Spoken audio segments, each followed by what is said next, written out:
Okay. Good morning, everyone. How are we? The silence speaks volumes. You know, that's the problem with doing a big whiskey tasting, and then wine, and then beer. Yeah. Welcome to our second day, or third day, is it? Third day, final day, whatever. Minor change to the plan. It's not dramatic, but significant, because the Edinburgh flight, there's only one flight to Edinburgh, so quite a few folk have to catch that one. So what we're going to do this morning is we're going to do all the presentations from session 1 and session 2. So we'll do session 1 now, a tiny wee break, the Q&A, and then the presentations from session 2, and then we'll go to lunch, and then do the Q&A after lunch. And hopefully most people will be able to attend the Q&A, but certainly everyone will hear all of the presentations. I think it's only fair on you, and it's certainly only fair on the presenters as well. So I was going to say, is that okay? But it is okay. I've just decided it, so there you go. If you don't like it, tough. Okay, so this session, it's easy to become a kind of echo chamber. You know, whiskey distillers essentially just talking to each other and going, oh God, it's dreadful over here, well, it's dreadful over here as well. And that can end up, and I seem to remember this being said at an earlier World Whisky Forum, in this kind of death spiral, because everybody's just looking and talking to each other. So I thought it was a good chance to have voices from out with the production side of whiskey, because we've heard a lot about production in terms of resources and also distilling, to get other perspectives. So perspective from wine, which will be our first presentation, and then the retailer's view, because the retailer's on the front line. You know, what does Dawn want? What should you be doing? What should she be doing? Because you can ask her questions as well. And then education, as I mentioned, you know, at the opening speech. Education is so important, especially at times like this. And Ariel Miao from China helped set up the DWA over there, which is a huge success in bringing whiskey to a new market. So her contributions are going to be really fascinating. Anyway, on with our first presentation. We have Jean-Michel Laporte, who's the managing director and winemaker of Chateau Talbot in Saint-Julien, which is quite a nice wine. Yes, it is. So he discovered wine when he was studying for engineer's diploma in the Agricultural School of Pourpont near Toulouse, where he was born. Career started in wine in California, and then he has worked in Saint-Emilion, in Pomerol, at Château Lagarde, Château Pied-le-Tour, and Château La Consciente in Pomerol, and now he is at Château Talbot. So, fine wine and a fine man. Over to you.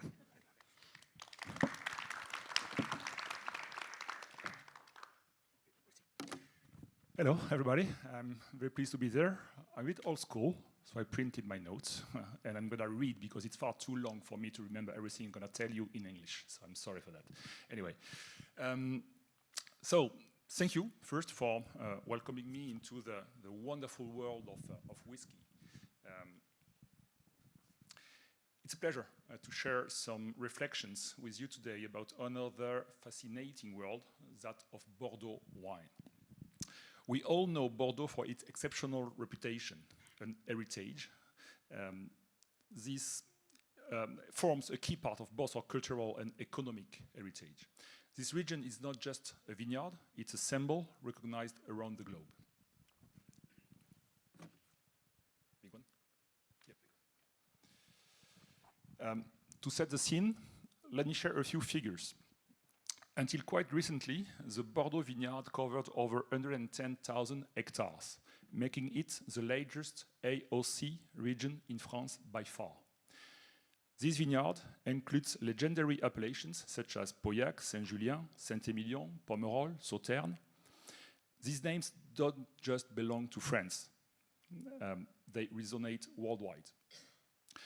And this international renown has deeply shaped Bordeaux's wine economy, which relies heavily on exports to key markets like the UK, China and the US, for example. But today, this long-established model is facing significant challenges. The vineyard is confronting multiple issues: declining demand, persistent overproduction that puts downward pressure on prices and growers, increasing competition both globally and domestically, and crucially, the urgent need to adapt to evolving consumer expectations. These challenges require us to take a close look at how Bordeaux can sustain its excellence and continue to thrive in a rapidly changing world. I will need a stand.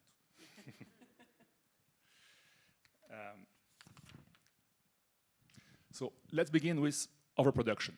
It's funny, when Dave introduced the 3 days on Wednesday, on Tuesday? Yeah, anyway, so Thursday. I realized that we actually do have the same troubles. Whiskey world and Bordeaux wine world, generally speaking. So it's quite interesting, actually. So overproduction, which is at the very heart of the crisis. In recent years, Bordeaux has seen a structural surplus of several 100,000 hectoliters almost every vintage. To put this into perspective, annual production averages between 4 and 5 million hectoliters. So this surplus represents a significant imbalance. Why is this happening? It's a classic case of supply outstripping demand. Despite Bordeaux's still substantial production, demand has sharply declined due to various factors. Lower wine consumption in many countries, especially traditional markets like the UK and France. Inflation and economic crisis in multiple regions, reducing purchasing power. And of course, geopolitical instabilities that disrupt trade and consumer confidence. In response to this surplus, drastic measures have been introduced. For instance, the French government has subsidized vine grubbing up, encouraging growers to uproot vines to reduce production volumes. Over the past 2 years alone, Bordeaux has lost about 20,000 hectares. And this process is ongoing. 2024 campaign was made only with 90,000 hectares in Bordeaux. That's just insane. This situation creates major economic challenges. Wine growers face falling incomes, with some accumulating unsustainable debt, or even forced to abandon their vineyards. The consequences ripple beyond the economics.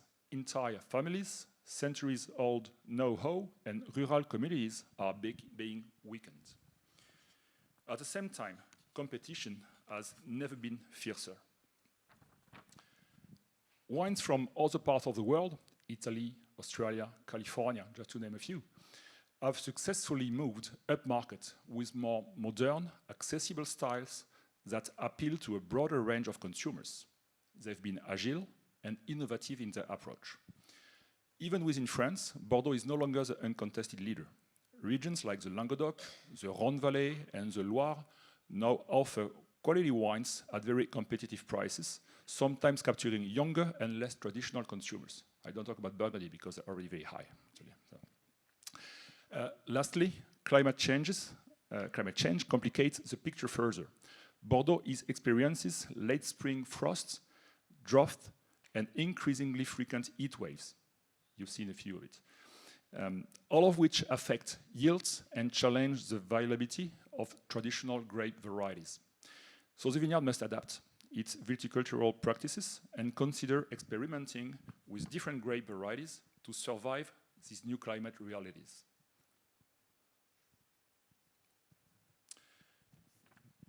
What makes Bordeaux truly unique is also its distribution system. Unlike many other regions, most Bordeaux chateaux do not sell their wines directly to consumers or distributors, whether in France or abroad. Instead, négociants, the wine merchants based in Bordeaux, purchase the wines and decide whether to keep stocks and then distribute them according to their expertise. There are around 300 négociants in Bordeaux, and each very different in size and scope. Some have revenues of just a few €100,000, while others handle up to 180 million annually. The négoce plays a central role in Bordeaux, and especially in Bordeaux's global presence. For example, at Château Talbot, which produces about 500,000 bottles annually, only 2 people, including me, manage the commercial side. Yet, thanks to the Négociant network, these wines reach over 110 countries worldwide. This system, known as the Place de Bordeaux, is a major asset. It even attracts prestigious foreign wines, which enlist top négociants to market their labels globally. Names like Ornellaia from Tuscany, Opus One from California, and Almaviva from Chile, just for example. There are about 120 labels that came to Bordeaux to be distributed. However, these are limits to this open market system.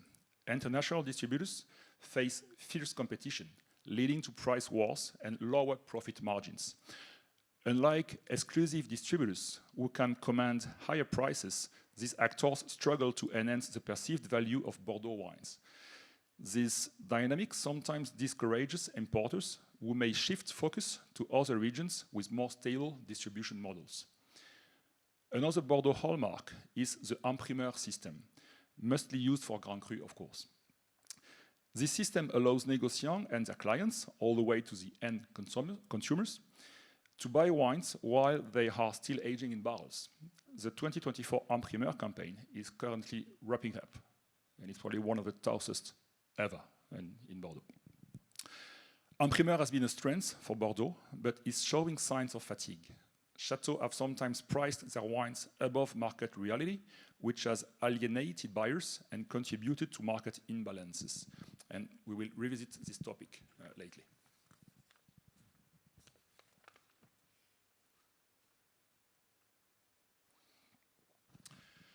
Bordeaux is no stranger to crisis. History teaches us much about resilience. In the late 19th century, phylloxera devastated the vineyard.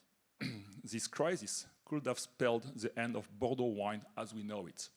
But innovation saved the day, grafting European vines onto American rootstocks resistant to phylloxera. This bold technical leap allowed the vineyard to survive and recover. Fast forward to the 1970s and 80s, when Bordeaux faced a different challenge. An aging image, wines perceived as rustic or outdated, and persistent overproduction. The solution then was a collective push towards quality, raising standards, revising classification systems, and developing wine tourism to reconnect consumers with the vineyard's heritage. This shift helped modernize Bordeaux's image and reach new audiences. Between 2000 and 2010, a speculative bubble inflated the prices of Grand Cru, fueled by strong demand from Asia, especially with the vintages 9 and 10. Prices soared to unprecedented level, only to eventually correct as the market readjusted. A reminder that wine economics must reflect consumer realities to be sustainable. From these experiences, we learn 3 key lessons. Innovation, both technical and commercial, is vital. Bordeaux knows how to adapt when the market demands it, and diversifying sales channels and distribution models is essential to avoid overdependence on any single system.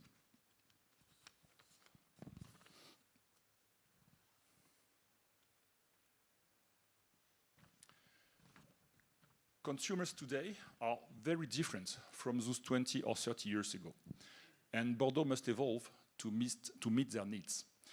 Let's start with what's in the glass. Modern consumers often prefer wines that are lighter, fresher, and easier to enjoy.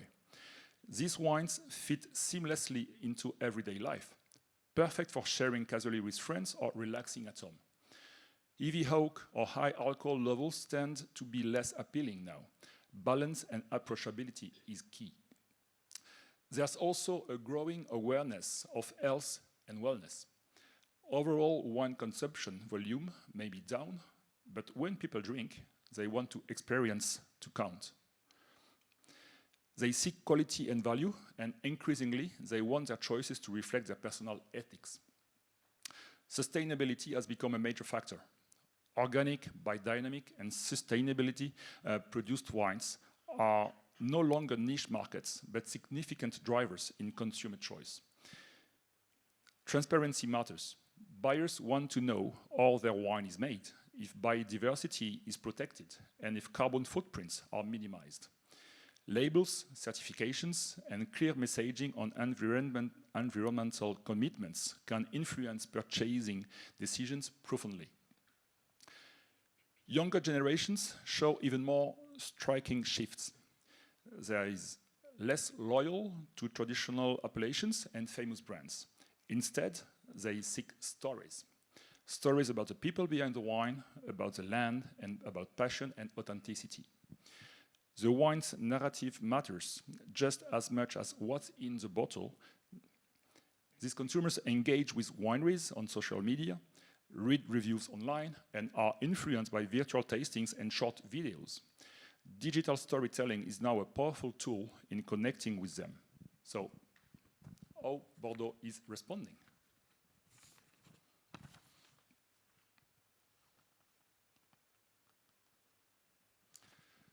By creating pleasure wines. Approachable, ready-to-drink cuvée designed for immediate enjoyment rather than long aging. These wines welcome new consumers and fit today's lifestyle. By embracing environmental practices, Bordeaux leads France in organic and eco-certified vineyards. Producers are investing in regenerative agriculture, biodiversity preservation, and reducing resource use. Also by investing in wine tourism and digital marketing, more estates open their doors to visitors, offering immersive experiences. Just look at the Cité du Vin. It's an amazing tool for us in Bordeaux. Social media presence and e-commerce platforms help tell the story and sell directly to the consumers. Also by working to modernize Bordeaux's image, showing it's not just about Grand Cru or luxury, but also about dynamic, creative winemakers eager to share their passion broadly. The challenge is to maintain momentum, building bridges between Bordeaux's heritage and the demands of today's consumers. Authenticity, quality, transparency, and a meaningful story in every glass. Sorry for that. These higher prices, however, apply to only a small fraction of Bordeaux wines. Entry and mid-range Bordeaux reds, which offer excellent quality and value, have suffered from the spillover effect. So what should be done? Restore coherence between price and perceived quality to regain consumer trust.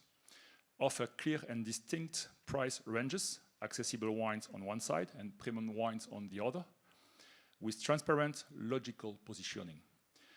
Develop direct sales channels, just as online stores and short supply chains to better control margins and connect with consumers.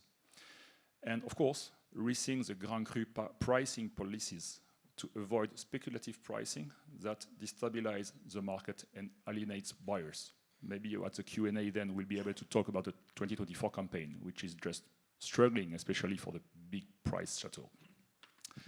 So,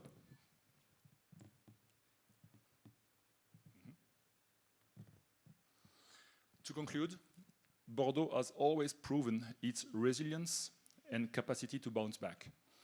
Its history is a story of transformation in the face of adversity. Today's challenges demand bold changes in production methods, sales strategies, and the way Bordeaux presents itself to the world. But if Bordeaux can combine quality, accessibility, and innovation, it will once again set the standard for the global wine industry. Thank you for your attention.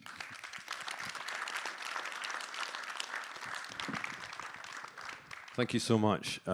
Really, really interesting. I think that the parallels are quite uncanny, actually, with Whisky. But also, I think the strategies that you're using to get yourself out of the current crisis are well worth debating for. I think there's some ideas in there that the whisky industry really should take to heart. Yeah, this isn't the Q&A, Don. You're up now. So our next speaker, Don Davies, MW, buying director. Is that the right title? Or have you got? Who knows? General Dog's Body. General Dog's Body at Specialty Drinks, and I would say, even though she's a very good friend, the most important buyer in the world of whisky. Simple as that. She started work in a pub and then somehow became head sommelier at some of London's top restaurants, Zuma, Boxwood Cafe and Ledbury, which she also managed. That's a 3-star? No. 3-star Michelin? No, no. Didn't have any stars when you were running it. Then she became wine and spirits buyer at Selfridges and establishing it as one of the best retailers in the UK. She passed her MW in 2015 and was immediately headhunted by Sukhinder to join Speciality as head buyer. And she also runs all shows about whiskey, rum, cognac, champagne, tequila, and probably something else by the end of this week. I'm looking forward to your PowerPoint, Don. On you go. Right. So a couple of things. I don't do PowerPoints. This is, and for you guys, actually, having seen the PowerPoints yesterday, I was like, thank God I didn't do a PowerPoint, because that would have been embarrassing on such a big scale. I also should explain why I'm in a very scruffy t-shirt. I've been traveling quite a bit over the last month, and apparently I have lost any ability to pack, to think, and do anything. So I didn't think you needed me in a transparent shirt. So hence why I'm in my I like big butts t-shirt, which is I am flying the flag for Whisky Show, which is one of our shows that I'm immensely proud of. So, where do we start? We're in the shit. Also, I should have had a PG sign here. There will be swearing. If you are upset by that, please leave. We're in the shit, and we've got to get out of it. And that's the truth of it. And partly we put ourselves here. We put ourselves here because we did things like in the wine industry. We chased China. We all were like, yeah, forget about the rest of the world. China's the answer. Put the prices up. We overproduced. We thought that we could produce 9,099 limited editions and the customer would keep buying. All of this was never going to be sustainable. But we're in it, and now we got to get out of it. And like the wine industry, I mean, there are huge parallels. I have been fortunate enough to play in both worlds, and both worlds are incredible. And we have so much to give. And we have so much more in our tank that will allow us to get out of it. We've been here before, folks. It's not going to be easy. There are going to be casualties. But in adversity, there is always opportunity.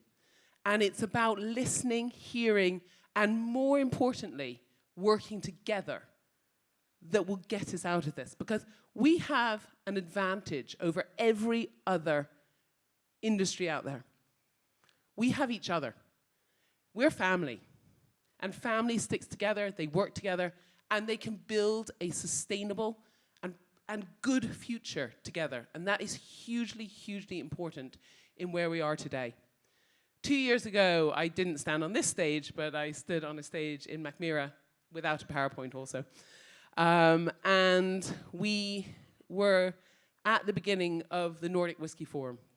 And for me, that was such an amazing moment when we saw these Nordic producers come together and create something that's gone forward as an immense tool for them. And I think Dave and I walked out of that forum and thought, wow, we're at the cusp of something really, really great here. And I'm really proud that a Whisky Show this year, we're going to have the Nordic Whisky Collective in a room together, which is fantastic. And it's things like that that are going to change how we, as a community, build back up where we were today. People are always like, no one's drinking anymore. They're all in non-alcs. That's bullshit. Non-alcs represent 0.000% of our consumers' love for drink. Why are they getting all the press? Because it's off a small base. So there's a lot that PR can write about, or the press can write about.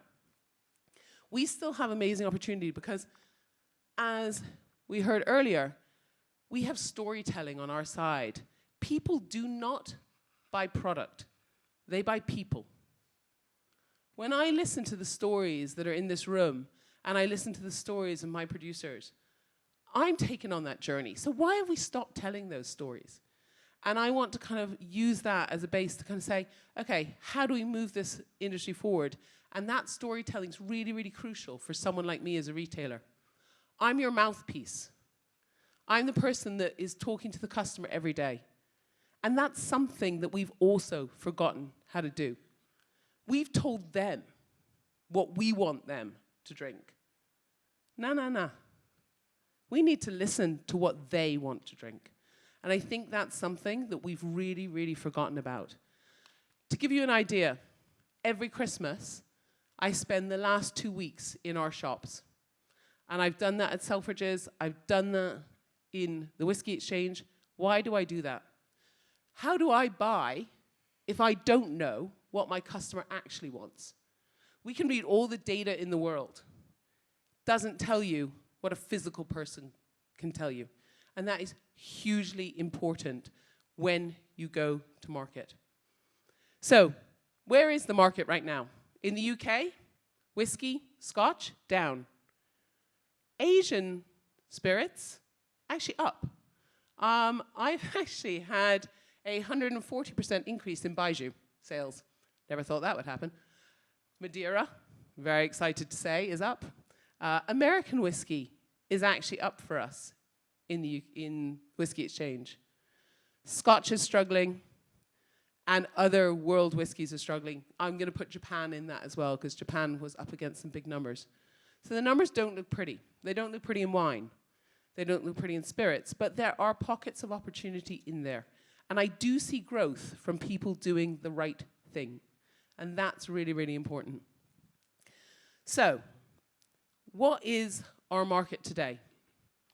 Our market today is a consumer that has more knowledge than they've ever had before, and we can't forget that. Over COVID, they learned. They had nothing else to do besides drink and learn, especially in the UK. We were like, yes, someone's paying me to drink all day. And you have to look at that and say, okay, that customer has more knowledge. They're curious. As you said, they're not brand loyal anymore. And that's important because there's opportunity in that. They're not just saying, I'm going to go drink Macallan, because why would anyone drink Macallan? Sorry, I had to get a dig into Macallan in there. Thanks, Dave. Macallan's pissed me off, if anyone wants to know. But they are out there and they want to learn new things. They want to go. We call it at the Whisky Exchange the dinner party line. What is your brand's dinner party line? What can that customer do when they go back into their homes or they're giving a gift or what have you, say to their friends to make them look great? Are they going to talk about, I don't know, barley varietal? Probably not. Are they going to talk about the distillery dog or their experience when they went to the distillery or what they saw on Instagram? Yes, that's what they're going to talk about. They're going to talk about the things that they can remember. So always have your dinner party line. That's not your USP, because let's be honest with ourselves, there's not a lot of new USPs out there. The gin world learned that very quickly. How many botanicals can be innovative these days? Not a lot. Also, gin is on my hit list with Macallan. So think about what are you going to tell the customer that they're going to remember, that they're going to go out and say, actually, I was at, Maker's Mark, and I really loved their sustainability message. They have this amazing oak tree that's thousands of years old, and it's called the Mothership. I'm going to remember that, and I'm going to tell that story. I was actually in Maker's, 2 weeks ago, I think. Could have been 2 weeks, could have been 3 weeks, not sure at this point. And I have to say, Maker's Mark, for me, is doing all the right things. If any of you want to look at a brand that I think is really owning it right now, one from a sustainability perspective, 2 from a storytelling perspective, and 3 from a general consumer approachability perspective, it's Maker's Mark. I was blown away by what they're doing out there. So what's your USP? What's your story? Because I want to know. And I don't want you to tell me for 10 hours how your whiskey's produced. Okay, I'm a geek. I'll want to know that eventually. But when I'm making a decision in buying, let me tell you how I make my decisions, because I think that will give you an idea. I get over 100 emails a week on product, maybe more. I get 100 emails a day, so it's probably actually more than that. First, I read about the product. I'll read the email. I'll Google it because I want to look at the packaging. Because you can have the best product in the world, but if your grandmother designed your packaging and you didn't censor check it with anyone, it ain't gonna sell. Packaging is key, especially in today's market. If I look at the people that I think have really, really done amazing work in brand refresh, it's people like Glenn Glasgow. Fantastic, fantastic rebrand. You know, look at what is working out there. I say this to our designers at the Whisky Exchange. I'm like, go, put your label on a shelf, or put your bottle on a shelf with the top brands that you want to compete against, and see if it stacks up. If it doesn't, go back to the drawing board, literally. So I'll look at the story, I'll look at the product, and I'll think, do I need that, do I not need that? Of those 100 emails, 10, now let's say 20, I'll call in samples. Now, I don't want to meet you, because if I met you, I would do no work, because I would have to spend an hour with you, I'd have to taste your product, I'd have to listen, and I'd have to try and be polite. This is not a poker face. If I don't like it, you're going to see it in my face. None of us buyers want to spend time with a new brand. We don't have time. So don't ask us for our time. If we say, come down and taste with us, fine, no problems. Don't ask for our time. Say, can I send you samples? Absolutely. I get a sample. Of those 20 samples that I taste per week, let's say I taste a bit more than that, I accept 5. That's a tough market. From 100 to 5 per week. That's not per year. So multiply those numbers. I can't do maths, which is great for a buyer. So you can do that yourselves. That's not great averages. So you've got to give yourself the best opportunity possible to become the 20 I taste. And what are you going to do to get there? Well, you're going to do your research. Do not come into a market without doing research. Understand that market. What are their taxes? What are their duties? What are your competitive set? And be realistic with your competitive set, please. Because I've seen some that are wildly optimistic about pricing. Look at your actual competitive set and say, okay, and listen. When we come to you and say, that doesn't work because of your pricing, listen.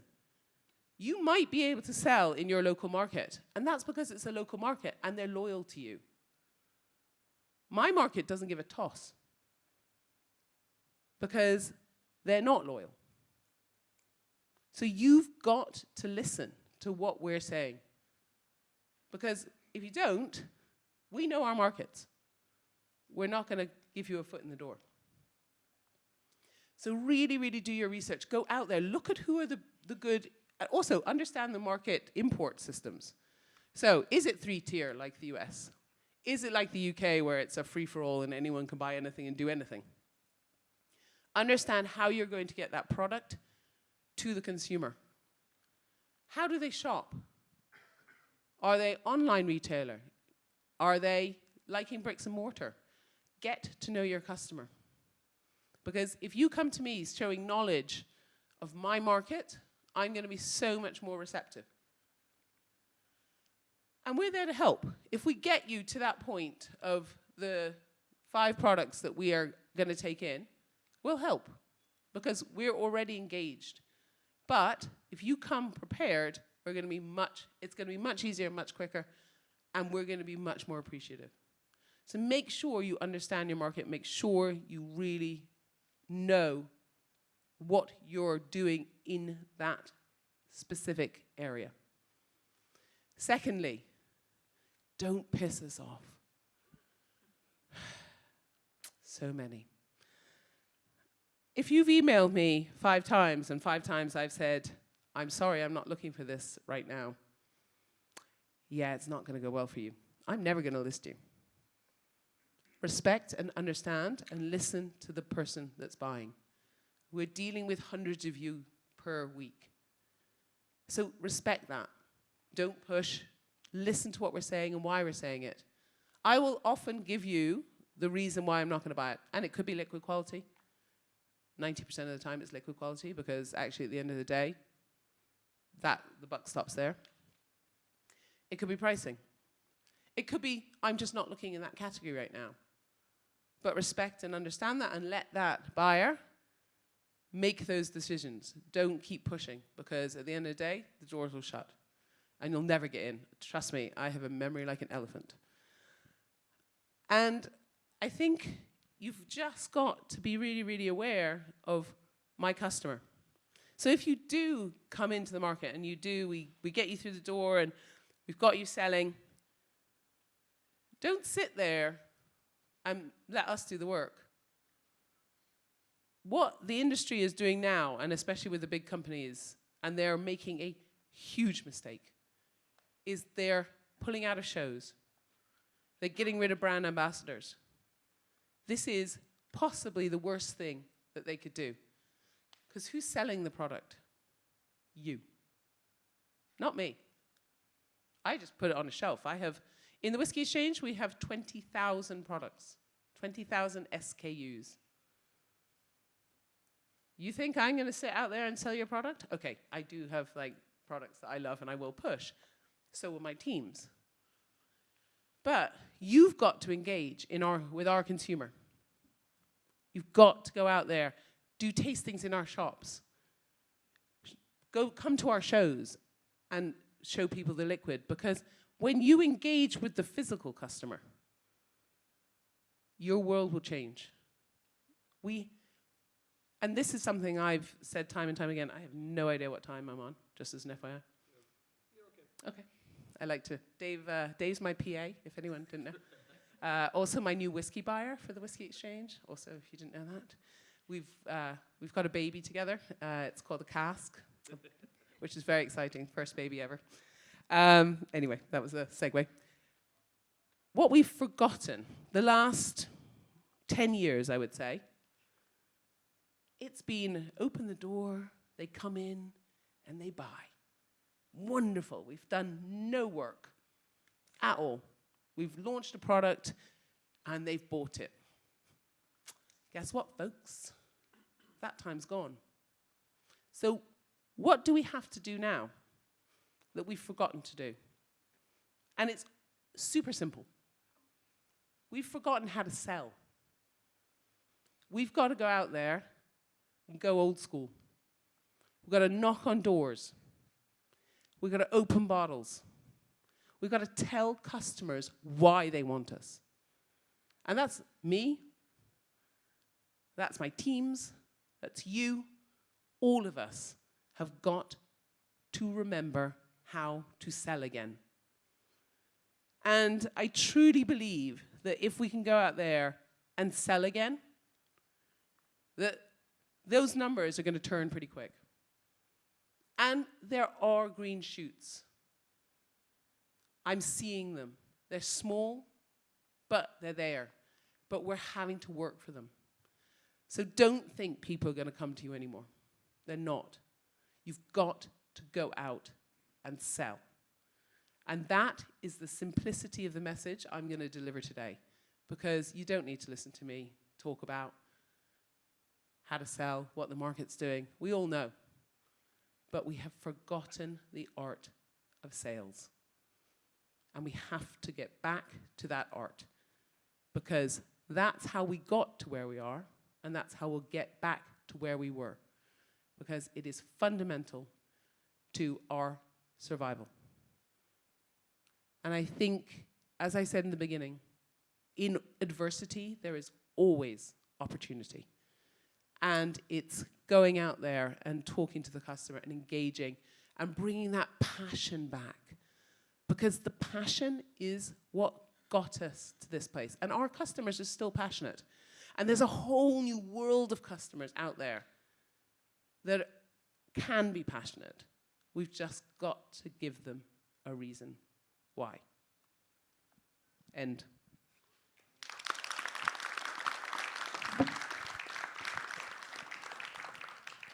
Thank you, Dawn, for that dose of reality. You know, that stunned silence. Oh my God, the buyers hate us. We're going to pick up on a lot that's been raised there in the Q&A session in a wee while. But before that, we have our final speaker of this particular session, Ariel Miao. Ariel's career started, whisky-wise, when she joined Diageo in 2008. And she is one of the pioneer marketers for Scotch whisky in China. 2011, she brought in over 120 new malt products as manager of the malts portfolio. And then she became the whisky category development team head 2016, which is the same year that she created the Diageo Whisky Academy, which is a remarkable three-tier, kind of generic, really, whisky education program. So far, it's engaged over 2.6 million consumers, which is quite a lot of people. And 28,000 participants have joined the physical DWA programs. There was a wonderful whisky summit in 2017 when everybody thought, everything's going fantastically. But she's going to be speaking about how she built this educational framework for whisky in a new market, how it was achieved, what the role of education is, and how it should, why it should continue when the market is under pressure. Ariel, over to you. Thank you so much for everyone. Honestly, I'm a bit nervous. This is my first time completely speak English in front of new friends. And I'm very happy to see Jonathan and Louis. So Dave said, actually I'm working with Diageo since 2008. So I've been working with Diageo for 17 years. In the first 6 years, I was on the white spirit part, so in charge of world class, DBA, Diageo Bar Academy. Starting from the 2015, I started to deeply involved in the whiskey part.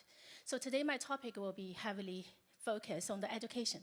So hope to give you some ideas of what we did, some experiences to give you some inspirations. So there's lots to cover. So I prepare my script. So forgive me if I need to check the contents. So I'm sure you noticed, I use Kung Fu Panda on the cover page to give a little bit flair on my topic. Because I think the journey of whiskey development in China is kind of the same. You know, it's about how to find your own move in the world of traditions. Yeah. So whiskey actor. So briefly, in the past 10 years, I was working for whiskey category. I was in charge of the entire whiskey activation in China, including portfolio modes, brand activation, prestige, cask, and the VIC business. So I was very lucky to work with masters to create multiple educational programs introducing whiskey to China. So later on, I'm gonna introduce how whiskey was before that and how we changed it. So you see that I've been working for Diageo 17 years, telling the stories for many brands.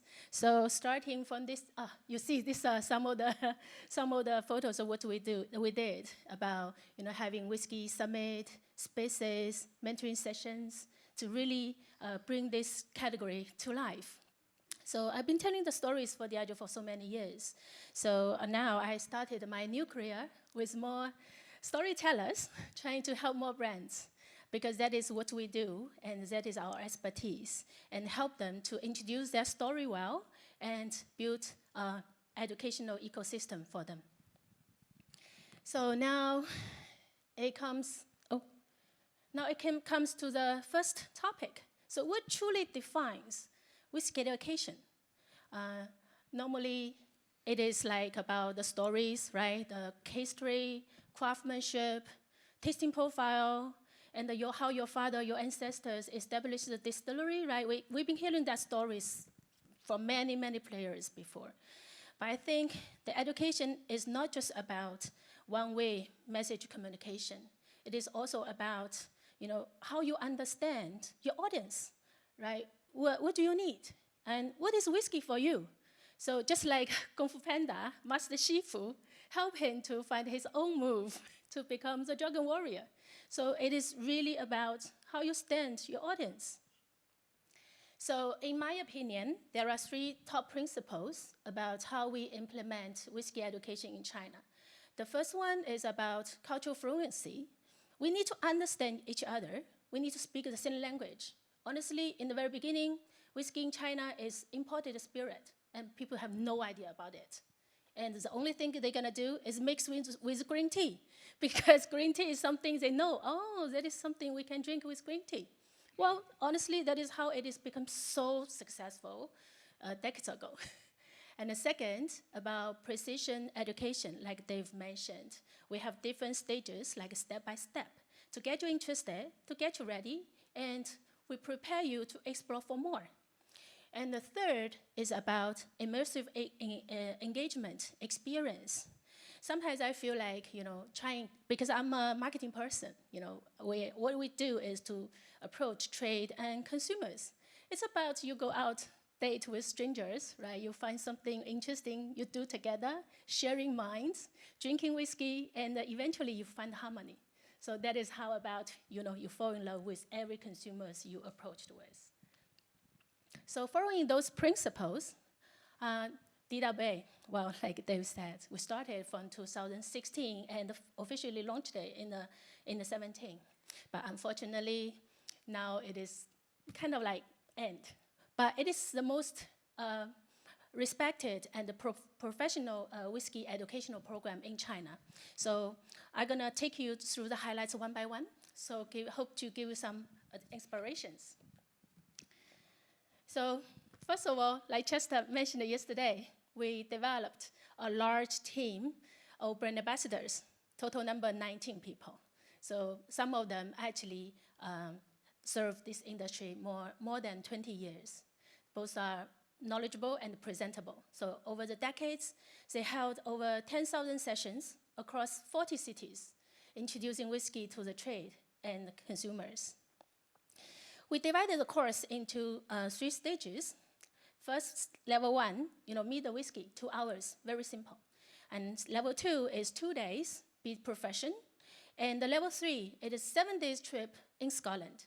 So in different stages, we designed different engagement for them. For example, blind tasting, micro distillation, meet the masters, visit distilleries to allow the participants to play with whiskey. So some of them are super proud to be part of it. And they even established their own alumni to talk about we are part of DWA and we continue the social bonding over whiskey. I mentioned to some of the friends yesterday about China whiskey spirit consumption. Over 80% actually consumed in meal occasions. So whiskey to China must be accessible and easily pair, in the meal occasions. So therefore, in DWA Level 2, we particularly designed experience to allow and encourage the participant to experiment the whiskey pairing with multiple different Chinese food, to give them the exercise on how to use whiskey in their social occasions. In order to recruit new whiskey drinkers in scale, we launched kind of like a pre-session of DWA, but online, in the local TikTok, which is called a Douyin platform, especially during the COVID, when everyone's quarantined at home. It is a 3-season episode called One Sip of Scotland. Immerses viewers with most authentic Scotch culture and stunning views. So this became the #1 hot topic in the alcohol category, which attracted over 100 million views in total. So which actually significantly support our conversion and also the product offtake online as well. And this is an event we designed particularly for entrepreneur, high-ranking people who's less patient, but they want to master the super deluxe whiskey in a quick, short period of time to really present them appropriately in their social occasions, such as like business banquets, to turn the exercise of talking about super deluxe, high premium ones, become a social networking opportunities. In order to bring the whiskey to life, we present them the most fun experience, particularly designed for the food and drink enthusiasts. We bring them outside. We facilitate the session on the yard, on the grass, and by the campfire. And like for example, bring them the most interesting experience about Taliska, the marine time, really put them out there. It became very successful. It has actually helped us increase the demand from the public about participation about DWA. This is crafted for connoisseurs. So we present them the most engaging experience in Scotland.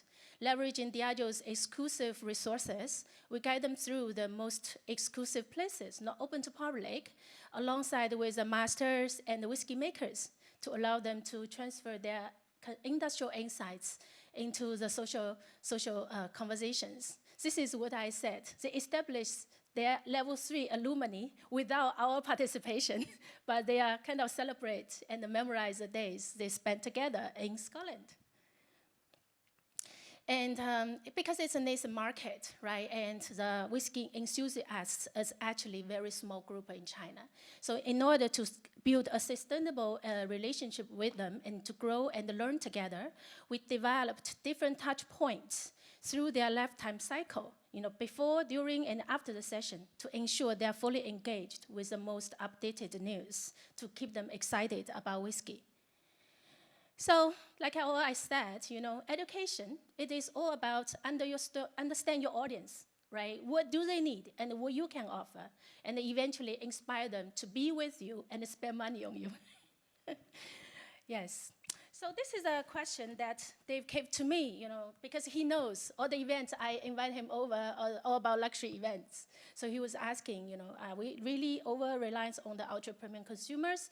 And in China, my answer is yes, because we need to build it from the top. The total international spirit penetration in China is around 3 to 4%, and the most of which is cognac.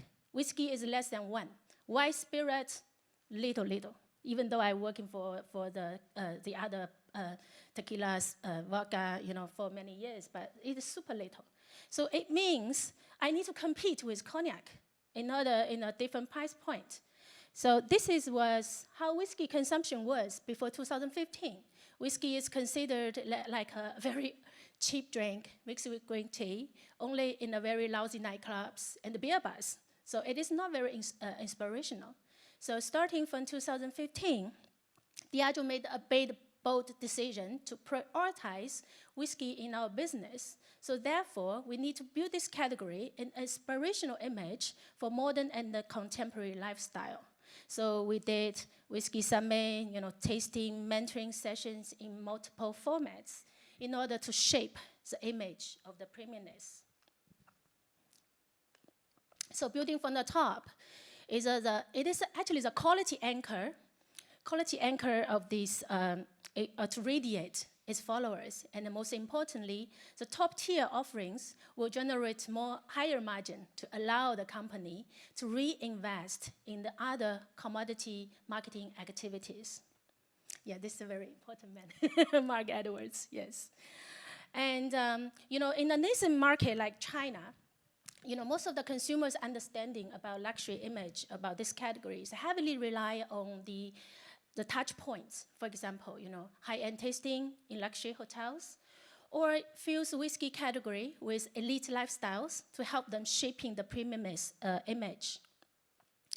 And the building from the top requires sustainable experience investment it requires like deeply emotional and immersive bonding engagement, for example, masterclass or like private cask selections, to really turn their interest into their loyalty, to extend their lifetime cycle. So a loyal consumer, from the number you can tell easily that a loyal consumer's time value in total is 3 times higher than the average. So it requires effort, and the return is very promising. So again, it's all about balance, right? You cannot just solely invest only on top. For a healthy business, we need to develop like a pyramid portfolio strategy. You have top tier for the brand elevation, mid, premium as a profit engine, and you have the accessible range for trials and the recruitment. Because that is how we need something like in the middle tier to capture the halo spillover to avoid the premium isolation. But if you only target to the mass market in the low price, you won't be, there won't be enough margin to allow you to engage with the market. So in long term, you are kind of like devaluating your brand in the category, and you are losing your bargaining power, your pricing power in long term. So yeah, so the economy turndown is happening everywhere. And I know that many luxury business across all the industries were hit, same with Diageo, actually. So many whiskey business are thinking of like transforming themselves into FMCG style, because only low-priced commodity are still moving slowly. So in order to survive, they are more keen on the numbers and performance sheet. Therefore, they cut off the budget, especially on education, which cannot be translated into volume return in short term, right? So, but honestly, to me, I think FMCG fast-moving, low-cost consumption cycle is fundamentally conflict with the attribute that whiskey requires, slowly matured, right? So the survival rule of FMCG in supermarkets and convenience stores, about 5 seconds decision, right? They don't have time for you. But while the other, premium as a whiskey requires more like engagement, immersive experience. So I think, again, it's about find the balance, how we can still protect the time premium that whiskey's centuries fame that create. If you don't talk about education, about what's your brand and what's a whiskey, whiskey can easily fall into like a brown spirits with alcohol, right? Right now, in some of Chinese platforms, some of them can sell easily 100,000 bottles a month. But the consumers in this platform will only click on the discount tag, even without looking into the product page. So you are replaceable if you come into the price competition. So it reminds me about like reliving the days before the 2015, when the consumer have no idea what is whiskey, and the channel owners owns the bargaining power. They always pitching for the lowest priced one. And the companies have to invest more in compromising the price in order to get into those platforms. And the company is losing money. And the brand equity that once revered now shrouded in distrust. So I think, I still remember the days when I visit the distilleries and the senior tour guide was enthusiastically explained it to us how much they uphold the craftsmanship that from their ancestors, James Robert von William grandson, and at all costs to ensure the liquid that was celebrated 100 years ago can still appreciate by the world. And I was like, my reflection is, FMCG style, in those business modules, I mean, those decision makers might have what they are good at in their field. But in whiskey category, we need more than that. We need a passion, we need a commitment to really recognize the value behind the liquid instead of just numbers and performance and short-term targets. So just imagine, once the consumers cannot recognize what's the difference between 12-year-old and 3-year-old, what's the unique stories behind it, and the price system gonna collapse. Because easily someone from a new market can create something with a fancy story without even any long, credible histories, can easily market at the same price because whiskey was rising at that moment. So the pricing system needs to be reconsidered and well educated. So I gave you some examples of what we did in terms of like new consumer recruitment and which you can easily apply in the supermarket, convenience store, and online e-commerce. This is a very obvious example, right? QR code has applied everywhere. So the company is using it to help consumers identify the quality and make it traceable. But actually, it can easily imply with educational materials like, you know, what the signature drink, right, of our product, or some drinking tips from Dave Broom. You know, scan the QR code and his face pop out. So it's a very easy action. And so this is something we put online. The core concept is called What's Your Whiskey? This AI algorithm was designed by Diageo Global. It's a purchaser company. But the entire user journey was invented by us because we are the first market and we want to make it relevant with the new consumers online. So we kind of twisted into what's your whiskey personality, right? So people tested to learn, you know, their flavor preference, and we recommend that whiskey, you know, correspondingly, and therefore to recommend their social groups who are sharing the same passion on the same products.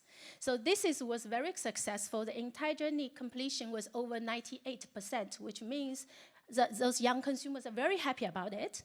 And there's all the users were engaged. Over 60% were actually new drinkers to our database. So it was very successful.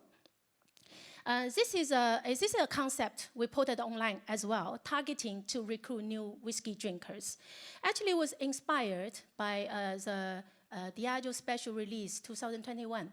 But instead of using the foreign beast, we using the Chinese beast twisted from our culture to present different characters and personalities of the whiskey. It is significantly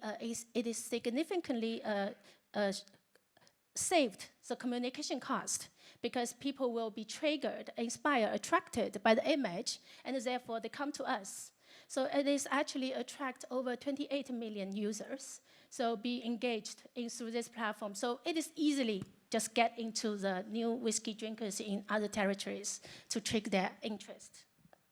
So what I mean is, you know, in the FMCG style, you know, the fast digestion is not just opposed to the whiskey education. It is all about how you spend your money. Are you really promoting the uniqueness, or you fall into a price competition with standard offering? To be very honest, the cost of recruiting the new drinkers in a limited pool is it because every public pool there's an extreme limitation. So eventually the cost will increasing higher and higher. So the good content and unique position will help you to attract those consumers out organically. And those platforms will feed you with organic traffic because of your content and creativity concepts. So that is how we kind of leverage the creativity and also fulfill our targets at the same time. So what's next? What's next in China? I would like to show this map to all of you. Like Chester said, you know, now it is more than 50 distilleries in China, and 26 of them are already approved. Already construction completed, and the other is on the way.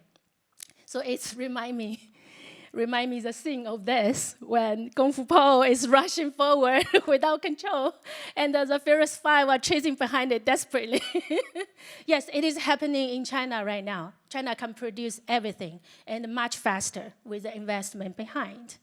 So I would like to use this picture to metaphor the future of China. This is a Three Kingdom period around like 1800 years ago, about like 220 and 2008, 220 and 280 years. So by that time, there were many warlords raised from every corner of the land, and this world was in chaos because everyone is fighting each other. And gradually, they formed three powerful forces, kind of in a balance. So I think right now, the Chinese whiskey distilleries are like the warlords, right? Until the power eventually set in balance. So in near future, think about it. In near future, like I said earlier, the penetration of whiskey in China is only 1%, right? So in the near future, the China market will be flooded with cheap, experimental whiskey products everywhere till the third tier, fourth tier village, maybe. So, I mean, the positive side is the penetration will definitely increase rapidly because many baijiu drinkers whose penetration percentage is over 96%. Many of the baijiu players now step into this territory, and with their national coverage network, it will be super easy. And along with the time, I think the consumer will eventually form their concept and the consumption value, and they will go after the distinctive and the better quality products. I remember this conversation. I had a similar conversation last September in Speyside, and the people were like, "Oh, you have so many distilleries. What are we gonna do as Scotch industry group when we Speyside, right?" And I was like, I think you are still have lots of competitive strengths. Right? 10 years later, our whiskey gonna be 10 years, and your whiskey gonna be 20 years. And you have so many talents, and we are still started the business in the past 3 years. Right? There's a lot of influence you can play, and a lot of the sound and voice you can make in the China market. Some of the Chinese distilleries already prioritize the whiskey education in their strategy right now, even though they are very young. For example, Laizhou, the whiskey you tasted yesterday, they are one of the biggest distillery in China right now. So they have the multiple dimensions of education engagements, such as like a distillery tour, right? They establish urban bars in different cities. They participate in trade shows, exhibitions, and they have like multiple levels of the mentoring sessions. And they are very generous. They just gave entire cask to the wholesalers, put in their place for free, right? So they just in order to engage with the markets. So I would say they are very determined and passionate about winning the share. So I think, in the future, giving such a chaos kind of future, I think China still needs to have a training program in China for China. It is not just about education about like Scotch, American, Japanese, also about the world whiskey in it. It also include Chinese whiskey to really differentiate, right? Help the consumers to differentiate the difference, therefore to help them to form their value position according to the different categories. And of course, AI, no one can resist AI trend. I know it is caused some troubles to writers, I know, but it brings some challenge and opportunity as well. But as a marketing person, I see very positive about it because it will help us to save the budget in content creation, approaching the consumers. And at the minute, consumers will be able to access the knowledge anytime, anywhere, and the AI are going to tell them everything. So there's nothing we can hide.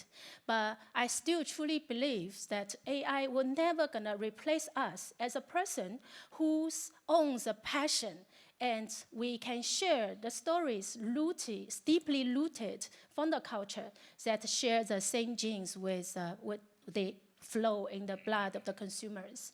So that is why I started my new adventure working with my talents. I hope really to pass the passion and spread the passion to the bigger scale. So this is my last page of my presentation today. So I hope my stories and experience can really give you some fresh inspirations on education towards the future, because right now it is difficult. But imagine if you continue to invest in this territory to really differentiate your position through the economy cycle, eventually it will be your powerful weapon in the future. So I really hope so the fire can blaze through the craft, and we can distill the wisdom, spread the passion, and we can create a diversified world for whiskey with prosperity. Thank you so much.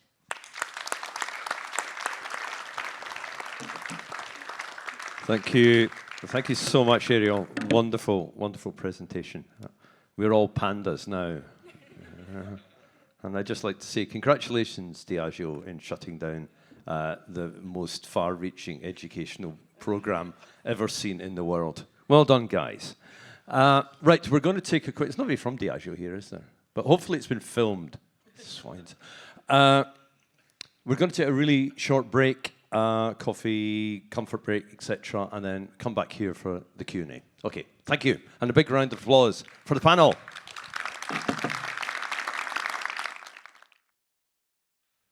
Okay, Q&A.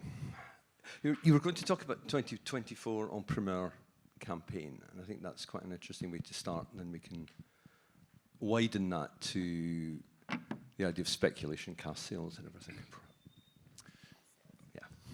Yeah. As I said, it's probably one of the toughest, if not the toughest, en primeur campaigns that Bordeaux have seen. In the last 15 years, I'm going to be very critical about Bordeaux system, so please don't record or whatever. In the last 15 years, many chateaux priced crazily high their wines.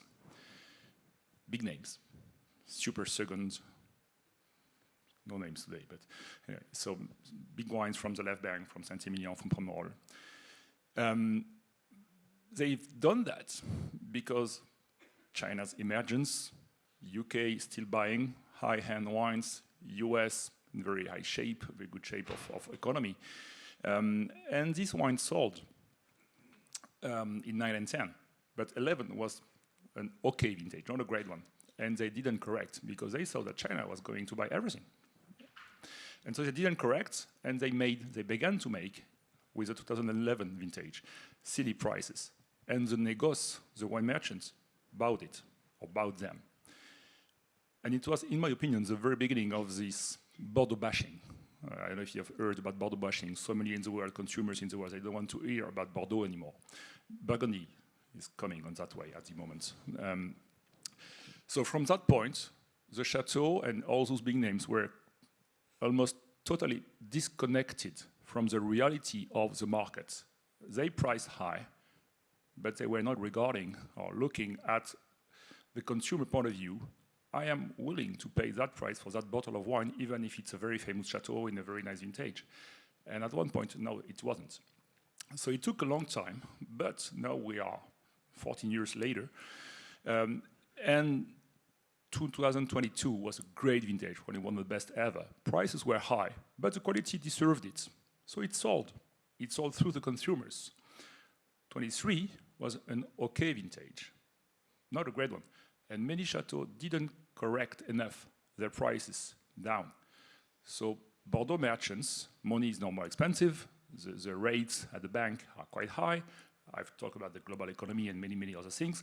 So the négociants, the distributors, were not willing anymore to pay the price of that bottle, which is fairly expensive, which will not gain money in the next 2 or 3 years, so which will not benefit them to put their cash on something that will be the same price in 2 years. I don't know if I was very clear. So 23 was, so last year, 23 campaign, so 2024, was the first time many négociants really cut their allocations. Bordeaux en primeur system, at Château I decide whether I want to sell 100 cases to that négociant and 1,000 cases to that one, so I allow them to buy my wine. It's quite a nice system. So last year, for the first time, many négociants cut this allocation and said, okay, you offer me, you propose me 200 cases of your wine, but I only sold 40 cases, so I'm gonna buy 45, because I need these 5 to sell in 2 years. So last year, out of the 350 chateaux that released their wines en primeur, probably 50 of us, 50 of us, sold everything they wanted to sell. So it's almost not much. This year, 24 vintage that we are currently selling is not a good one. it's fine. It's an okay vintage. We don't make any more bad wines in Bordeaux. We have the know-how, we have the techniques, we have the machines, we have everything, and we have global warming.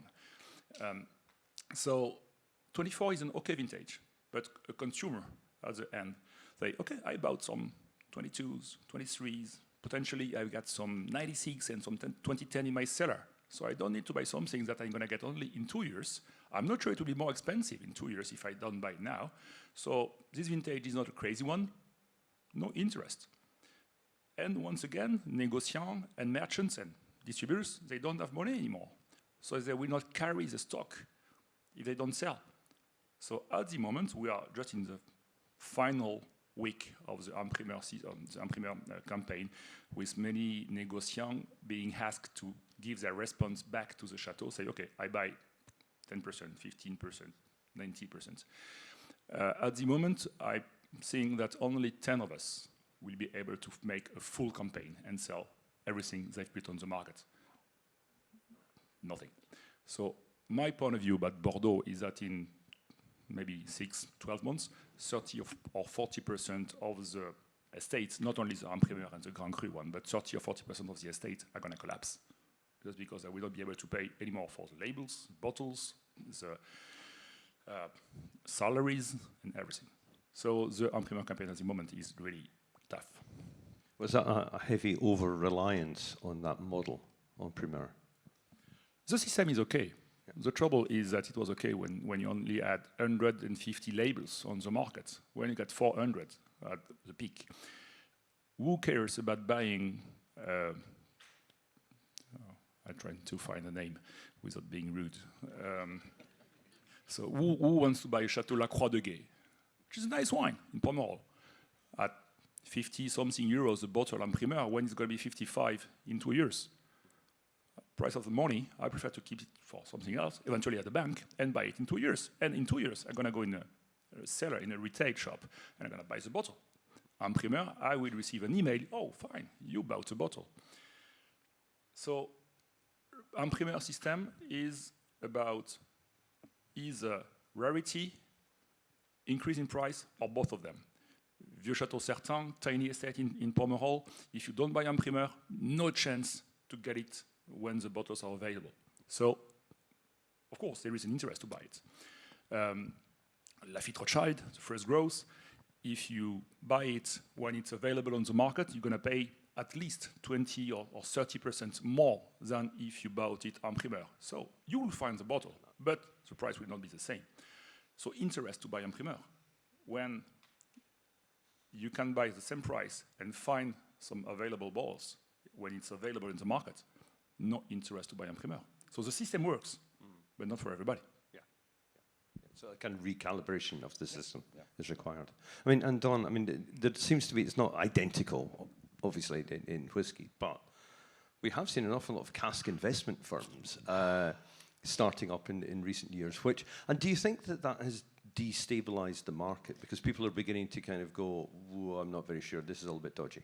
100%. I have very, very strong feelings about cask investment. I actually actively tell my customers not to invest in casks. There is no... The good thing about the Imprimeur system and something that was put in place, especially in the UK about 15 years ago, is there's regulation around it. So there is protection for the customer. Cask investment, nothing. And customers don't know what to do. They think it's a great idea to buy a cask, and they're told by these idiots that they're going to make 30, 40% on that cask. They're not. They don't know what the quality of the liquid is because they don't understand how things change in the cask. They probably never tasted it, so they don't even know if it's a good cask in the first place. They don't know when it's ready because they're not tasting it regularly. There's so many pitfalls because all these cask guys are completely dodgy and have no financial... Why do they need to even? They can shut the company down and start another one, as we've seen in the news. And I think what we need now, especially in the UK, is regulation around this. So there's a few of us now that are starting to kind of look at that.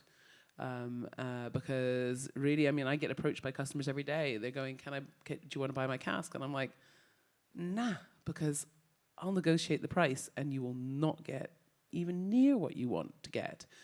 So, you know, I think I have a lot of really negative feelings about cask investment, and it's backed onto the fact that when I was dealing with Entrepreneur, when I was buying wine, that was in the times that there was no kind of regulation around it, and people lost a lot of money. You know, when Mayfair Cellars went broke, you know, they took a lot of people's cash, and they're one of the reasons why there's regulation now, and there's quite stringent regulation around Entrepreneur, which is very good in the wine world, which we need. I mean, I don't think necessarily it's a bad thing, as long as there's regulation. Is it damaging whiskey's image? 100%. You know, whiskey is already something I think that people feel is, you know, a little highbrow in the same way as wine. You know, we both suffer from something that's similar, that there's a snobbishness around it. And I think when people, and in the news, when you're talking about a category that a consumer can't trust because they're hearing whiskey, they're hearing investment, they're hearing lose money. And I think the whiskey industry as a whole has really lost the confidence of the consumer because they like the Bordeaux and Burgundy now to a great extent, and the Champenois, who put up their prices every year by minimum 7%, because they need to afford their BMWs. Second largest BMW dealership in France is in Champagne. You know, I think that you do lose that trust in the customer, and you do, and Bordeaux's feeling it now, and so are other wine regions. And we need to learn from what wine has done wrong, because wine's ahead of us in a very funny way. And, you know, they are now realizing what they've done wrong and they're correcting it. And we're too dumb to watch them, you know. We should have learned from them when they were over-reliant on China and they pulled back. We should have learned, and we didn't. So I think, yes, I think cask investment, and I think there's a lot of things that can be very negative about whiskey in our pricing structures and things like that. You know, it's fundamental to ensure that we're giving the consumer value for money, and giving them a reason to buy and to trust what we're doing. Sure, thanks. Ariel, I mean, could you comment at all on what's happening at that top end in China? You know, because there was a lot of individual cask sales. How are sales at that very top end? Are they beginning to be dented? Is there a similar scenario? Because of the, well, in the top tier, everyone dreams about owning their own cask. But the difference is how much they're going to pay, right? So it is all about how you position the brand of your cask collections is. For example, COD program, we just built at the top. So very limited release every year. And we particularly introduce the master blenders influence on help them to ensure the quality of the cask.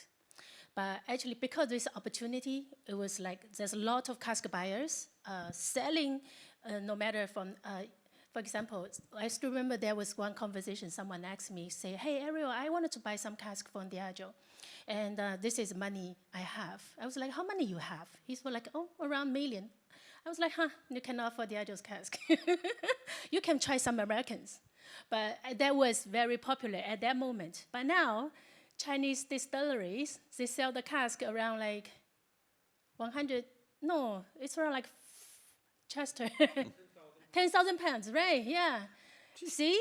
I told you they just give cask to the retailers, put in the bar, and is allowed to sample with the followers. So I mean, cask no longer perceived as a jewelry you must have in their necklace.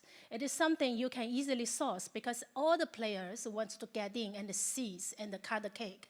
But the thing is there's no education system to really differentiate how consumers should recognize the value properly.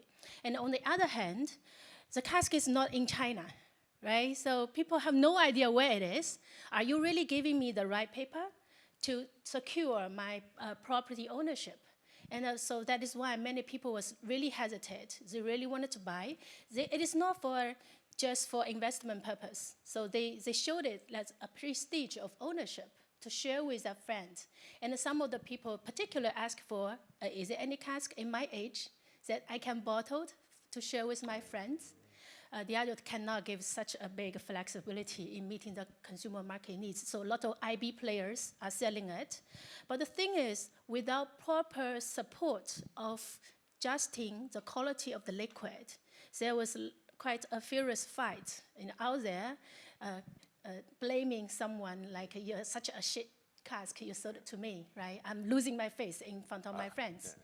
So it is all about how you do it, position it well, have security about the money they invested behind, and ensure they're fully aware what they are purchased with and what's the effort and cost they're going to need to pay. That's great, Yes. thank you. I just wanted to move on to a couple of related topics here. One is price, because if you speak to consumers, I'm not buying whiskey because it's too expensive, so the impacts of that. But also all of you talked about the way in which your market should be restructured or more clearly defined. Recently, the 2024 Art Basel UBS Art Market report came out about the auctions, and it was kind of reporting on auction sales and how that particular market was going. And it's really creepily similar to what is happening in wine and what is happening in whiskey as well. The greatest falls in the art market, modern art market, in auction houses is coming from China. And that's down 31%. That's the second year of sales going. And the main drag on growth has been at the top end of the market. And the report concluded, and I'll quote from it here, the only resilient sector is that we define as lower priced, more affordable, which I thought was, whoa, hang on, I've heard that before. So, Don, price, has the market been stupidly skewed towards the top end rather than being built from the mainstream? 100%. What I'm saying to producers now is focus on core. Core is what is going to bring the money in the long and short term, and we have to think long term here. We can't, there was a lot of short term thinking going on, and I think it's, I see it. My customers, we deal with, say, and it doesn't sound a lot, but they're very high net worth, about 100, 150 high net worth customers who are buying regularly in that, say, plus 50K category. They've gone. They're still there. They still want to buy, but they're buying kind of normal stuff. They're spending, to them, £1,000 maybe as opposed to £20,000. And we are not buying at the top end. So what I'm doing with releases, when brands come to me and say I've got a 35K whiskey, I'm like, I'll offer it out to my customer, and if they don't buy it, I'm not going to buy it because I can't sit on that stock. And I think there's definitely, our ATV has dropped. We've dropped by about 10 to 20 pounds, depending on where you are in the price bracket. So we're seeing a lot more of that sub 100, where was before we were seeing, plus 100. We have to work for every sale, so our ATVs dropped, our volumes dropped, which, as you can imagine, is a huge problem. I won't lie, this will be the first time we don't make profit in our history this year. And, I think that's a lot to do with where the market is and the consumer confidence. And where they are buying is they're buying one nice bottle that's maybe 50, 60 pounds, 70, 80 pounds, depending on kind of where they sit. And that's important, is that we have to go back and focus on core, and we can't rely on these limited editions. I'm going to slag off Macallan again, just to give you an example. When we used to release the Macallan limited editions, let's say Classic Cut, I would sell out 1,000 units in under 4 hours. I'm still sitting on 700 from last year. That shows you that the market is. Yeah, I was at Master of Malt last week. Can you not swear in my presence, please? Wonderful retailer, and I'm a big fan of them. I love their work. And we we were talking about this, and exactly the same thing. And Sam went, "I've got a warehouse full of top end stuff that we're just not shifting." So it's something that everybody has to really be aware of. And we are whiskey. Yeah, for me, whiskey is. Yeah, if you go back to JD's point of yesterday, which is in that crisis of the 70s into the 80s, etc., that generational shift when everybody moved to vodka, was people saying, I don't want whiskey, I don't like whiskey. So it was a rejection of whiskey at all. That's not happening now. What is happening now is that people are buying whiskey, but they're buying it at a certain price. So they're not hating whiskey. It's just the pathways that are needed to persuade people to buy whiskey, because they're already willing to do so, will be around price and it will be around stories.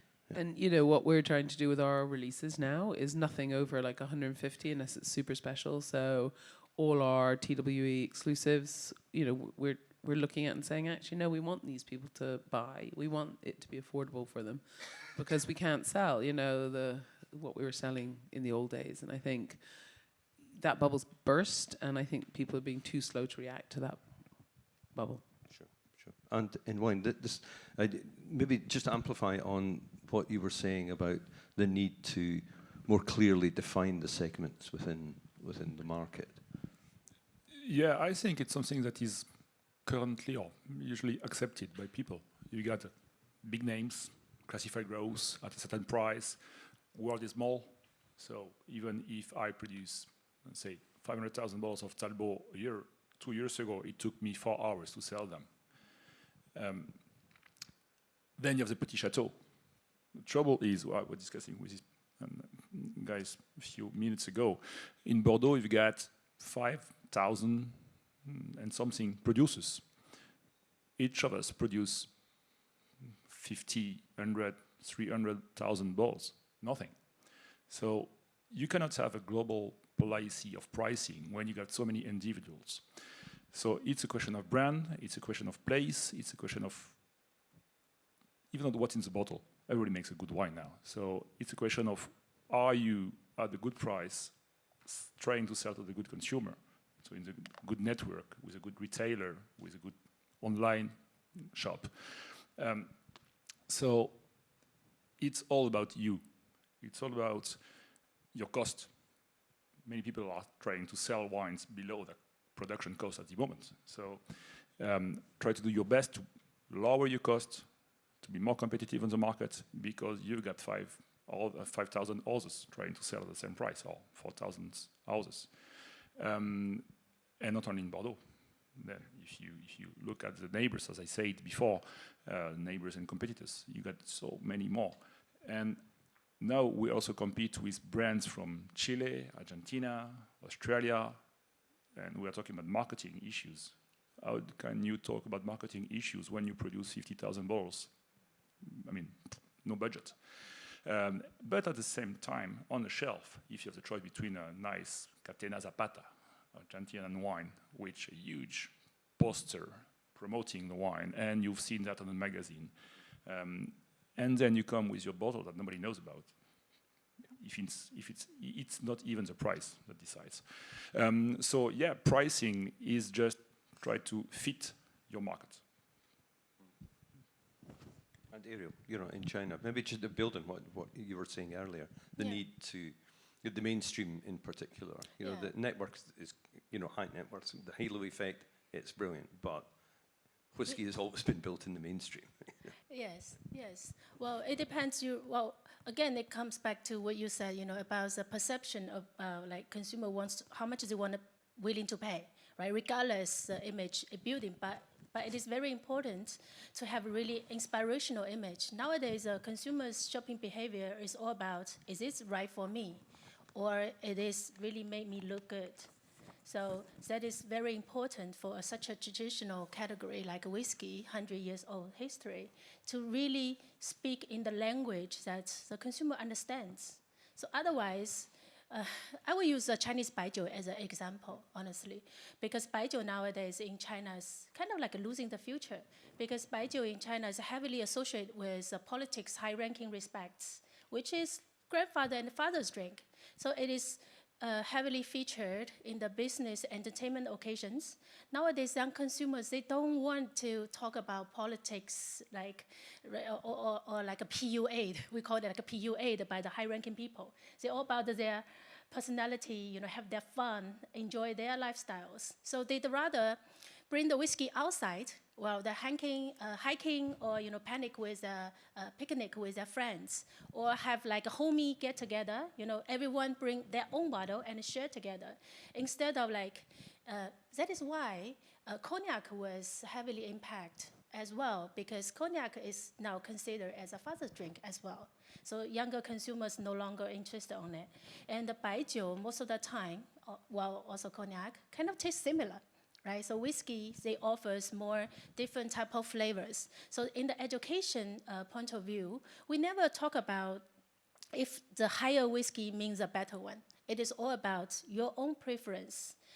We never exclude competitors in our education program, because you will never control what they want to drink, what they're going to buy. So challenge is to us if we know it well enough to differentiate ourselves. But of course, those rare, disappeared distilleries, limited editions would definitely be expensive, but you can still find a way to trigger the consumption. I still remember when we released PNU 1, it was around like 45,000 pounds a set, right? Honestly, regular people, unless you are a collector, otherwise you were never gonna open it and drink it, right? I have a set as a marketing investment, and I split it illegally to the SWA, but I split it, bottled it myself, and sold it online. And the ticket was sold out in a day because people buy the ticket, join our tasting, they flew themselves, cover their own transportation fee in order to drink it with people and follow the facilitation of the masters. They really enjoy it. So further, again, the build. It really depends on the format about different pricing point and who you are talking to. I remember yesterday we were talking about like, one gentleman shared about like a 50 ml wasn't a good business, but actually the core reason of why it is not successful because the cost of production in Europe is extremely expensive. If you check the cost in China, way cheaper. Well, considering the export, delivery fee, right? You pay the tariff. It is almost the cost of everything, the production. The liquid itself is very minimum charge. So think about it. Who you talk to, what the price position you are, what format, and what's your uniqueness in terms of this category, competing with all your competitors, it will still find you the right person. Yeah. Thanks, Ariel. I'm going to open it up to questions from you lovely people. Who wants to jump in first? Nobody wants to jump in first. Here we are. Ingvar, short throw. Hello.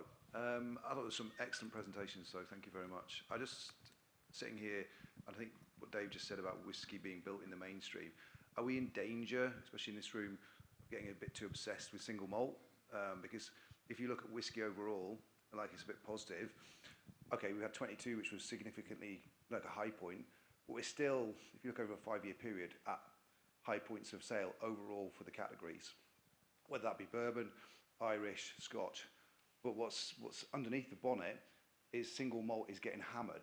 Like it's 40% off the sales volumes of 2022. So, but blended Scotch is doing okay, bulk sales are doing quite well, and it's similar in other categories. So I'm just concerned that we're maybe getting a bit too focused on single malt as opposed to the broader, whiskey category. I'll take that. Yes, 100%. You've got to remember how people got into whiskey. They did not normally start with single malt. They got in through Irish. It's easy, it's gentle, it's got a real approachability. They got in through American. It's sweet. They got in through blends. They've got that approachability, that softness, that sweetness. We've got to focus on getting that new consumer through the door. The single malt drinker will always be a single malt drinker, but they didn't start as a single malt drinker. It's the same I say to the rum industry. Sugar wins. Sweetness wins. That's how you get people through. People's palates start with sweetness and then end with savory.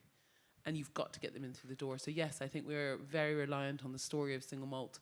And actually, for me, one of the most enjoyable things is to drink and look at the Japanese, category. They're not hung up on single malt or blend. They're just hung up on Japanese. And, we've kind of got to think about that from a Scotch perspective, from a, global perspective on how we talk about whiskey. We're talking about whiskey. We're talking about liquid.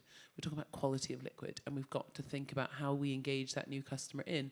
Single malt is seen in the same way as in some wines, is seen as something snobby, is seen as something rarefied that your father drank or whatever. We've got to change that perception, and that is bringing people in through different parts of the industry, and blends for sure are one way. Now, if we look at what Monkey Shoulder did when they started, fantastic job. You know, and Johnny Walker consistently to this day is one of the best blended whiskies. And they're still doing that, and they're still going out, and they're still talking that market. And, you know, we've got to kind of focus on that and really think about it, because I think it is important to kind of bring people in on the journey, and price laddering is something. Yeah. Do we need new blends? Because, you know, is there a tarnished image of the old school blends? Maybe Walker. I don't know. I think it's too many Johnny Walkers, but anyways. There are too many Johnny Walkers, yeah. But you know, the old blends is their image tarnished? I'm thinking, you know, what Compass Box have done, what Woven has done. Where's Paddy? Table Whisky. Yeah. Yeah. Which I'd like you to talk about, actually. Yeah, definitely. I think, you know, we've got to make blended whiskey great again, to quote a famous asshole. You know, I think and the people are doing the right things, like, you know, the guys that are coming out there and looking at it from a fresh perspective and saying that this is just a whiskey. Just enjoy it and don't really think about, you know, where it is. It's about flavor. People understand liquid through flavor. And that's why things like flavor camps are really important. That's why talking about what something tastes like is important. You know, it's making it accessible to a consumer, and how you do that is through flavor. And I think some of these blends that are using that as a tool are doing the right thing. Yeah. I want to say a little bit about China is kind of a little bit different. When the consumers graduated from the high school and they have money, they wanted to try whiskey, they just go right after into the single malt because it has age statement. They can show it off.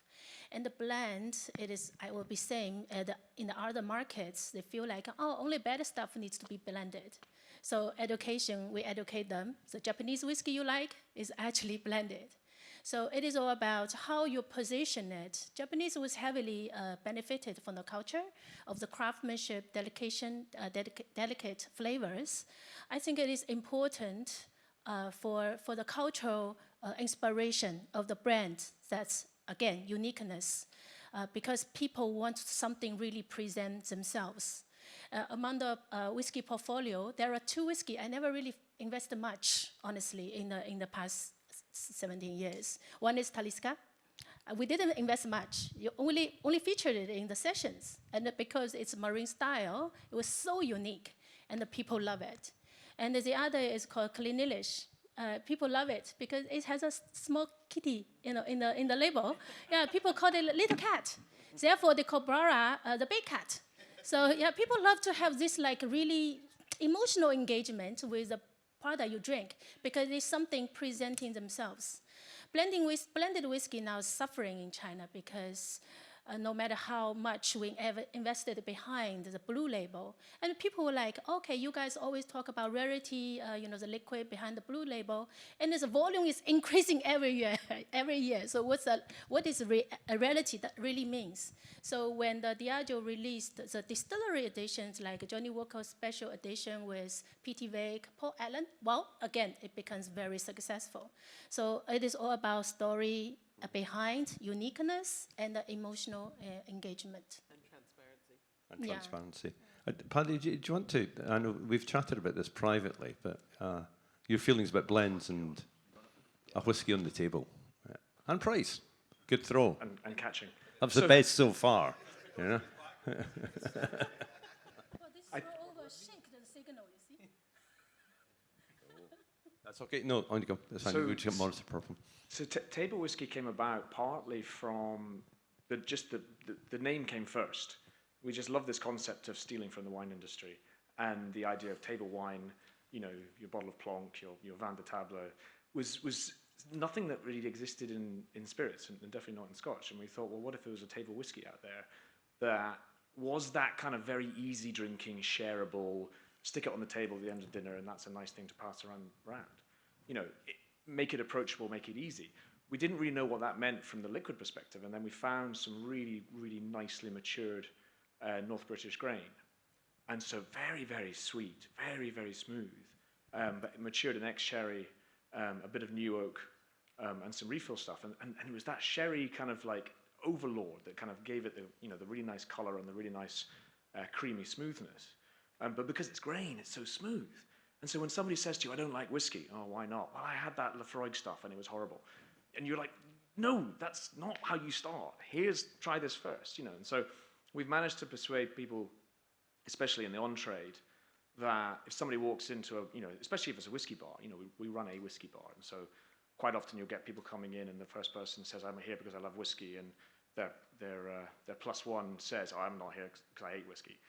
And we said, well, if you don't like whiskey, that's fine. But would you be interested in trying this? And suddenly it opens up their eyes because it's not what they expected. Because it is, this is the wonderful thing about Scotch, or whiskey in general, is that you've got that complete spectrum. But everyone's so overly focused on the single malt end and the really, really difficult to like single malts that they've forgotten that there's a huge, huge volume of whiskey being made at the grain end of the spectrum that's delicious, but completely misunderstood by everyone who's trying to be selling it. Diageo tried this with Hague Club, and it was the right idea, but the wrong approach. And so we kind of hope that with table whiskey, where again it's a different format, it's in a burgundy bottle. It's got a small label that screams Latache because Ian's obsessed with Latache, and it's all about just making you kind of just stop for a second. Whoa, what's that? And then because we made the price point £35, it was all about saying it's not expensive. You don't have to burn real money on this. It's something that you can buy, and if you like it, great. And if you don't like it, well, it's £35. You'll survive. So flavour and the keen price point, because you could quite easily have a delicious flavoured whiskey at 80 quid. Yeah. It was price point. It was priced to be approachable. It was designed from a liquid perspective to be approachable, and the packaging was designed just to make you stop for more than 1 second when you sort of pass it on the shelf. As I said, you get 5 seconds with the consumer on that shelf. And what is it about your bottle that's going to make that 5 seconds mean you're going to pick it up? Yeah. It was really interesting. We launched a new show this year because I didn't think my events team had enough to do. And we launched a show called Welcome to Whisky. And actually, we were really, really proud because 30% were women that came through the door, which was, for me, huge. And actually, our biggest sellers were blends. So That's really interesting. Really interesting. Any more questions? Yes, Charlie. I was talking to Paddy about this last night, so Paddy's really in the vogue. We often talk about luxury and premium, and I get it in whiskey, but they feel quite old-fashioned. I was just wondering to what extent should whiskey be cool in marketing, because we never talk about that. But we always talk about recruiting a young audience. So I get to sit through a lot of brand presentations, especially by the big boys. And I literally left a company that will remain nameless, their presentation of all their brands. And I turned around to them and I said, you're going after a customer that doesn't exist because you think it's what you need to do.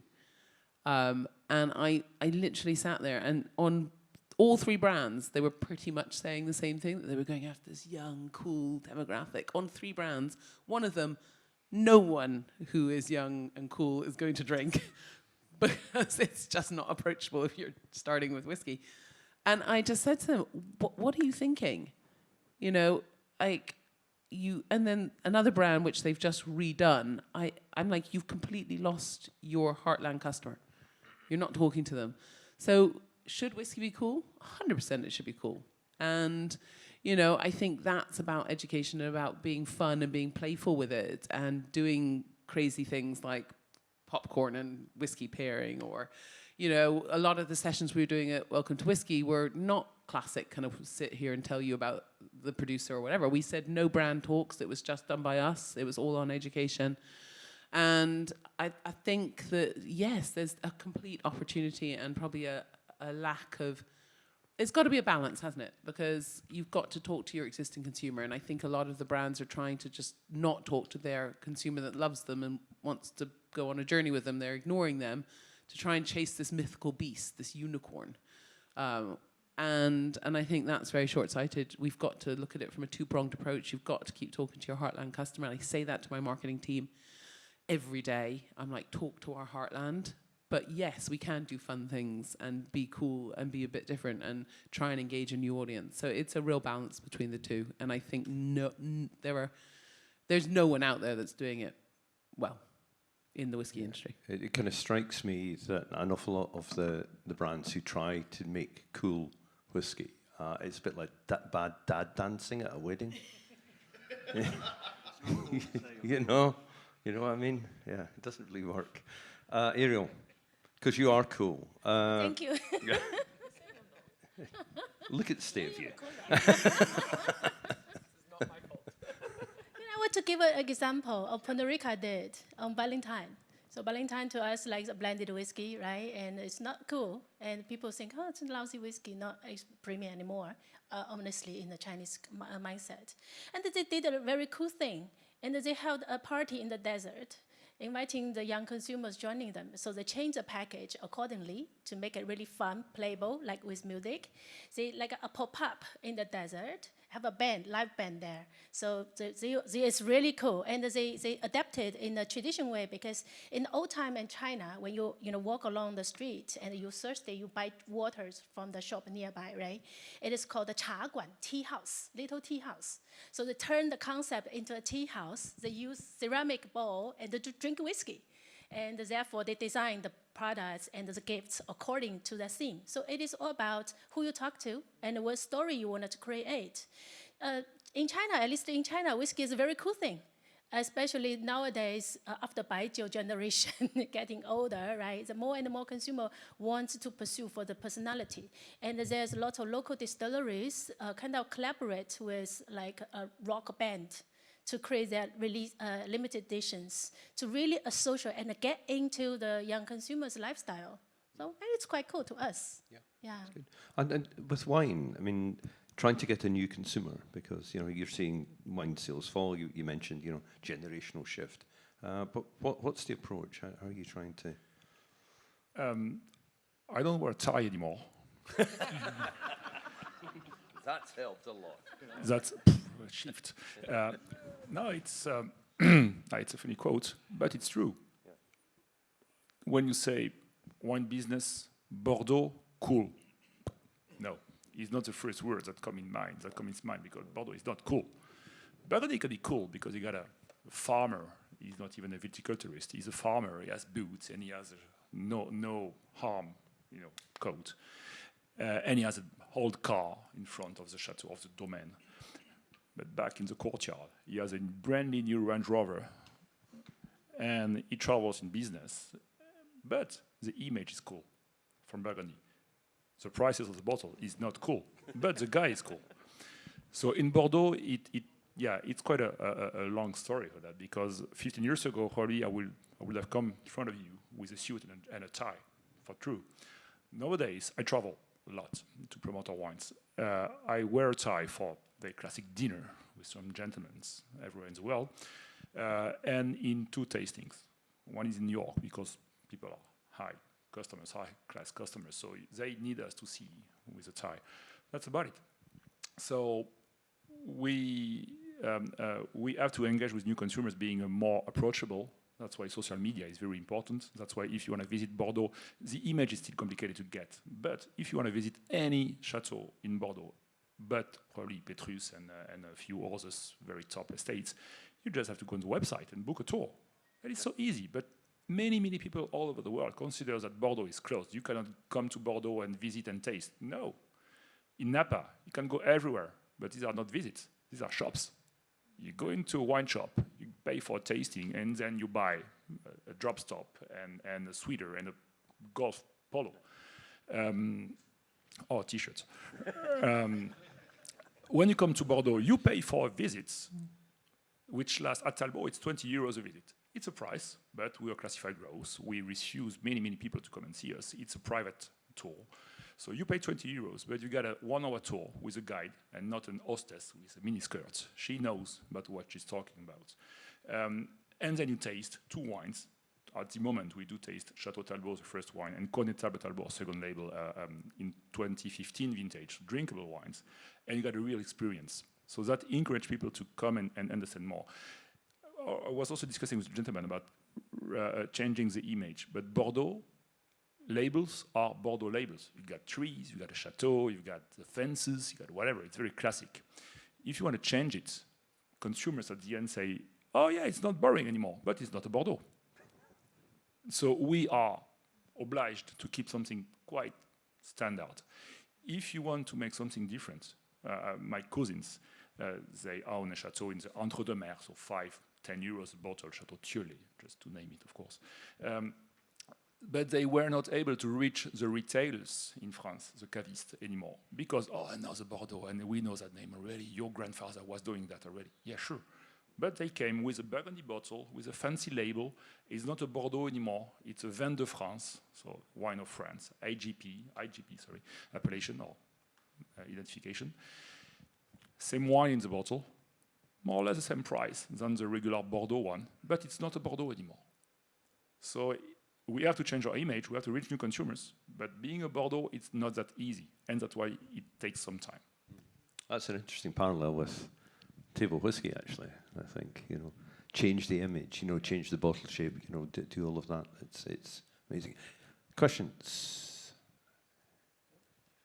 Oh, Louise, right. Good luck with this one, Charlie. It's a quarterback pitch, this one. Way!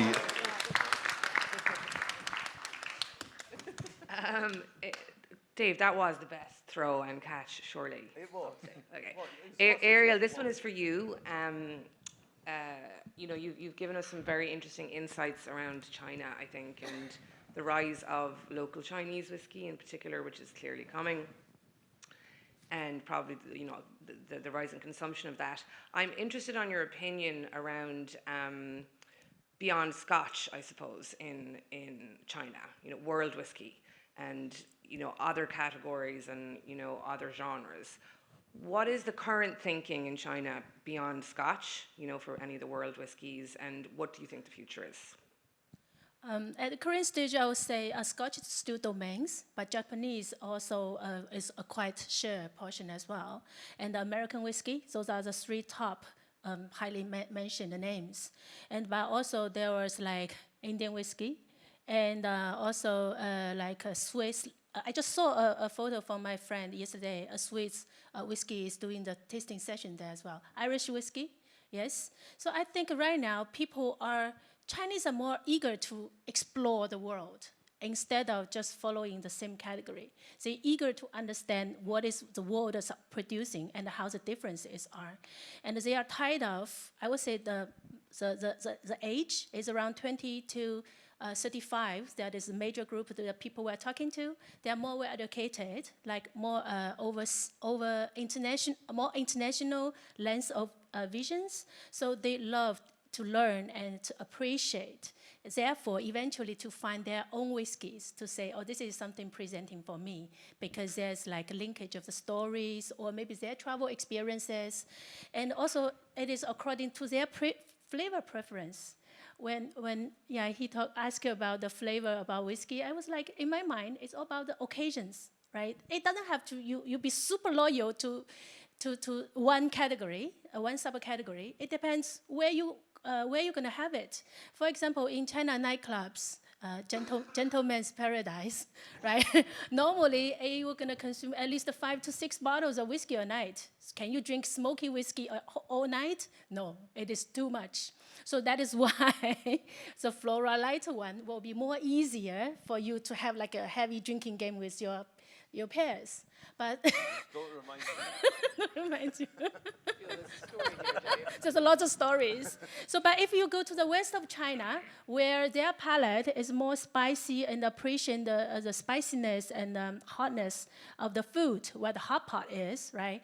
It amazed me that one girl in the bar, she can finish Lagavulin 16 all by herself. I was like, huh? To me, it was like too much, because I was born. I was born in the east of the land, where I prefer the authenticity of the yummy seafood. So I prefer lighter ones. So it is all about.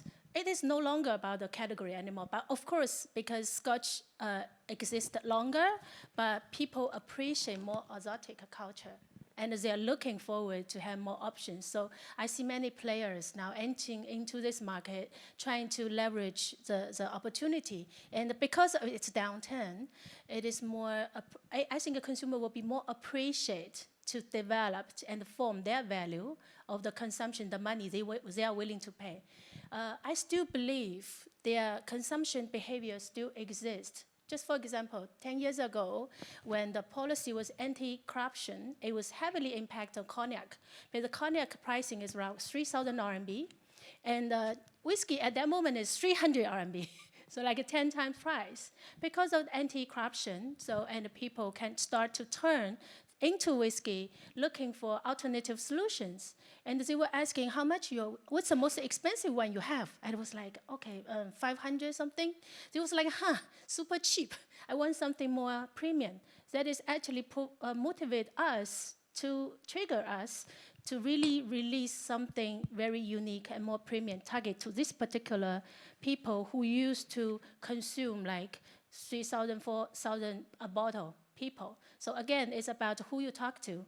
I have to admit, at current stage, because of the transparency of the e-commerce platform, so advanced, so convenient, you stay at home, you place order, 10 minutes, it delivered to your home.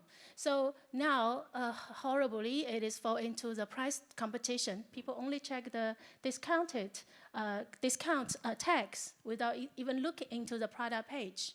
Again, it is about who you talk to. If you talk to the mass, so yeah, the replaceable. So it has to be well accepted, flavor-wise, well accepted, like big brands. But if you can really engage with your target audience to really get them loyal to you and continue to feed them with something really distinctive from the mass, they will appreciate. So they are no longer only loyal to one category. They want something really inspire them and get them interested in their daily life and presenting themselves. That's great. Thank you, Ariel. I think we've got time for one last question, maybe two. But Chester was first. Well, you might have been first, but you know, I saw him first. Thank you. I just want to add some words about the market in China. It's all about history, as Jonathan said yesterday, that when the market goes up, you salute to the Chinese market, and when it goes down, you blame everything to China market. So this is reality. But the actual thing is to talk about the brand loyalty. I don't think we have any brand loyalty, especially to the whiskey product, because it's quite new for everyone, every consumer in China. And there is a challenge, but also an opportunity to all the brands who are willing to sell their products to Chinese market. And as Ariel said, that we have a very efficient e-commerce situation that you can get your final consumer quite easily. And to talk about the last question about Martin, about the blended and the single malt whiskey, of course, single malt in China seems much more premium than the blended whiskey, but considering about the situation right now, like Laizhou, Ariel and I only present their single malt whiskey because it's much more easier to understand, to build up the image, but actually they produce a lot of blended whiskey at the same time. They launched blended first instead of single malt. And the retail price for their, like, it's called 22 and 66, there's a logic behind it, but the price starts from 15 pounds. And they launched the 200 ml around like 5 pounds. So if you want to target the potential Chinese market in the future, otherwise you can beat with them with the price system, but it's really hard. It's like for the manufacturing, all the industry aspect, that you cannot beat Chinese with the price system. That's for sure. But if you put yourself as a premium market, for example, like your final price is over 200 pounds, maybe you have a chance. You may build up the brand image, brand loyalty with your very niche market consumers. You will win for sure, because still that people seems the whiskey as a social status image in China. But if you want to sell really a lot, maybe blended whiskey would be a choice, because there are some like different brand image, your stories may reach them, but still considering about the what you really want from the market. You want to sell large quantity, just like the Bordeaux wine, like 10 years ago, ASE, they sold a lot of Bordeaux wine, premium wine, to Chinese consumers.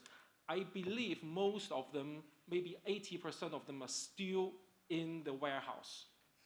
Nobody drink it, especially the premium stuff, but they just keep it in their warehouse, in the cellar. Yeah, I think that will be the same scenario for premium whiskey in the past 10 years, that people bought them, they keep them, and maybe for the next generation, for example, my son opened my warehouse one day, found, okay, my father left so many whiskey for me, but actually just don't have the stomach, don't have the liver to drink that. Yeah, that might be the situation. Yeah. Great, thank you, Chester. Right, and big throw up to Zoe. Oh, no.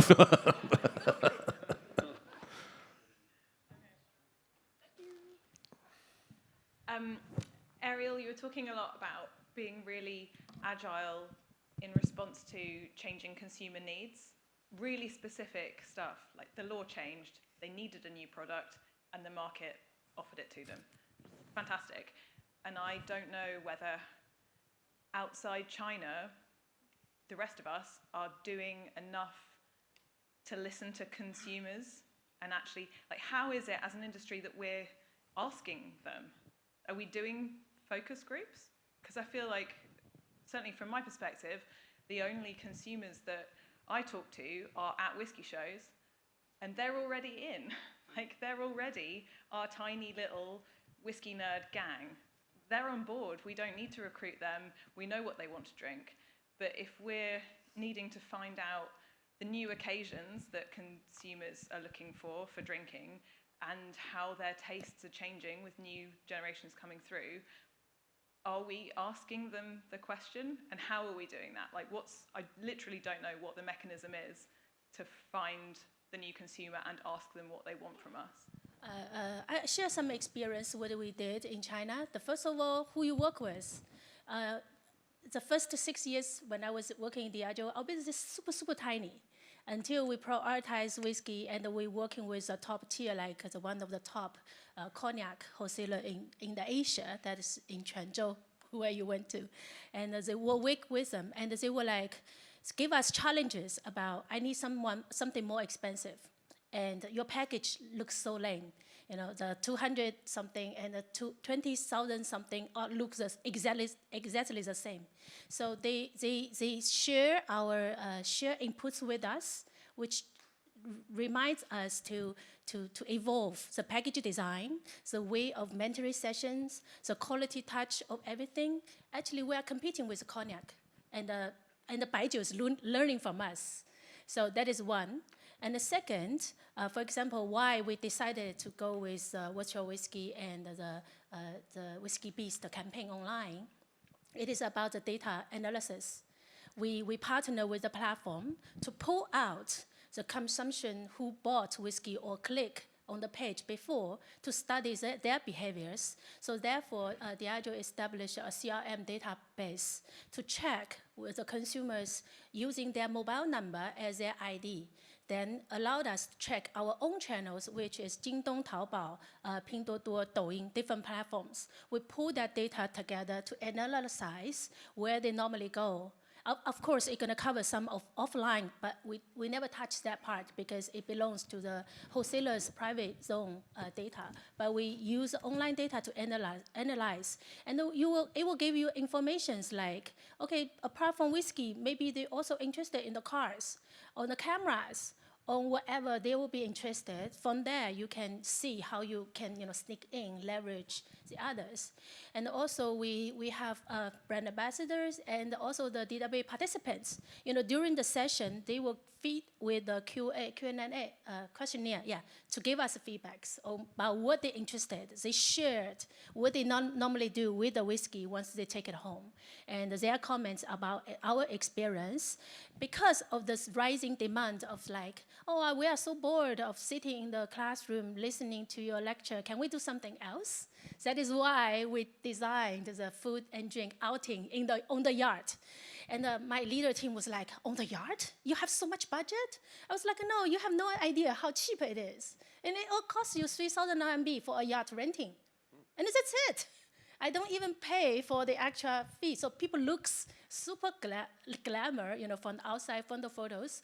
But it is really depends how you use your budget smartly, and to do something that is really, I would say, break the perception of this normally do, because many whiskey nowadays who enter into China, yes, tasting sessions, swirling the glass, pretending you are super like a connoisseurs, but actually no, you encourage people to do whatever they're interested, like in the food, in the bars, go out with friends, then you can observe and learn.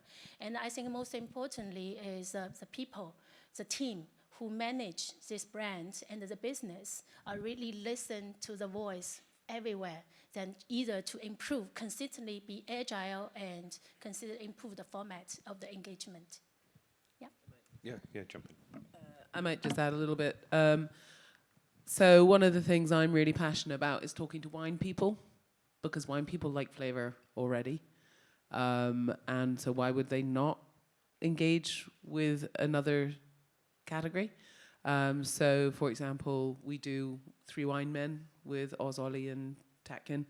I'm doing on Saturday, I'm going to the Master Sommeliers, the kind of ones in training, or, no, sorry, not Master Sommeliers, the Runar wine competition, best sommelier of the year. I'm going to teach them spirits, because I genuinely believe that the more wine people I can talk to, that's a new market that's not necessarily engaging with us as I believe they can. So I think it's looking at what are the similar areas. So it could be luxury watches, it could be cigars. Cigars, I think, open a real opportunity. We do a lot with JJ Fox in the UK.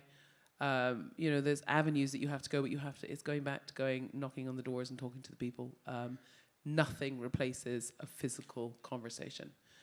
You can analyze all the data in the world, but I tell my marketing team every day, go out and frickin' talk to them, because you'll understand a hell of a lot more than a piece of paper. How important, very last thing, how important then is that personal contact with the consumer within? Same issues. Yeah. How do we recruit new one? Yep. If they come into a wine show, they know about wine. So you're going to try to recruit them for yourself, not for the business overall. So we travel. What is also very important, and especially for me at the moment, is to teach the merchants, the sales team. Talbot, because most of you come from UK, Talbot. But it's such an old brand in the UK that many people say, oh, that's something I drank with my grandfather, and I want to try something else now. So I'm coming to the UK very, very often at the moment, trying to explain that classic is not dusty. And so my first step is with merchants, sales team, marketing teams, and then try to spray the message to the consumers. But it takes time. I know it's going to take me the next 5 or 10 years to be sure that all the consumers will understand that, and that Talbot will be not fashionable. But okay, nice wine, nice label, classic, but I know they make a good wine and in a modern way. So we make a lot of shows. We don't pay much for them, because I don't like to pay to sell my wine, because we are probably too confident about our brand and price and distribution, but we do it a bit more than before. We have an association in Bordeaux. I don't know, we didn't talk about that today, but we got a few associations which are quite efficient. It's called the Union des Grands Crus, so the Classified Growth Union. We travel the world. We visit 80 cities in a year. You're not obliged to visit them all, But Talbot is a huge wine, a huge brand, huge size, so we do them all. And nowadays, in these travels, we do 2 tastings a day. Professionals, trade, first 3 or 4 hours, and then consumers. So we normally do it with a merchant, and he sells the tickets or invite his guests, his consumers, to come and taste. And so in the same room, we got 90 or 100 chateaux from different places of Bordeaux. And so you have time to discuss with the consumers and to send a message. So I'm not sure that I will remember the 90 people I met, but I like that wine. I like the winemaker. He explained me the philosophy behind the label, so it will remain. But you have to move, travel, explain. Brilliant. Move, travel, explain, become pandas. Lessons from this morning's session. A huge round of applause for a fantastic panel. Thank you.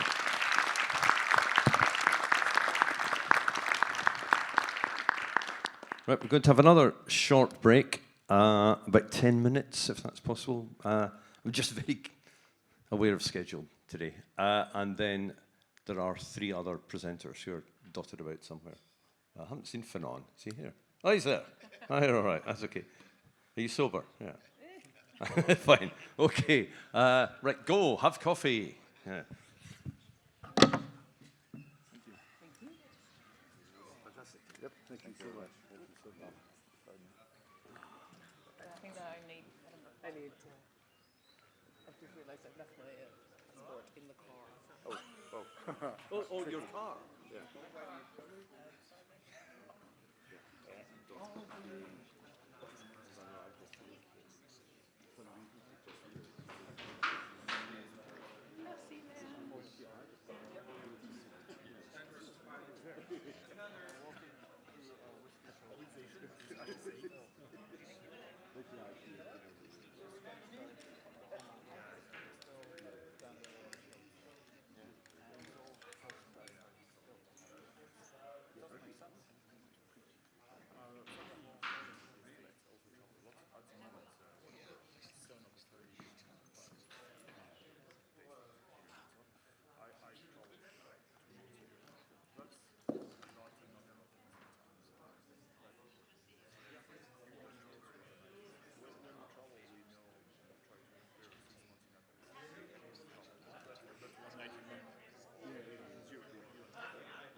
常好的时候，你说中国好，这个事儿不好你都在怪中国。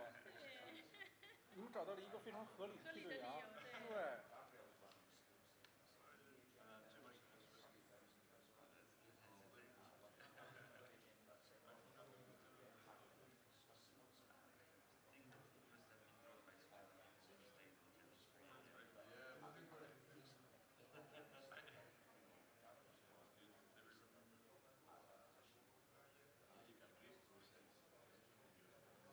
所以我们是要全部讲完了，然后他再去吃饭。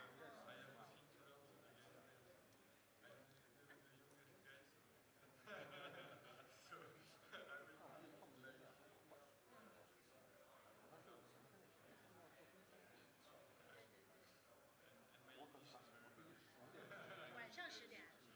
我在机场就得他们机场带回去。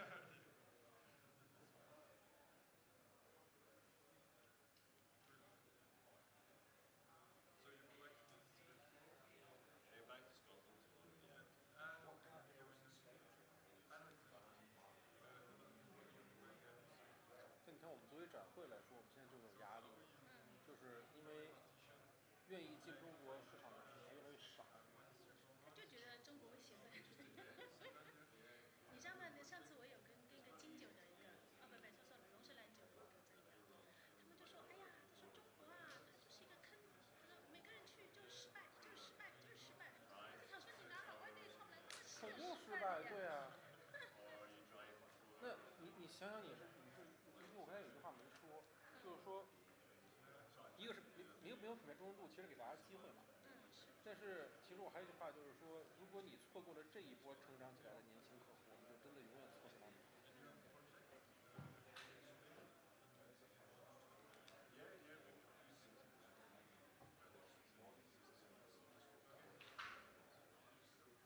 在中国除了烈酒啊，我并不觉得金酒、龙舌兰、朗姆会有很大的作用。但是现在不是国内都在想做嘛，你也拿出金酒。对，因为他们家现在只有金酒啊。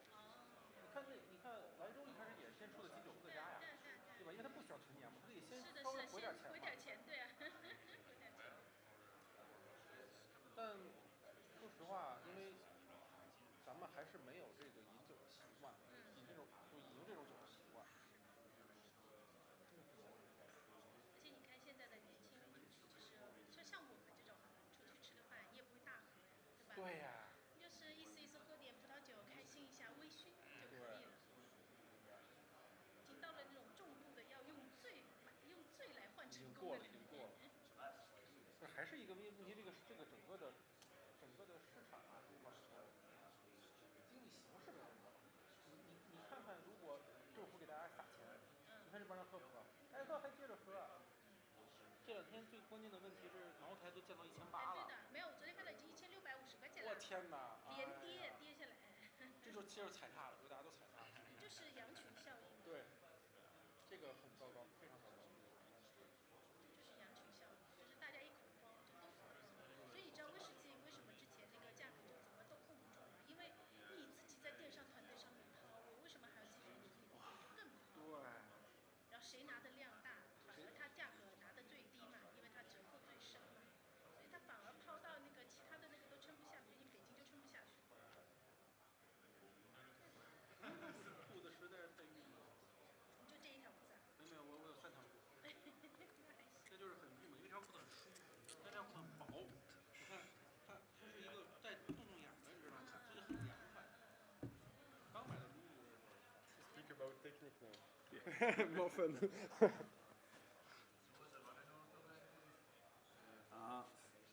Ferran, Maxime, you're bringing it all up to a final crescendo of wonder.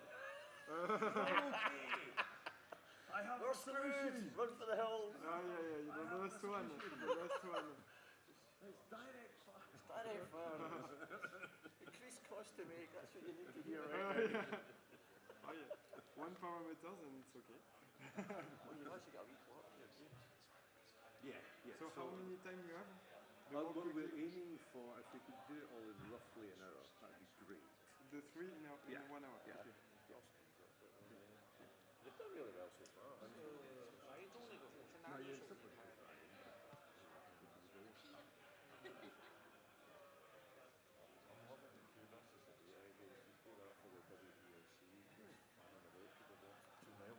听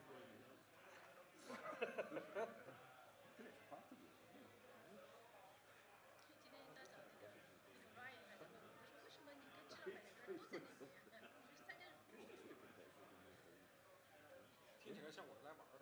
我们都是来玩的呀，准备来旅游一下。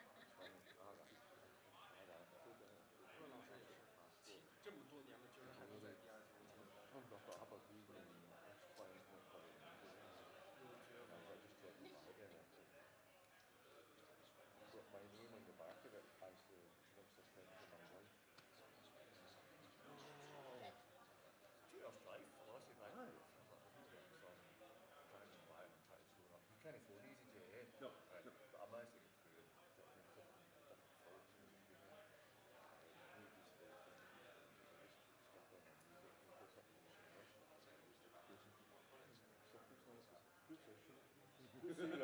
So more things change. And we'll say this is fated. This is fated.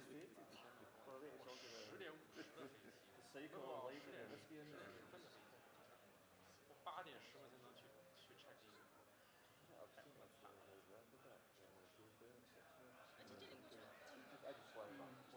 打打车打1个小时。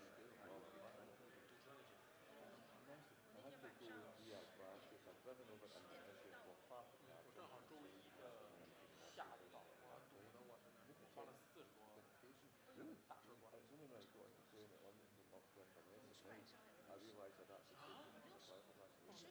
要软了吗？哎，我也这么想，因为那不是一直在做吗？就是我开始考虑飞到巴黎，巴黎坐火车，在我以前的为了安全，我宁可多花点钱。因为你想，好比豪华车，价格其实也差不多。It just shows you, flying out, nobody checks.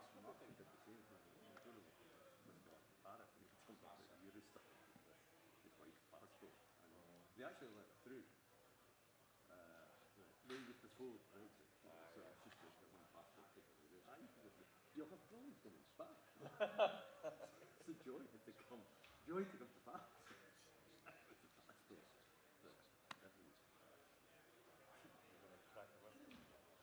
There's one fucking job.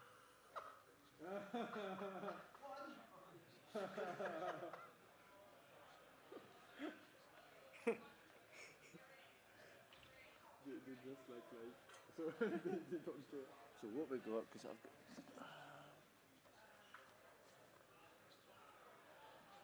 You do sometimes masterclass or? Yeah, not for a while. I haven't seen one like this before. Which one's forward and which one's back? And maybe get the guys to show us. I think the big one for go forward and maybe this one back. Yeah, and the pointer. Technical sheet, please. Which one puts And on? it's there, I think. It was maybe the... Oh, that's yours, yeah. Is that yours? No, it's not. I mean second. It's the right side. Okay, so this one gives you the... Okay. Yeah, that moves it. That's Siemens. No, that's fine. Green forward, dead back. That's right. Super smashing.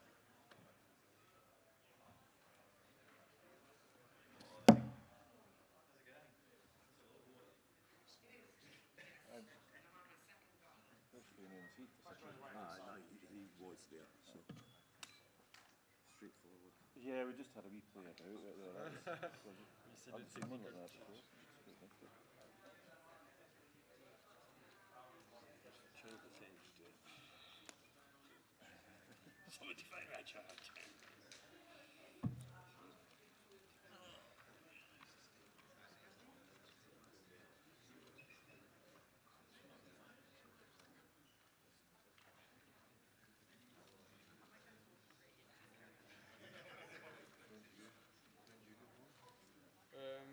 Sunday, because on Saturday there is a French whiskey show for French whiskey in Bordeaux.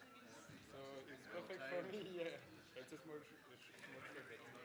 I do it, and tomorrow I visit clients.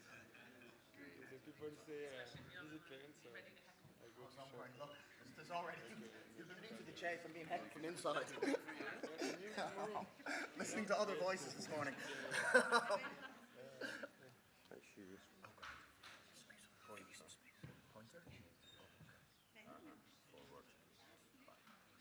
I first?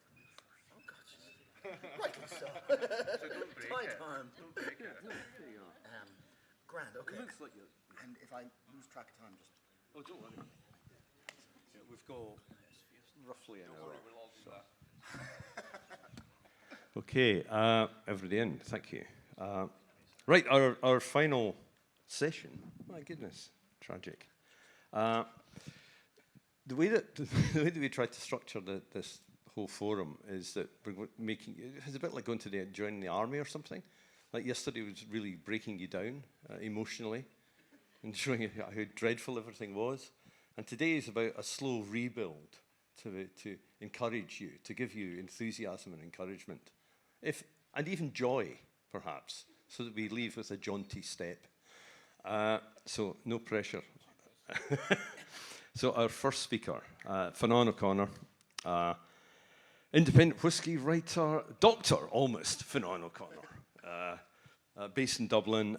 His amazing book, A Glass Apart, is published in October 2015, and hailed as the Irish Times as the definitive guide to Irish single pot still whiskey. He's a writer, he's a consultant, he's an amazing historian, and to be honest, he has helped to revive an almost moribund signature style of Ireland.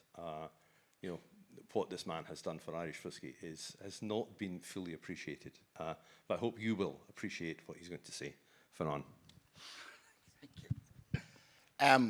Much like joining the army, but kind of joining the army circa like 1710, you know, where you were handed a pint and then you drank the king's coin and woke up in the morning and found out you were enlisted to. So my talk will be a bit off kilter. So yeah, so I write about whiskey, obviously, and I come from an historian background. So with my day job, I'm an academic. I originally kind of specialized in medieval literature. And then the two kind of streams crossed, the whiskey and the history. And part of that was just so my PhD was on the material history of Irish whiskey, circa 1324 to 1980. So quite a stretch. But circa 1324, you sometimes hear this date. It's like, you know, the industry loves dates. Doesn't really like reading history, but it loves learning dates. It's almost like the way history is taught now is trying to move away from memorizing dates, and the whiskey industry is just absolutely enamored with learning random dates, most of which are pulled out of a hat. But anyway, 1324 is the first reference to Irish whiskey. Now it's not. It's actually a copy of an Italian brandy treatise written by a bishop, a guy named Bishop Richard Ledred, who was an Englishman in Ireland, copying an Italian. You know, the whole thing's like a bad joke. But the whiskey industry recently celebrated the 700th anniversary of this, and they came up to me and they said, "Oh yeah, we're really going to mark the occasion. Maybe you could you tell us a little about it?" And then I started, and I could see their eyes just like, you know, we're never asking you to one of these things again. But it stands to the point that, like, for all of its historicity, for all of its enamoration with the past, whiskey, and I earnestly believe this is true of other old world whiskey categories as well, but it's especially true of Irish whiskey, has a memory problem. It has a strange historical amnesia, and usually the narrative you hear is that whiskey is so traditionalist, it's so stuck in its ways that it's not adapting, it needs to change. Now, today I'm going to try and present an alternative timeline, which is that whiskey really doesn't understand its past. It's almost jarringly out of sync, and that there's this enormous ocean of inspiration that can be drawn from actually looking at primary source materials and actually looking at the past, because nobody's doing it and nobody owns it. It's great and it's all there, and it's eerily modern because we've just bizarrely forgotten it. And so this first drawing up there, that's a manuscript. Well, I call it the Olayan manuscript. It's actually called MS 4334MB. It has no name. Or sorry, this is MS 1343. But again, they've all just got these random names. Nobody cares. They've no official titles. But this one here is an Irish medieval medical treatise. And so in the Irish language, late medieval Irish, about a quarter of the extant literature is is medical. Is this working? Yeah, grand. But anyway, all this history has been, and I think part of it's the language barrier. All this history, the whiskey industry knows absolutely nothing about this. This is, as far as I can deduce, the very first reference to the actual use of the phrase Ishkabaha. How do I make this? The wheat green one. So there's my crappy zoom in. So if you can see, so it begins. The opening title of that, or the opening line of that manuscript says, "Hic incipiunt virtutis aqua vitae ardentis." Here begin the virtues of the burning water. You know, the two most common phrases for spirit in the Middle Ages combined. So aqua vitae and aqua ardens. And so it begins in Latin, and it immediately switches over to Irish. And you can see, you know, obviously Ishkabaha is a calque of aqua vitae. It's just, you know, like eau de vie and all these phrases. So you can see on Ishka vehed. This manuscript, and I took Dave to see one of these, a sister manuscript to this. So that one's in Trinity. The other one is in the Royal Irish Academy, which is on Dawson Street. It's right, literally across the road. If anyone's ever been to Celtic Whisky Shop in Dublin, the largest retailer in Ireland of whiskey, they have the franchise for Whiskey Live. The whole industry has been through that shop many times. I guarantee you, no one who has walked in and out of that door, including the staff, knows that this is across the road. and you know, there's huge archive of stuff, and it's fascinating. But again, like for me, that's a good place to begin the history, because there's just this great mistake, this bewildering historical amnesia kind of begins there. That's also in the Royal Irish Academy. You sometimes hear this one talked about. It's the death of a chieftain named Richard McGraniel at Christmas from drinking. You can see him up there. He's up in the left hand there, Richard. And then if you can see down the second line, second word from the left, it's on Ishka Marava, water of death. And it says he died at Christmas from drinking too much, you know, Ishkabaha. To Richard, it was Ishka Marava. So, you know, it's been there. There's a Gaelic feudal feast to give you an idea of where he might have died. So that's a drawing of on. You can see your harper in the corner. You have a bit of trivia. If anyone doesn't know what a bragatory is, that up in the right there were medieval comedic farters. It was a bizarre jester profession in the Middle Ages and like they would eat special diets to, like, you know, really kind of plow up the trumpet. But anyway, that's what he's doing over in the corner. You can see the lads cooking the meal, blah blah blah. But the important thing for us, and you can see, so this was done by a guy named John Dymock, but he talks about the Irish aquavit, and he says that it is necessary to for the crudities of the Irish feeding, because the Irish notoriously at the time liked rare meat, which is really strange because we boil the hell out of everything now. I don't know what went wrong, but at the time there was this idea, you know, and again you get spirits as a kind of, across Europe, as a kind of digestif. And so, you know, this is a weird little racist account of all the peoples of Europe. It's a traveller in 1542, and each page has like a different countryman, and there's like a comic narrative. So this one's, you know, there's like, I am a Dutchman, I wear wooden shoes, blah, blah, blah. But anyway, the Irishman says, you know, I can make good mantles and good Irish friese. I can make aquavit and good square dice. So another thing the Irish were known for in the Middle Ages was gambling. So good square dice, aquavita. So it's amazing that it has always been there. And we kind of know, and I think that was part of the problem, was that the historicity of Irish whiskey seems so obvious and so self-apparent that nobody perhaps felt the need to kind of look through this stuff. And yet we get the story so wrong. We get it's amazing. And where history is missing, the void is filled by kind of, you know, bullshit and gombeanmanship. And we get these strange kind of brand stories, and the way that Irish whiskey tells its history, and I do believe the same is true to an extent of Scotch whiskey, that we don't get history. What we get is this strange collection of like just so stories, like, oh, there were monks and then there was whiskey, and that by the way is absolutely nonsense. You know, there was a malt tax and single malt turned into single pot still. All these like strange children's stories that upon kind of being poked turn out to be nonsense. And I think looking back at the past, okay, you have to go through a lot of old newspapers, but you find really interesting material stuff to draw from, and you find just like ferocious crack. So this is a newspaper or a broadside from the 1690s. Strange and wonderful news from Ireland of a whale of a prodigious size being 82 foot long, cast ashore on the 3rd of this instant February in a letter to a person of quality.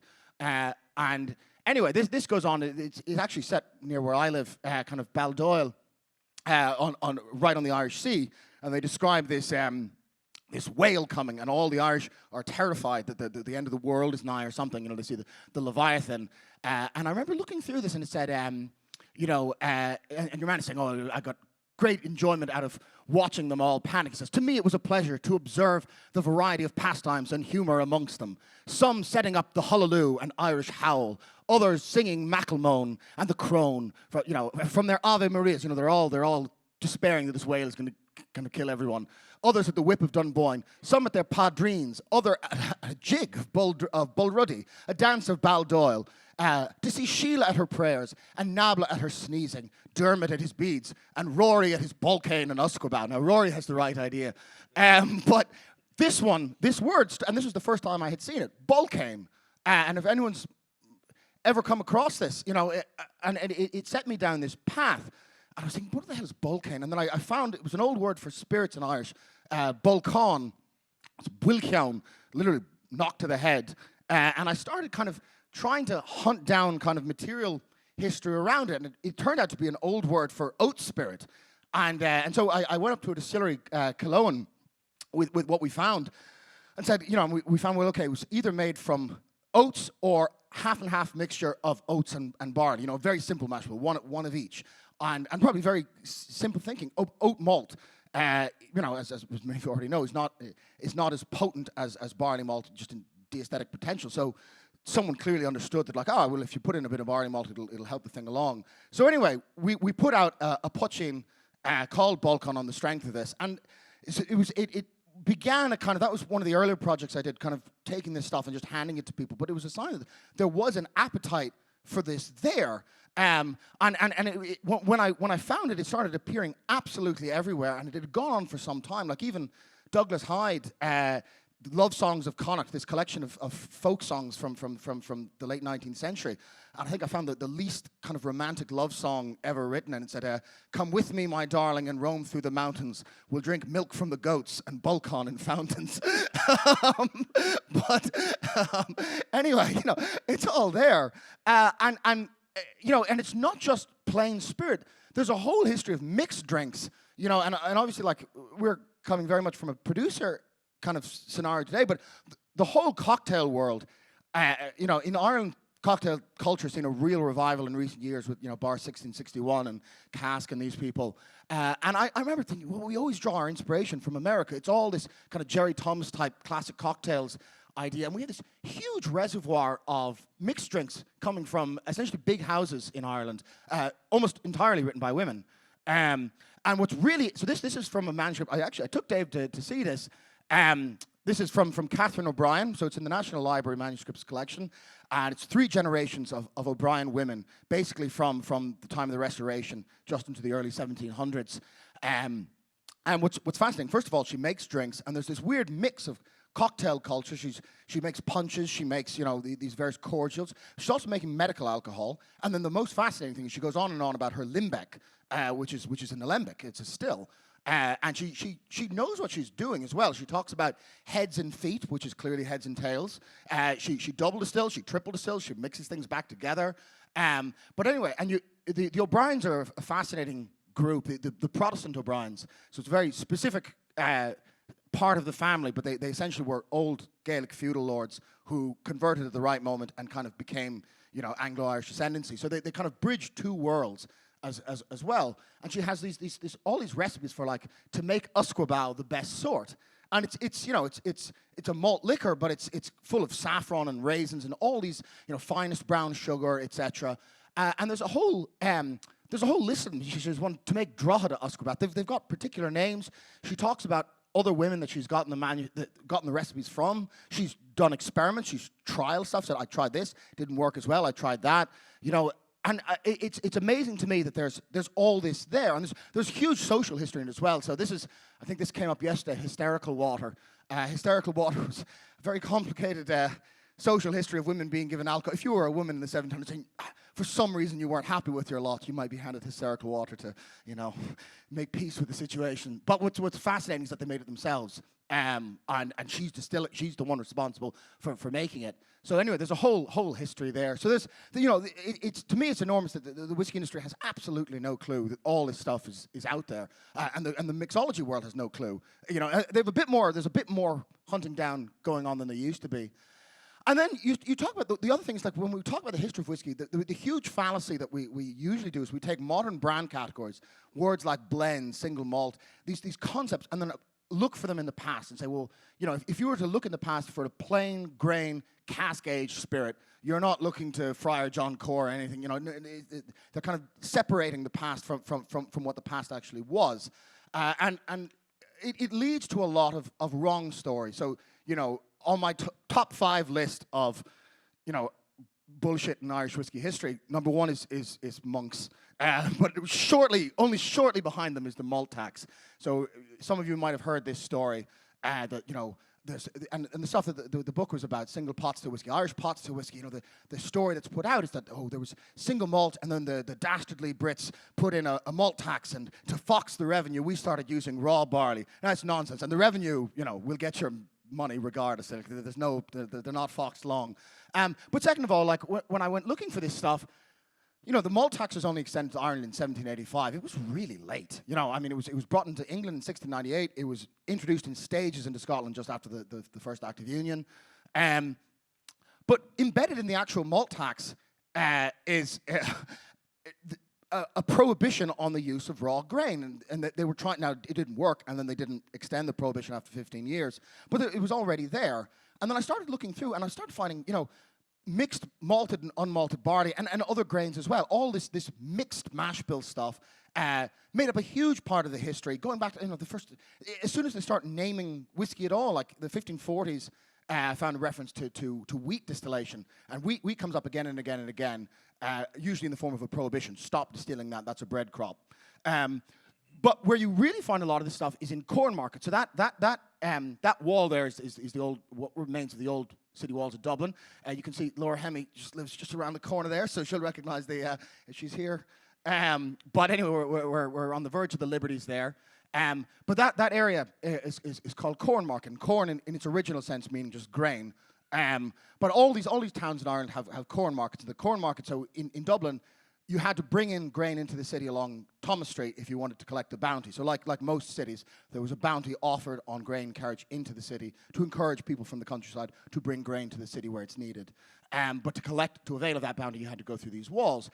This is where all the distilleries were in Dublin, right along here for that exact reason. And what I started to find was that a lot of this mash bill culture had risen essentially from direct distiller to farmer commerce. That essentially you're not at the stage where distillers do their own maltings. They're all buying from a malting house, and you're splitting your buying power between buying from a maltster and buying kind of in real time on the ground. And that you start seeing this spirit emerge. And if we're really going to talk about like single malt versus mixed mash bill, single malt in its early stages, whether it's happening in Donegal or whether it's happening in the Scottish Highlands, is essentially the tradition of a tenant farmer distilling with their limited resources. You probably have one thing, and it makes sense to malt it. And that's where that comes from. The urban tradition is where you start seeing mixed mashes because you're dealing with this essentially like corn market economy, and you have proprietor distillers making purchases from grains.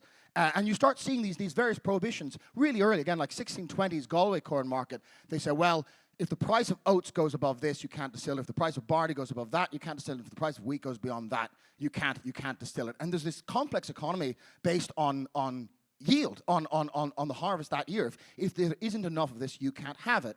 And you start seeing this rhetoric really early from distillers. Every time the kind of prohibitionists or the brewers get on them, they say, we are the farmer's friend.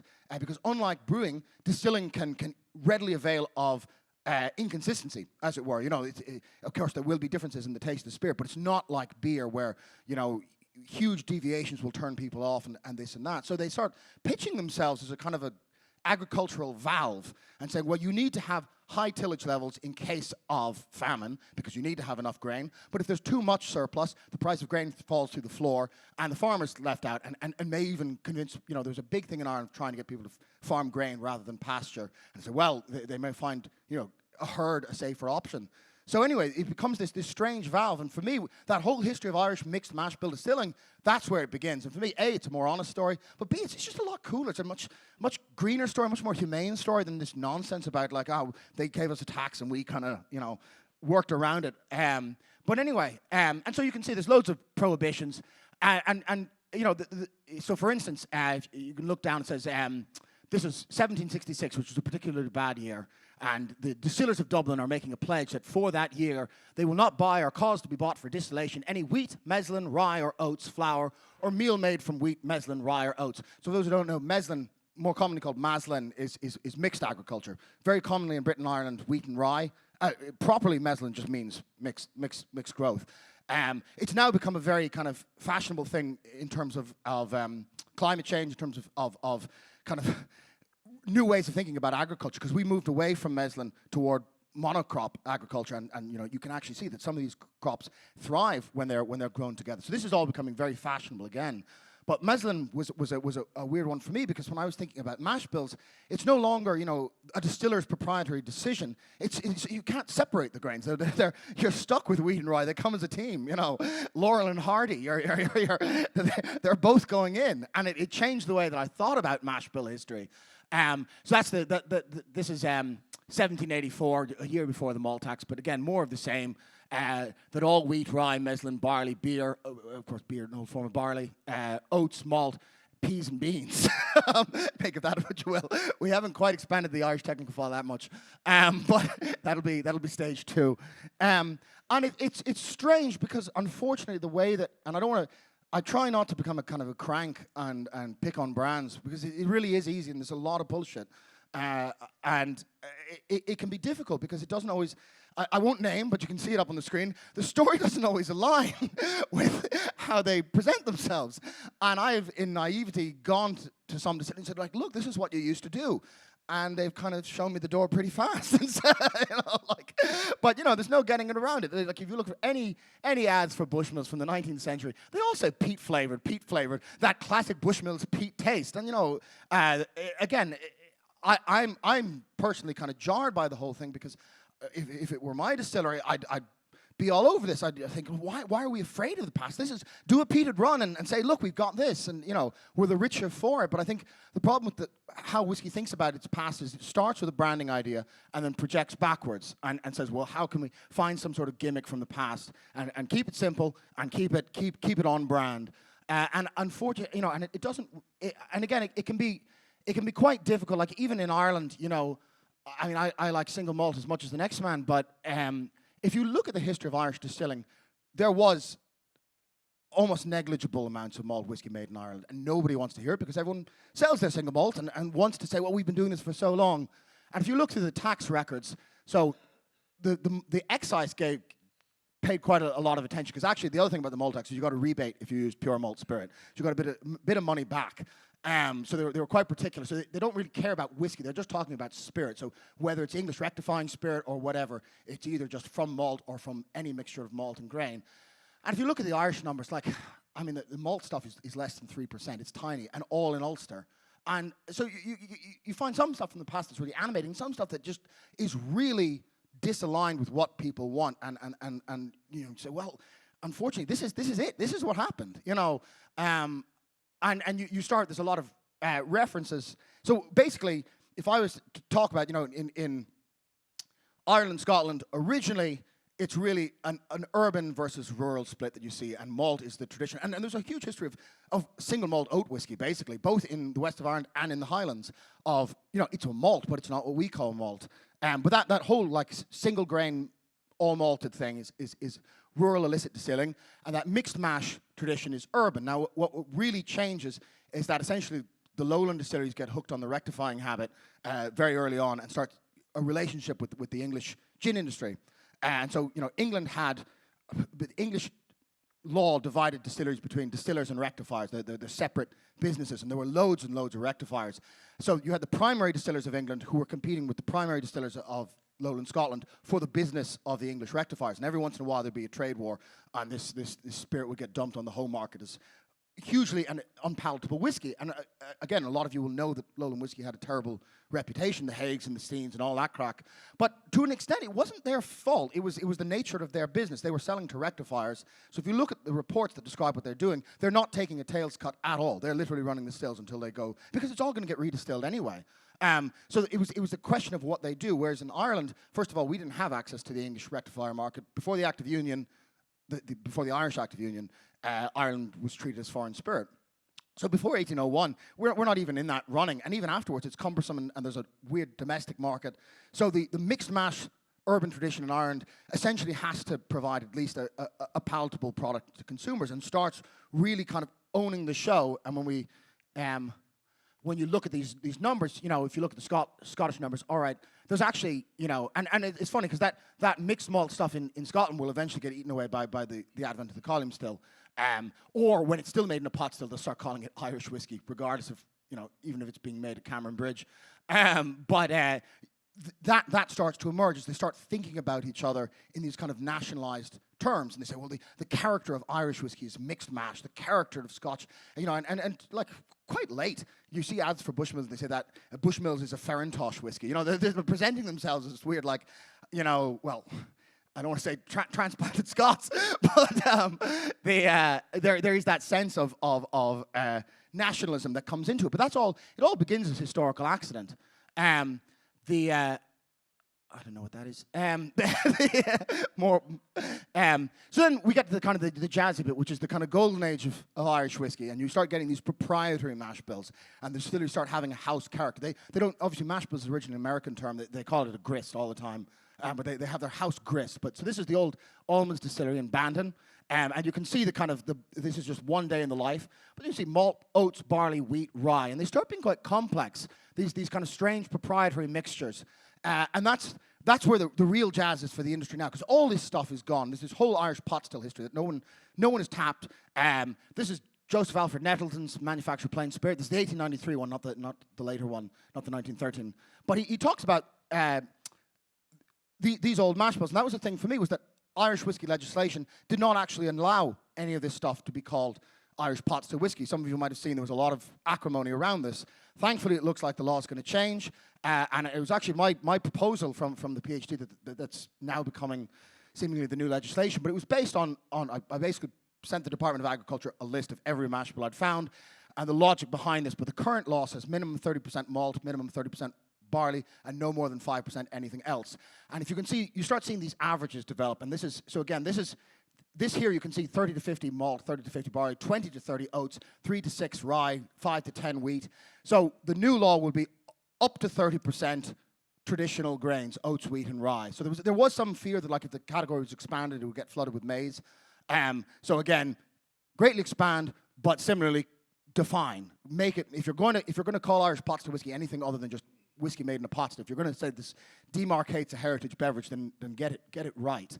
And there has been interest. So, like, this is the old Cumber Distilleries mash bill. I found that in the Public Records Office in Northern Ireland. I took it to Ecklandville Distillery, and I remember, if any of you met Jarlath Watson, he's a very romantic man with a very, I mean, like a northern accent so thick it almost sounds Flemish. He's gone back to, but anyway, he was saying, "Oh, we'll do it once, and we could never be Old Cumber. We'll do it as an homage." And then Shane, who owns the distillery, said, "No, we're going to buy the name Old Cumber. All our pots is going to be called Old Cumber going forward, and we're going to keep doing this as a specialty release." So there has been, that's the old Locks Distillery in Kilbeggan, and again, like it can be very tricky because a lot of these are modern brands. Kilbeggan's a modern blended whiskey, but none of them have any clue that this is here. That's the old DWD distillery in Dublin. So that came about in the Victorian boom. And you can see, some of the records are quite complex. This is obviously a newer distillery, so you can see that they're doing it in kind of, biro. But you can see malt, oats, barley, wheat, ditto foreign, rye, so foreign wheat as well, which is kind of cool. And then you get stuff that has nothing to do with anything. Like that was called malt whiskey. And you can see the mash bill is 60 bags of malt, 5 bags of oat, and 25 bags of barley. 260 bags of malt, blah, blah, blah. So essentially 90% malt, bit of raw barley, and a tiny bit of oats. Who knows what the thinking was there. They're also, obviously, you can see they're getting their yeast from Guinness, which is cool in its own right. But that, you know, this stuff, it isn't a categorical whiskey. It's not even like redefined pot still to make it right. Some of this stuff is just, you know, the past is it's like lifting up a rock. You know, you see loads of bugs and weird stuff. It's not simple, but I think all the cooler for it.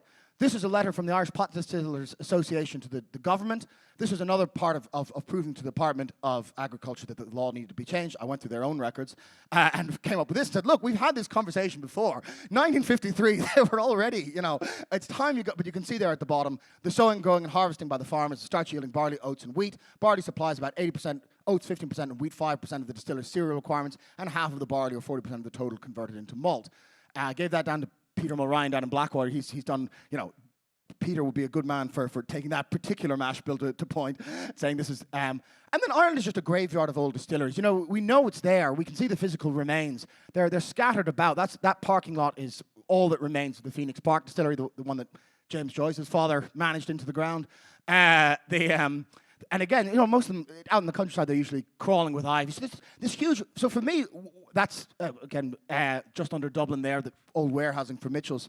But for me, the other fascinating thing is, like, because Irish whiskey is so full of new players, you know, it's kind of like the kids have taken over the house. And for me, all this past, the fascinating bit about it is that nobody owns it. It's open. We have the cheat codes into heritage. So if you don't have a distillery from 1608 or whatever, well, none of those dates are real anyway. But you know, if you don't have this auspicious history, you have access to this enormous well of stuff. And it's almost kind of embarrassing how jarringly there it is. That's that mash bill I showed you, the DWD. That's DWD today. It's apartments. Some of you might recognize it from an Irish program called Love Hate. It was a kind of a gangster program, but it was the guy, the mob boss lived in that building. But I went crawling around, and you know, you find, like, I was just crawling around the back, and I look up, and you can see, oh, look, there it is up on the chimney there, DWD. So Irish whiskey, despite having like hundreds and hundreds of years behind it, lives in this like erratic state of perpetual amnesia.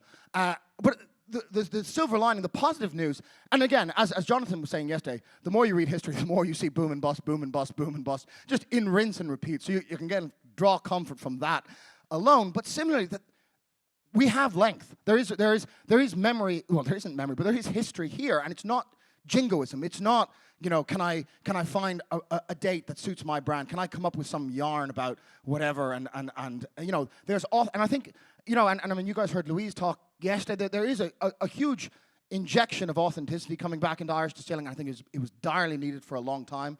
We are a real center of excellence when it comes to kind of spielcraft and yarn, you know, yarns of this and that. And it's sad. It deserves so much better, you know. And you see all these labels say, oh, we respect the past, blah, blah, blah. They haven't a clue about it. And I think a lot of it comes from just genuine unknowingness. I think, you know, marketing get a lot of flack for this kind of stuff, but I think there is a thirst. People want to know. And, you know, if I can just provide people with that information. A very good childhood friend of mine, Brendan Sheehy, he's a neurologist, and he deals with dementia. And I remember him telling me once that one of the techniques he was studying was narrative as an aid to memory. He says, if you tell people stories, it helps them remember the day. If the day becomes a story. And that always stuck with me, that, like, is that how we remember the past? When we can start finding the stories that will teach us to remember ourselves. Because again, we get these little memories here and there on a chimney that, you know, we've been here before. Thank you very much.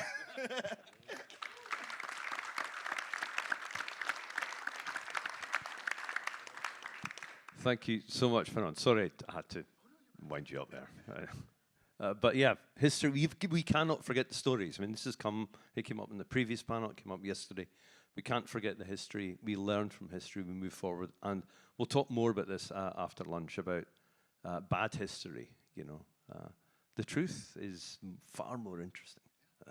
So, our next speaker, Maxime Dupic, Head of Production at Distillerie Roselier, who's driven, 8 hours across France to be here, from the 6th generation of fruit brandy distillers, 3rd generation of whiskey distillers at the firm, and he will tell you all about self-sufficiency and doing it all yourself. Here's one of the other avenues. If Fernand is talking about learning from the past, here's another avenue of opportunity for whiskey. Hello guys, so I'm Maxime, I'm maybe the youngest guys there, so I think I will learn nothing to to everybody there, but I will just tell my story because we you know that story we sell story first before the product, and thank you the team for organize this. I enjoy, and for first time for in the world of whiskey, and with amazing guys there, so like very proud to be there. Thank you. So Roselier is my village, so it's a small village of 180 inhabitants, and the particularity of the distillery is that we do everything on site. So I will just explain what we do there and which steps like can give a better product or not, maybe. We will discuss with that later. So just for localization, we are based in Lorraine, so it's in the northeast of France, close to Burgundy, Alsace, Champagne. And it's a lovely village. We are in the middle of the field, you see there, and orchard. And Lorraine is quite famous for Mirabelle. It's a French plum. And we are a distillery, a historic distillery of fruits, like a lot of distillery in France. And also now I will try to represent my colleague in France because we are a lot of distillery now, more than 130. So we are quite proud.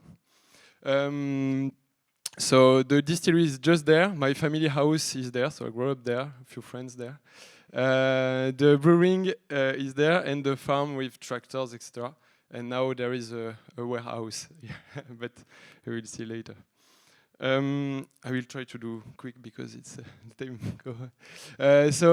I'm a 9th generation of farmer, so quite old farm, but it's not very original because in every family you have farmer, because like a few decades ago there is 90% of farmer in the was their job.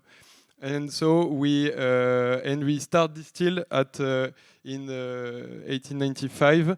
So fruits, and my grandfather started to produce whiskey in 2000, and we were like maybe the 5 or 6 French distillery. You heard Armoric yesterday. It is the first French distillery. Like it was 35 years ago, approximately, and now so. There is, like, as I say, more than 130, so it's a lot. Our vision, okay. But let's talk about a little bit about French whiskey. Just to understand, we have everything to make whiskey in France. We have lots of chance because we are one of the biggest barley producers in the world. You know that Europe is the biggest barley producer, and France is the biggest country of barley producing in France. And the farmers are usually sell to the cooperative. I don't know if in English you understand that, but cooperative. And the cooperative own the top 3 of the malting plants in the world, so Bourmalt, Malterop, and Soufflé. And so we have also the raw materials to make malt. So it is an important point. And after the knowledge for distillation, Armagnac, Cognac, Calvados, like fruits brandy, etc. And the cooper for sure. We heard yesterday, and there is many cooper in France too. We have a lot of chance, so we can play with innovation extra. So the just the distillery, we don't want to it's not like a deal, but we do it. So we have already, when we started to produce whiskey, we have already the barley, the distillation, and the bottling, but it's not very fun. So 15 years ago, my father distilled to put the brewing inside, because at the beginning it was just for fun. He's a whiskey lover like you, going each year when he was more young in Scotland, visit distillery, and so decided to make few casks, and it was a great success at the beginning. So in 2007, the first bottle sold. He have make 3 or 4 casks, and he sold all the bottles in 1 week or 2 weeks, I think. So he say, okay, maybe I can I can do a little bit more. And because it's we have a lot of chance, France is also a big market for whiskey consumption. We consume a lot of Scotch malt. So the customer was ready for, as you explained, a local market. It's more easy to sell in locally. But now and after, so evolve and they say, okay, actually we sell our barley to a malting plant. It's a mess because we lose the traceability, and we are quite geek in the approach, and we like develop enough. We love inox and machines, so we invest on that, and now we control the full traceability from the barley to the bottle. So it's quite fun to do. Harvested barley, so we have for sure laureate. We have talked about laureate yesterday. We have other variety because in France you have not exactly the same climate than in Scotland, but the variety are not far because Lorraine, northeast of France, is a little bit also wet and cloudy sometimes. But the picture are sunny. Here you, sorry. You see the village, and my father drive the tractor. We talk about story. If I'm in the US, for example, I will say, "Oh, look at guys, this is a John Deere. You produce the John Deere. It's an American tractor." So we had fun with that, and we adapt the discourse for sure. We don't say, "Oh, we produce all the traceability." The final consumer will don't understand that because mostly don't know then it's barley for making whiskey. But we can say, okay, we are farmer. My job, it was, for example, 2 weeks ago, I was in the field, like preparing for corn, the ground, and after I'm here for explain you my job. So it's quite fun, and for me, the people want to understand that. So we try to be 1 week on 2 on the shops to speak about our story. And stories that I say usually is that I say to people, one truck like that you can do like 10,000 bottles approximately. So when you are close to a tractor driver, you have to slow down and be careful. So we have 300 hectares, but for sure we have not only barley. So because it's not like wine, you can have only one production. So we have corn, wheat, etc. We turn the cereals, and we have between 30 and 40% of barley in the field. And we are. I will speak a little bit about terroir, but it's a bad word I heard. But we have different type of soil for production. For example, we have a big clay or more salty or more limestone field. And just it's important for me to explain that we can't go in the clay field at the beginning because it's too wet. So we usually do it at the end, or the opposite, it depends of the year. So we don't just grow the barley the same manner, the same way between the fields. So it has an impact on the taste finally, just at these steps. And we don't speak about just mineral in the ground extra. Malting plant. So for the geek people, I think you never see that. It's malting in continue. It's quite funny. It's like a snake. So the barley go like that, tick tick tick, and it's not by batch. It's not we do a batch. It's like moving, like an elevator. And we have 4 tunnels for 4 days of germination. So it's 1 day per germination. And the barley make in 24 hours like 15 meters, so very, very slow.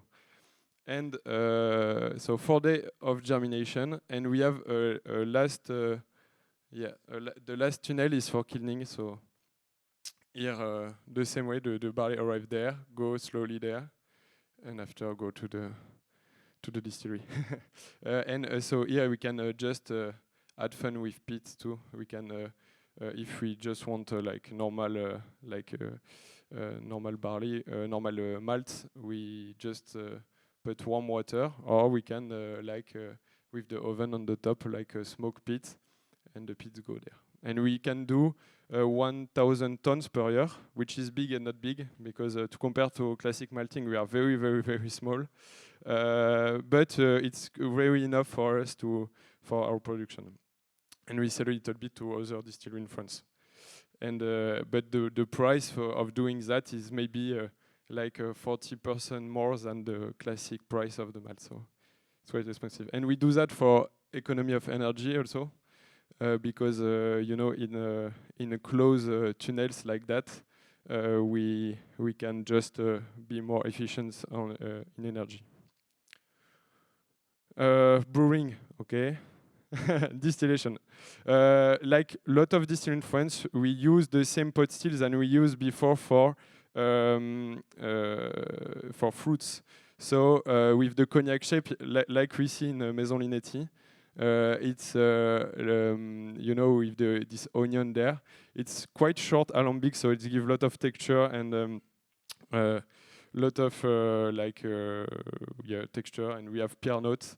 We don't do a lot of science in the distillery. We just produce what we like. but yeah, one of our signature is that we have like pear notes on the distillery, and we go with steam in it. We say 2 times distillation, and we love the taste. So last year we put 2 new more alembics and the same shape, like made by hand with a guy in the south of France. So very proud of that too. So it's quite the opposite. We have invested on the production, maybe at the worst moment, but we are quite happy with the sales this year. So I try to be positive. But my father say we are twice or third more on the shops than before for the same results, but I have never seen that, but for me it's okay. So we have 6 different warehouses, so a lot of storage, and we like playing with different type of cask. I think we have 18 type of cask. Like we have all the French winery, maybe we have some Chateau Talbot also in the warehouse, and sherry, bourbon, rum. Extra. We like playing and bottling, but okay. So it's just to share the distillery is there, and we have a few fields there, and on another village at 20 kilometers we have like 2 fields, but very clay salty ground, and so we have we do 2 single field whiskey per year. Of the same variety or same terroir but variety difference to experiment. We are quite young on that, so at this point I can't say this. We have like some idea, but we can't say this field give this taste. It's we are too young. We do that since 7 years. We don't have like enough experience. But if you was with me yesterday, you tried the new make. And as I say, we are fully automatized on the production, so the same parameters, just the field is changing or the variety. But so quite interesting to experiment. It's another way. For sure, it's very geek, and the final consumer don't understand that. We sell it's maybe 1% of our sales, the single field, but I say here we are for with people who like geek stuff, so I present it. And this is a cut of the ground around the distillery. So we are in the middle of the clay limestone part and the Vosges mountain. And there is a small volcano, if you have seen on the logo. You will love if you come at the distillery. It's a very small one because you have a lot of million years. So, but it is still there. You have 3 chimney. So it's we play with that because we have very different soils around the distillery. Yeah, but and Dave asked me what can gives the traceability to the taste, and what are the maybe the risk, the problematic about that. So at the beginning, to be honest, it was not easy. Like the first whiskey that we have produced, I tried like a few months ago. It was not as good as now, so we improve. And at each step, it's hard to understand. For example, we don't plant the same variety now than 10 or 15 years ago, because for the taste or for the whiskey, it's not better. The variety is better or less better for malting, and if the malting is worst, after you have bad whiskey for sure. So we like try to find great variety, work differently a little bit on the field. And for the malting, I have a lot of anecdote of problems, because you know, everybody that malting on the paper, it's easy. You just add water, the barleys grow up, and after you have to put it in the oven, and you have malt. But no, it's like a human. It's between variety, between year, you have to adapt the machine, and our process is quite new, so we can't adjust it at the beginning, and you know that stretch, when you make mistakes, it's like a glue. So you have to clean all the malting, and I have like funny story of doing that with my father during the night. So yeah, but quite hard to manage at the beginning. But now very proud. We since 10 years now, it's very working, and we increase the yield each year, and the ppm also when we pitted the whiskey. It was 35 ppm, now 69. So very proud, because we like sometimes pitted whiskey. Autonomy, cost control, and resilience in time of crisis. Yes, for sure. When you control the process, because it's for 100% of our product, it's not bullshit marketing. Here, when I say I'm a farmer, all the barley go into the bottle, and we don't buy barley. And when we say autonomy and resilience, and when the market is like that, for barley, for malting, for I don't know other stuff, we are quite stable, and we don't, for example, increase the price since 4 years now, and we try to be like reasonable on the price. So yeah, this is what I explain. So like it's just I put that my little brothers there. We have 2 farms, like I explained, and the malting plant, it's at 48 kilometers, so it's quite like circular economy for sure. The barley like don't go through the world to come back from the distillery, so it's quite a positive aspect during this time. And it's a story that when you do masterclass in clients, they like to understand, to listen. And we have also methanization plants.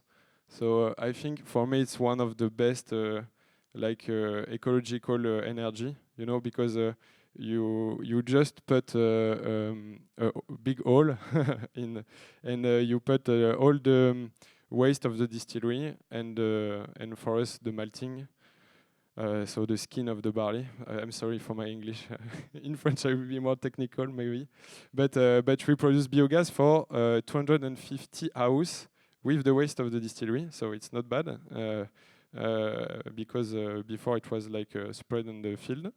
And we just take the biogas for making electricity, and we take the azote. I think it's in English. So just the mineral for the field at the end. Just we take the biogas, and after we spread also into the field. And we are associated with 2 other farmers, and they have cow, and so they put the I don't know the poop of the cow there. So for making biogas too. And we with that we have a motor and 2 cool down the motor, we have like a circular close water. And so we have warm water for all the brewing process at 80 degrees. So it's not enough, but at 80 degrees for go up a little bit in temperature for the steam of the distillery and the brewing. So like it's very, very interesting in ecology. So if you have the opportunity, we know that we don't have no more money on the account, but if there is an investment to do, for me, a methanization plant is quite nice for ecology, for energy. This is a small in French, but okay. And we have like just for fun too. My father again. We have experimented to make our own cask with the forest around the distillery. So it will coming in a few months. But so for 2 different field of cask, we make cask with that. So different terroir of oak. So we had fun. So yeah, and you asked me organic barley, organic farming and organic whiskey. What is the future for that? To be like a farmer, there is like advantage, like the commercial value for sure. Do you improve the soil quality? It's better for the environment because you don't give like pesticide, etc. And it's low cost also, so it's better for the farmer to do organic. But in northeast of France, there is water, and so you have like disease sometimes, lower yield for sure, and it's more complex to manage. So it's a very risk. And where you are in auto-sufficient like us, when you have a bad harvest after all the rest of the process is impact, so not good. And but for the future, we know like farmers that there is a lot of people who do search on machine for in mechanical or AI or laser for kill the weeds. So I'm quite confident on the future and packaging. But okay, French packaging. Okay, thank you very much. Thank you so much, Maxime. Wonderful, wonderful. Lot of good learning in there. And I'm fascinated by that malting machine. That's quite something. Right, our final speaker, Alistair Longwell. Official title, Head of Distilling and Environment at Suntory Global Spirits. It's no easy. Started with Teachers in Glasgow, then you were with Allied, Kilmalid, and eventually up to Speyside, and then when I first met you, actually, when you were distillery manager at the mighty Ardmore. And then 2015, you became senior manager for Beam Suntory's 5 malt distilleries and warehouse estate. And 2022, he was promoted to his current role. He's a keeper of the Quaich and, like myself, supports Partick Thistle. So finding 2 of us is quite extraordinary. So he's a man who understands disappointment and brief moments of joy. Al, over to you. Thanks, Dave. Yeah, life's tough when you're a Partick Thistle fan. I'll try and keep this quite brief, but obviously, we're here talking about the cycle that we're in, and the one upside of being in a cycle where maybe demand's a little bit down is it gives us an opportunity to reflect on how we make our spirits and potentially add value in and take the opportunity now to build back stronger and build back better. So I'm just going to talk a little bit very briefly about the company because they wouldn't let me out the room unless I did that, and then I'm going to talk a little bit about character and essence and how that can add value to the spirit and add value to the story, which helps you then to engage with the consumers, which is a conversation we were having this morning. So very briefly, for those that don't know, Suntory are based in Japan. They're a global company. They get fingers in many pies, but 40,000 people around the world. They do have a spirits arm, which is Suntory Global Spirits. Many places, many dates. I was going to throw a few out there. Now I'm intimidated. But hey, Kilbeggan, 1757. A lot of shite, apparently, but there you go. Lots of history in Scotland. You know, we've got 5 distilleries, as Dave said there, the oldest being Beaumont. Some of you may have tasted that. That's a distillery that has legally been distilling since the 1800s, but has been in place since 1779. So, you know, across the 5 distilleries, about 1,000 years of history. It doesn't mean you can't change. It doesn't mean you can't innovate going forward, though. So that's just a little bit of where they are. We've got the benefits of East meets West. We're the #1 Japanese whiskey company. We're the #1 in bourbon, reasonable in Scotch, reasonable in Canadian, and we've got a bit of a presence behind the mighty Jameson in Irish as well. So, and that's our main brands. There was an interesting conversation about, you know, coming out with blends. Again, I come from Teachers. Teachers was a blending company. Ardmore, when I went there, wasn't selling as a single malt, and we're absolutely right to focus in at the right level of consumer. When I used to be on the road, I was talking about Teachers, and I was bringing consumers in through Teachers. We have tried to innovate with a new blend with Ardray. It's tough. It's tough bringing a new blend there, and this is where engaging with the customers is so important. So, you know, every day is right on the money about what we have to go out there and we have to have boots on the ground. This is not a time to retract from engaging with customers. So, I'm going to talk a little bit about character and essence. What is character? Fundamentally, the old kind of distillery character was made up of character and essence. Character is mainly about the processes. So I've got a lot of pictures up there, but if you kind of look through there, you've got what goes into it, the raw material. I'm going to talk a little bit about peat, and we've talked a little bit malted barley, building some of what Dave was talking about yesterday in his presentation. The water is really important because it's not just the processes, it's the location of your distillery. It's pulling from the climate, you know, what's coming out the cask is the angel share, what's going back in is the ambient air. If you're located maritime, if you're located in the Highlands, they'll have influence. There's obviously the influence then of how you set your distillery up. You know, what is your mashing regime? What are you trying to achieve in your spirit? What do you want to happen in your fermentation? How clear do you want that wort?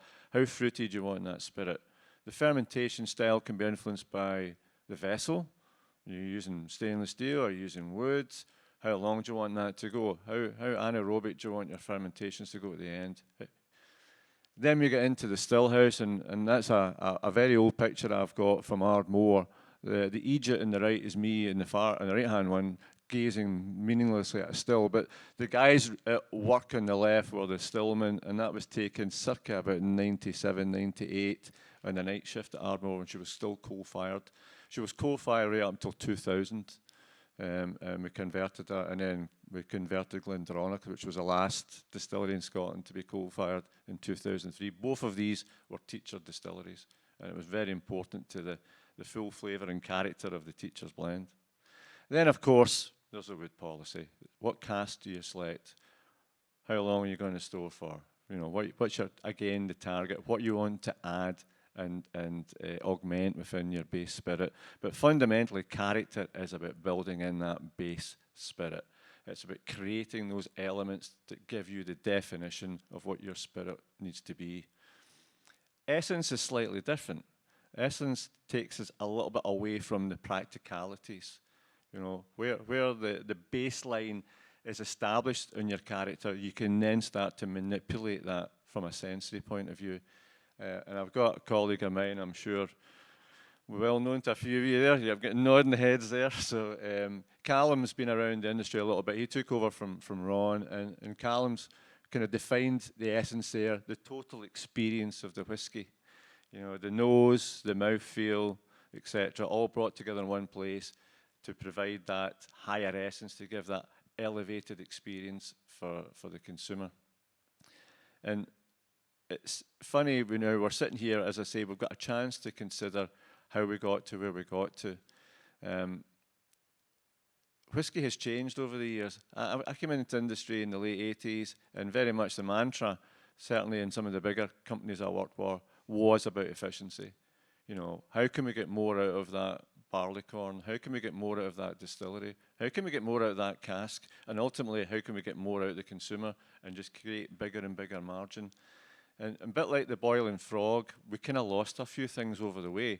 Not all changes were for efficiency. I'm not saying it was all about efficiency. Some were health and safety, some were just the right thing to do. But largely, we started to squeeze the envelope. And as we did that, like the boiling frog, we started to miss some of the positive impacts that those processes or materials that we're using were providing. And it's only when you take time, and we've got an opportunity now as an industry to step back, because potentially we might not be running so hard in our distilleries, is step back now and say, well, what did the loss of those impacts make on our spirits? So essence, I'm going to talk a little bit more about that, but obviously essence is about elevation, and if we can elevate character and essence, then we will get that better spirit, we'll have that better story to engage with the consumer with. And this is something that Suntory have been doing through an ethos called monozukuri. Now, what is monozukuri? It's a Japanese term, obviously. Mono is to do with the things that we make, the products, and zukuri is about the how we make it. So we have an ethos within Suntory called Monozukuri Brand Culture, MBC. And it's really to understand how can we make the best quality spirit that we possibly can. Now that can be an easy thing to say, but a hard thing to enact, because ultimately that means making a few decisions which will run counter to how we've decided things in the past. We went this way for efficiency, we might have to go this way for quality, and there's a cost impact. We've been talking about cost this morning. We need to get costs right. We're all about cost. So I'm standing here going, the right thing to do is actually to add more cost in your cost to make. It sounds counterproductive, but actually you're putting value in. You're putting value into your spirit, and then you're also giving your marketeers and your commercial teams and your brand teams, your advocacy teams, something to talk positively about. I've got a picture there, that's Nicol. Nicol Robertson is one of our maltmen up at Glengiri. He's not the only guy we've got turning floors. We're a really influential company, so you know, we've got King pops in now and then, turn floors at Lefroy. That's quite an old photograph. He was actually still HRH, the Prince Charles Duke of Rothesay at that point. He's been a regular visitor to us over at Lefroy. So, what are the elements I'm talking about that we can look at? And I just mean look at. I mean, this is not going to be for everybody, and not every distillery can be changed. But it's something you can consider. We looked really hard at this, and we got the benefit of East v West here, because Suntory went through a bit of a catharsis in the late 1990s and early 2000s. The Japanese whiskey market collapsed, and in particular Suntory sales completely dropped off the floor. You know, they lost millions in their main blend and Kakibin, and the single malts just went totally out of vogue, and nobody was buying it. And there was a lot of navel gazing and introspection and reflection, and that's where they really started to understand, you know, well, okay, what happened when we moved away from direct firing? What happened when we stopped using brewer's yeast? What happened when we shortened fermentations, etc., etc., etc.? And that's when they decided to totally rebuild their distilleries and their processes in Japan. So Yamazaki and in Hakushu, they started to reintroduce these more traditional operations, direct firing on all the stills, using a greater attitude to how they source their malt, what kind of barley varieties they were using, their yeast, bringing in ex-brewers' yeast again.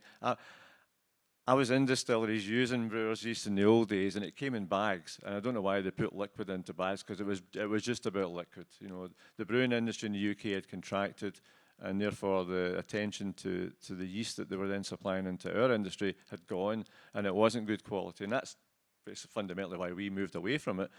But we lost something through that. So they looked across all of these opportunities for raw materials and processes, and by the time we came to consider this in Scotland, we had a blueprint. And we took that blueprint and we put it into Glengiri. Now, Glengiri is an old distillery. Yeah, she was 6th oldest in Scotland. She's a 1797. I'm going to hang behind that one, right? I've got the detail. And she was very traditional, and she used to be coal-fired, and she used to be gas-fired, and but all that had been stripped out, and she was steam-fired at the time. She had a floor maltings, that was closed, it was deemed to be too inefficient, etc., etc., etc. So during COVID, we spent over £6.5 million reconfiguring the distillery, and we put in practice all the things that we think could potentially add value. To kind of kick the tires on this, and if it worked, then we could take elements as we deemed appropriate and move them into our other distilleries at Lefroy, Beaumont, Ardmore, and Auchentoshan.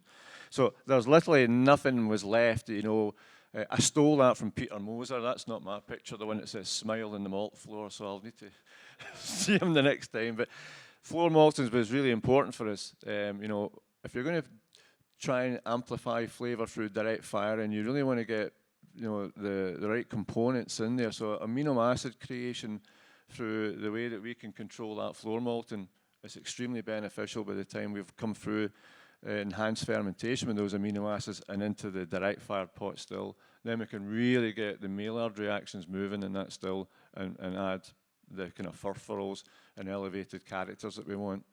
But effectively we've put that in, but we can't just put it in the way it was 50 years ago, 100 years ago. We need to have a one look on sustainability, on health and safety. So we've got some kind of novel these were snow plows that we found in the market that we're using in Japan, battery operated snow plows. We've just put reshuffles on them now. So instead of winches, that's what the guys are using to clear the floors with and strip the kilns. The only thing we kept in the mill house was the Porteous mill. Everything else was replaced. We had 3 very small wooden malt bins at Glengarry. One was actually really just a water pot. It was too close to the wall and it was full of water. So it was nice for, growing bacteria, not too good for keeping malt in. So replaced all that. We went into the mash house, optimizing things like wheat wort recycle, wort clarity control, temperature control. So using technology where it can help us to create those elements we needed. Yeast plant, we've got a new kind of bespoke liquid yeast plant there, which allows us to do distilling yeast, explorers yeast, and if I get the right button here, there's a tiny little conical vessel there, and that's a dried yeast rehydration system, and that allows us to play tunes with various types of dried yeast. If we want to accentuate a banana flavour, if we want to accentuate something else, we can do that. We can add in yeast as we need to help with the spirit character. As I say, the start of the show here, there's the furnace for her there is our direct fire. We're achieving temperatures below that pot of about 1100 degrees centigrade. So you can imagine, as I say, the Maillard reactions are quite intense. People forget about warehouses. Warehouses are really important. We've got cask makers here from both sides of the pond. You spend a lot of money in wood in a distillery and in a business. It's one of the major forms of capex. There's no point in putting your finely made spirit that you've been spending all this money making and all this craft making into the finest casks and sticking them in a 200-year-old warehouse with a leaking roof. You're putting liquid gold into a warehouse. You need to get that liquid gold back out. So we did invest a lot of money re-roofing and upgrading all our warehouses. And then my job title, as Dave says, distilling and environment. We can't go back to the past without building it for the future. We're building for the future here. And from a sustainability point of view, putting in things like direct firing adds a lot of energy into a distillery. Putting in maltings adds more water demand, adds more energy demand. So we had to think creatively about that. And those highly sexy stainless steel tanks at the back of the floor maltings there, that's a fairly novel stratification hot water tank. So normally you'd have a hot water system and a warm water system for heat recovery in distillery. We've just got the one tank, and hot water is returned to that tank at various levels depending on its temperature, and we pull from it at various levels. And that allows us to have a full closed loop cooling system. So Glengarry had a water demand of about circa 130 litres, 130 litres for 1 litre of alcohol prior to us making the upgrade. We're now down to just over 30. And an energy point, despite putting all the extra energy demand in, we've actually reduced the energy by 15% and reduced the carbon footprint just by recovering as much heat as we can off of that direct fired pot. It's like a swan when you go into the still house. All you see, as I say, is this beautiful bare still, and there's nothing run about her, but below the surface, there's a lot of kit there to strip out the energy. Anyway, that's the geeky bit from me from there. I like kind of engineering stuff, because I'm an engineer. What does it actually give you? Right, okay. So you've got all those processes, and they build your character, and they can help to enhance the essence of that elevation of the character. But it's not just about the process. It's also about your raw materials. It's about what you choose to use and how you choose to use it. We've got a floor malting there, so I'm going to talk a little about the floor malting. One area that we can really play on here, we've got 3 distilleries out of our group of 5 which have floor maltings. There's only 8 working distilleries in Scotland with floor maltings, and I say we've got 3 of them. This gives us a real opportunity to get that point of differentiation, and to also be able to add different aspects into our base spirit. So we didn't know how this is all going to work, so we're still, a lot of this is in the experimentation phase. But from these kind of experiments, it does create the opportunity for LTOs. So each time we do something like this and it works, then you've got something that you can elevate, that you can commercialize, that you can take to the market 8, 10, 15 years in the future.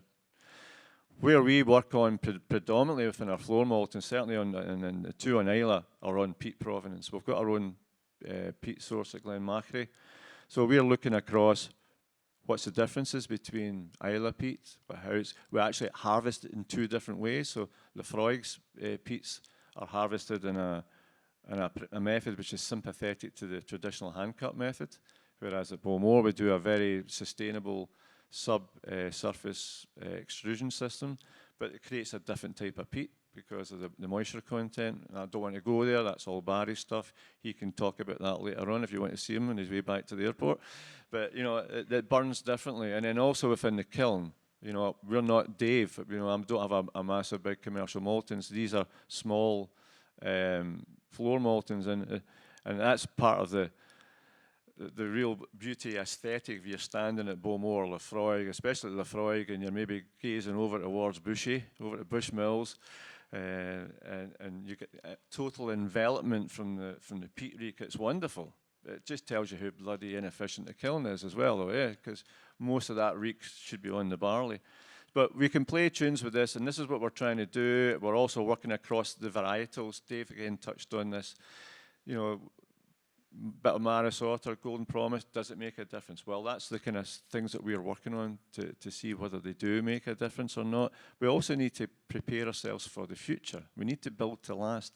So, you know, we are looking at future varieties. We're looking at things like winter barleys. Dave again talked about that yesterday from Crisp, and we're taking some SV vessel from him into our floor maltings at Glengarry just to see what kind of flavour does it give us and what kind of yield does it give us. Because although we're going down a quality route here, we still need to try and build some efficiency into it.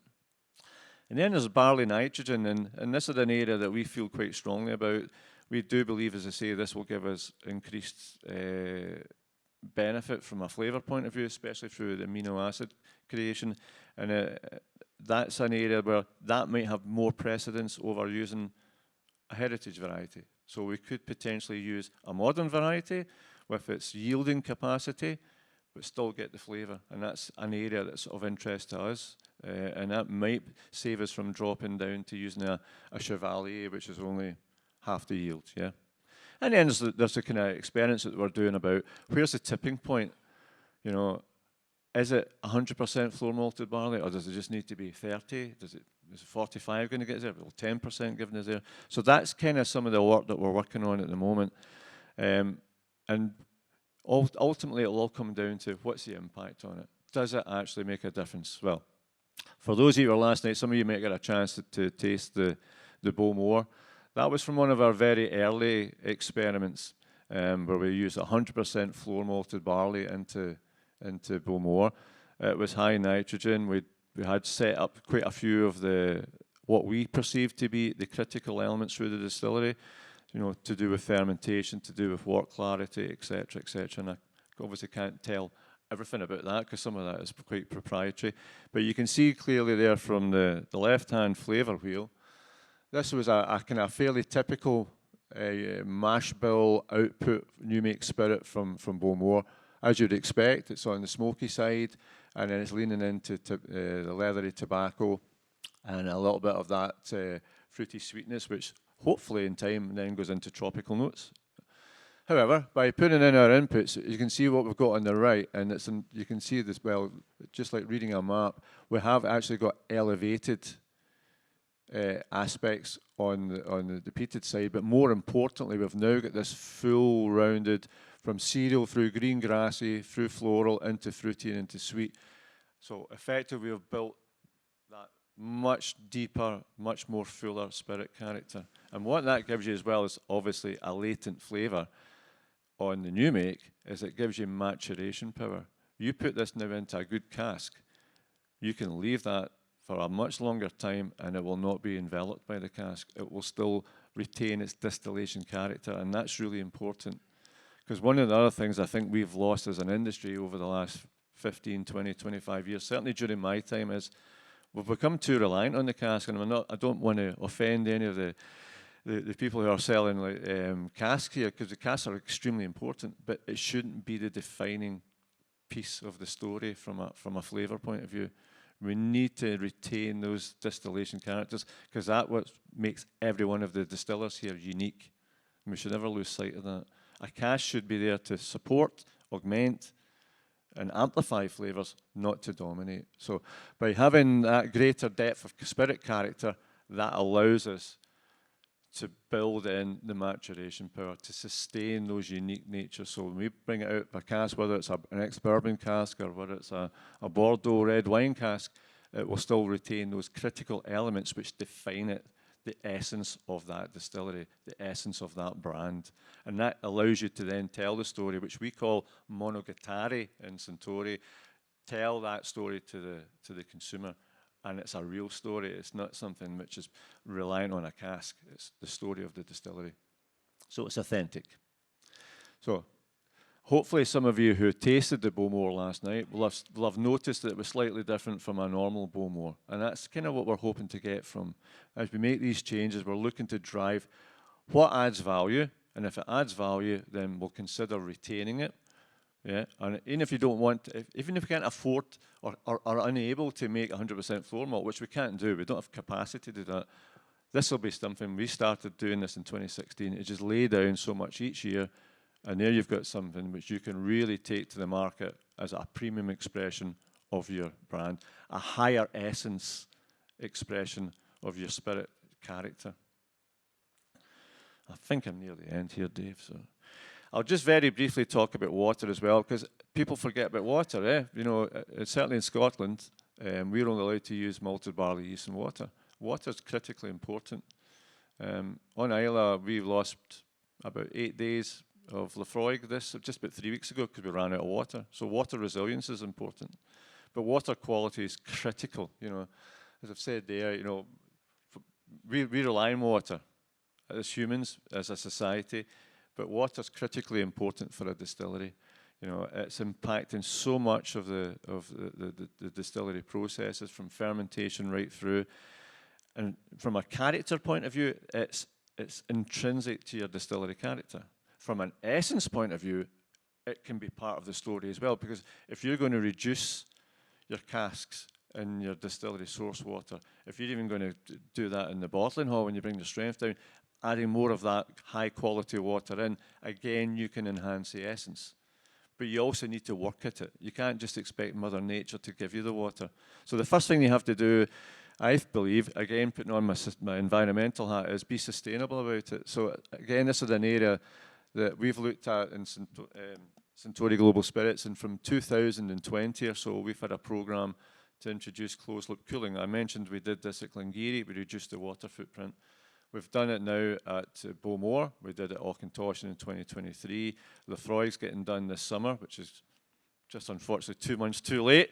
That would have saved us having to stop. But as you can see on the graph there, we have a business target to reduce our water by 50% by 2030. We cracked that last year, and by the end of this year, we'll be at 75% reduction in water. But that's half the story. That's resilience. That means we're building in some durability in case we have drier conditions going forward. But the quality part is the really bit that I get excited about. So when we started to look at water, we again took our lead from Suntory in Japan. They've got a program called Natural Water Sanctuary. It's over 12,000 hectares in Japan across, I think, about 16 prefectures, with the express aim of restoring 2 litres in the environment for every 1 litre that their businesses consume. So we started to look, can we do something similar in Scotland? And if we do that, how will that benefit potentially our distillery watershed? So, for instance, on the left here, this is at Bowmore. As you can see, this is Bowmore Distillery down at the edge of Loch-and-Dal. Bowmore, quite uniquely, has an 8-kilometre lade, which is a small man-made channel to take water from the River Lagan. It's the longest water delivery system in our industry. However, the water quality up there is very good because it comes from a peatland catchment. However, the time it's coming down the lade, it's got its own mini catchment. So we can't guarantee that the water quality after 8 kilometres is still going to be the same. So one of the jobs that we're looking at now is how do we enhance this peatland to increase the infiltration of good quality water, and how do we then manage that water quality down? At Ardmore, which as Dave said is my baby, it's the one I'm most proud of, we have a setup where on the south side of Knockandy Hill are our wells, which we draw our water from for the distillery. And on the north side, we have forests, but the forests weren't always there. If you look at maps up from the 1800s into the 1910, 1920, it clearly shows there was 7 different peatlands on that side of the hill. But post-Second World War, when there was a drive for commercial forestry, trees were put up. So long story short, when you have trees, you have evapotranspiration, you lose water, less groundwater infiltration, therefore the wells are more reliant on rainwater on the south side. By bringing the trees down, which we're doing in conjunction with the local forestry, putting the bogs back in, we're now getting increased groundwater infiltration. That groundwater's coming through the bog, it's picking up the acidity of the bog, the pH is getting dropped, it's going into the aquifer, and it's then getting the mineral benefits of being in the aquifer. So this is about building resilience through reducing your footprints and improving the water quality, because it will enhance your spirit.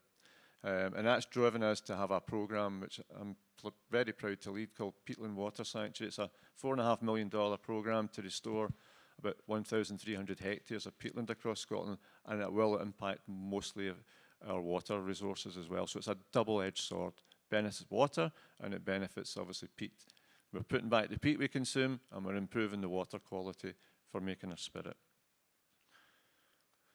Right, I think I've chunted on enough. So briefly in summary, be choiceful in how you design your distillery. If you're going to build a new distillery, and we saw some fantastic examples in Maison, Lineti, you know, I think Margalie and Alex are doing a great job there. They've been very choiceful in the process steps that they've made to try and get that desired spirit quality. But you can reconfigure it. If you've got an existing distillery, you can reconfigure it. Fundamentally, consider the style of spirit that you want. Understand the character of your spirit, and then form that strong vision of what the essence should be, how you're going to amplify that going forward. Because both of those concepts will influence how you build your distillery, how you operate your distillery, how you source your raw materials. Place the spirit quality at the core, the consumer will value it. If you're trying to engage with a consumer, and we're trying to get people back engaged in Scotch and getting them away from the next big thing, whether that be rum, getting them away from other spirit types, we need to be authentic in what we're talking about. And people will believe you if you've got the story right. And the story will only be right if you've got the reality behind it. Don't throw the baby out with the bathwater. I'm not saying that anybody in our industry is making bad spirit. Everybody here is making great spirit. Right? But we can always get better. There's always an opportunity to get better. And this is just a personal one for me.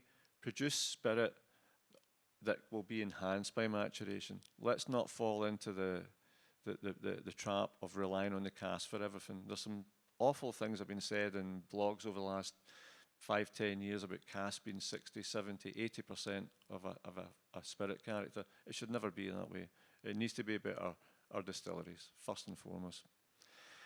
And perfection may not be achievable, but hey, it's a lot of fun trying, and we've had so much fun and a few headaches doing what we're doing. So I'd encourage everybody, as many of you are doing already, and I'm looking at Chico, and I've had some of your stuff last night. It's great to see the innovation going on. Never be scared of innovation. And I know this will put some potential, can put cost into your cost to make, but it will drive value, and it will keep things relevant, and it will keep it real for the consumers as well. That's about it, Dave. Oh, thank you so much. Oh, no, tell a lie. I've got some pictures here. These were going to come through in order, but yeah. So we did get the king along. He's still the prince at the time, though, in 2021. But he's not the only important people we get to come to Glengarry. There's Dave Broom up to his ankles in the kiln floor there. So there you go. Sorry. Both kings have been. Thank you so much. Brilliant session. So hopefully that is kind of, given a little bit of enthusiasm and joy back into the room. And even more joyful, we're going to have lunch. So it's in the same place as yesterday, but if you could walk just that wee bit quicker, that'd be amazing.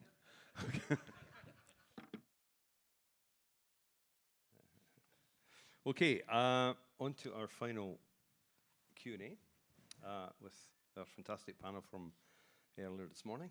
I want to kick off with, probably directed at you initially, Finan, but it's for everyone, really. It's kind of lessons from history.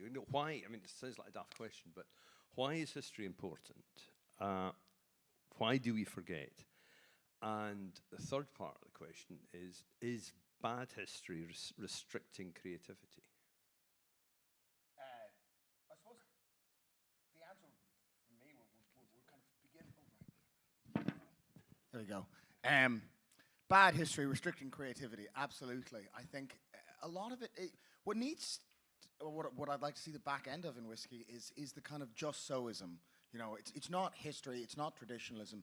It's a bizarre putting stuff to rest with a kind of a spiel. And again, like the great misunderstanding is that whiskey is a historically informed beverage, which some of it is, but there is an awful lot of for a product that's so in love with telling people that it's in love with the past. It is in a surprisingly abusive relationship with the past. It is not a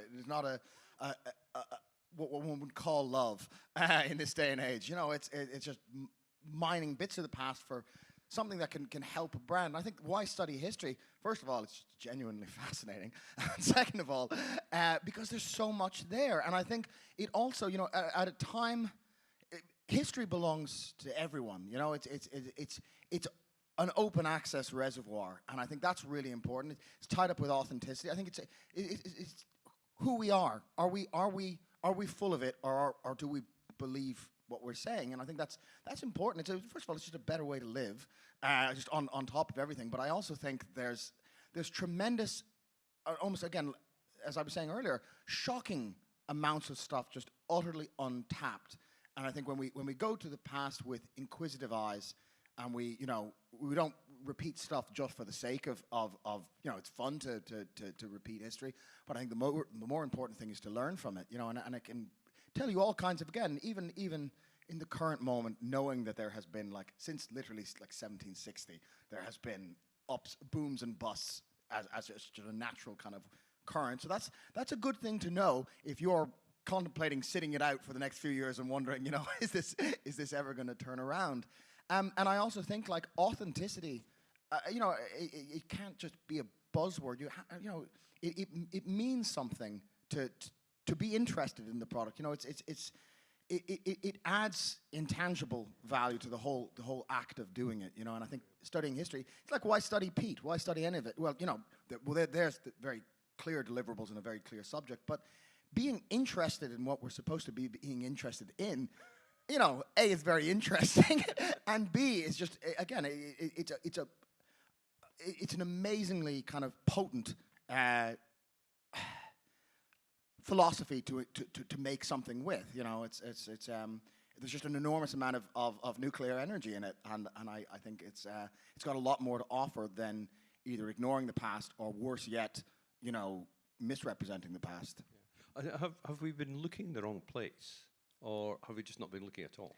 Yes, I think a lot of it, you know, there's a lot of repetition. You know, people hear Friar John Core, these things, and they become this like very narrow kind of reading list, and it all just kind of goes like that. And certainly, you know, look elsewhere. I mean, it's amazing. Like some of the stuff I stuck up there, you know, the British newspaper archive should have been mined decades ago for the amount of stuff you'll find there. It's fascinating. All these other places, you know, and that's where history happens. It's in, again, primary sources. It's shocking to me. Like when I was looking up the mash bills, I've got a new one. It takes 5 minutes to get a library card, and you can waltz in, and then there it is, and you wonder why. Why did nobody ever? And it's not laziness. It's not disinterest even. I think it's just good old-fashioned unknowingness. And I think people were basically, you know, reading the same books, reading the same branding material, and had no reason to doubt it. So they hear these stories and repeat them. And again, it's very easy to throw rocks, but I think it's more interesting to kind of, you know, build something out of it. I was joking with Alistair yesterday that, you know, his talk was built to last and mine was digging through the rubble. But I think you can build with rubble. It's a very sustainable form of architecture.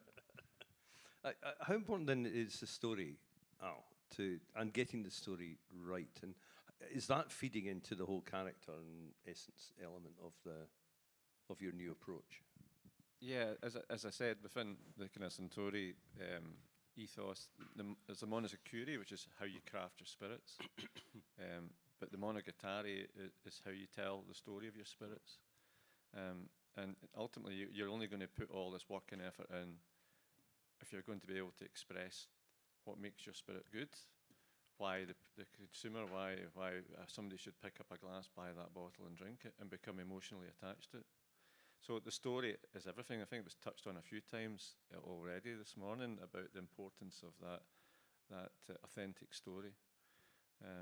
And I totally agree with what Fionnan's been saying. You know, it was, you know, right from the get-go this on Tuesday morning when Jonathan was able to take us through his experiences through the kind of the 70s into the 80s when we created the Whisky Law. There's not many people in the industry left to understand what was done to help alleviate that, what was done to help create that issue in the first place. So we can learn so much with just having information to hand. You know, and I'm sure there's many people in this room that have been frustrated when they see things written about their spirits out there and saying that's just not right.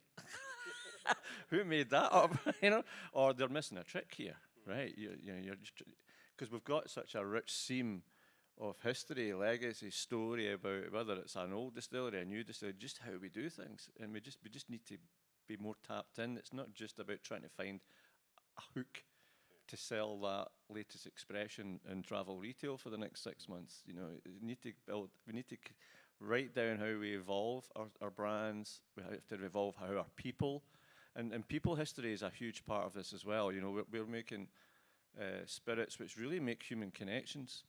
I'll bring it out. It's in my bag before we go. I'll carry a letter I got passed to me from a gentleman in New York, and it was a picture from of a bottle that his mother bought in 1942 when his father had gone out to fight in the Far East and never came back. And she had this bottle waiting for him, bought the teachers, and she left the light on in the porch every night for about 12 years until she said, right, he's definitely not coming back. And this guy still had the bottle. And he wanted us to know about it, not because he wanted anything for it, he just wanted to know the emotional connection. You know, and I thought, wow, you know, we're only making a bottle of whiskey here, but this is, you know, creates real human connections. And that's the kind of lore and stories you want to capture. Because that's the thing that will energize us, okay? No, exactly. You know? Exactly. I think it's great. And in terms of storytelling, I mean, how are you approaching? You're a new era distillery, a new era whiskey distillery. How are you approaching storytelling? Storytelling, first, we spoke about family because it's maybe the most sensitive things that we have first and every people can understand that. And after I explain how we make whiskey, and for me it's important. And so when I explain how we make whiskey, I can explain each step of making whiskey, and after explain how we do that us. And also I explain why we do whiskey in France too now since few years. And but it's quite funny.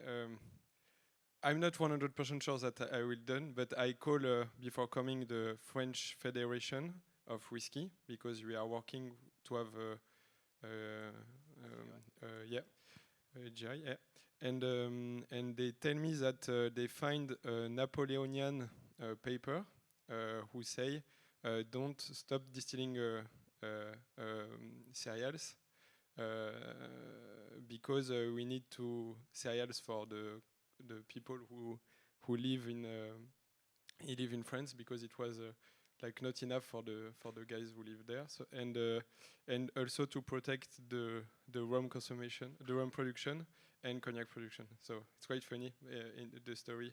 There is if we do the jobs that you do, we have also some nice thing to search, and it's very passionate. And all the work with variety of barley in France is crazy. Storytelling are infinity for me, and when you are passionate, it's infinity. The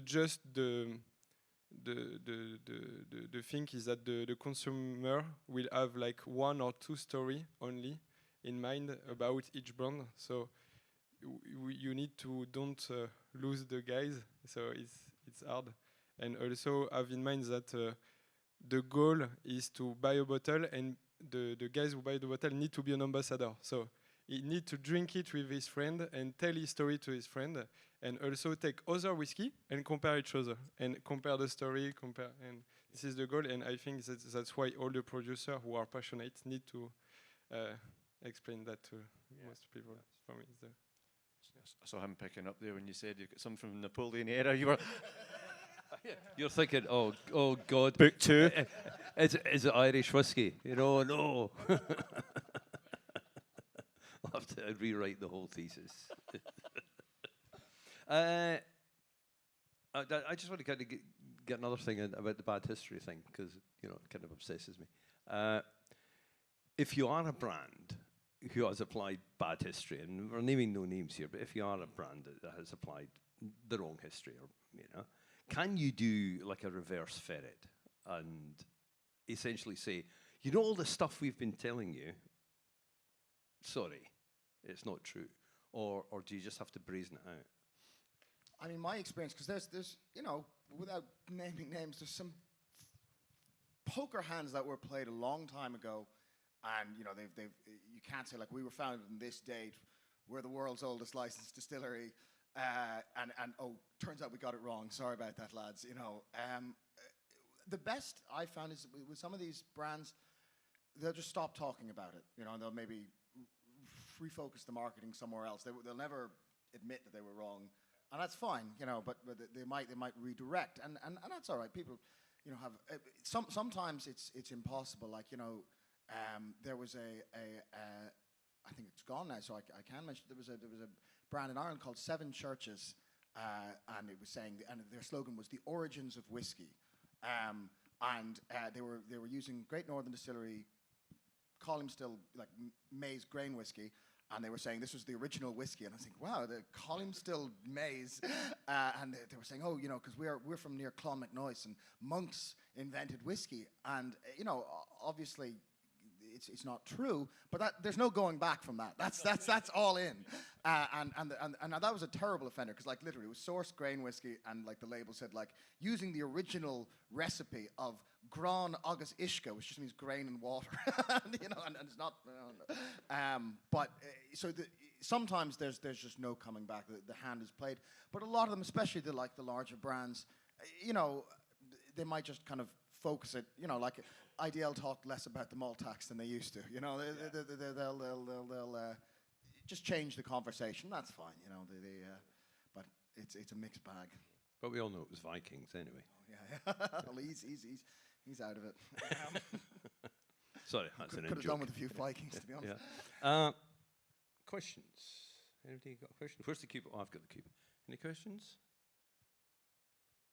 No, no questions. There we are. Oh, sorry, Benedict.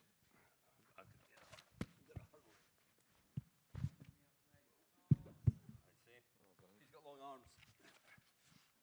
Yeah. So, where do you think the art of distillation came from? How long do you have?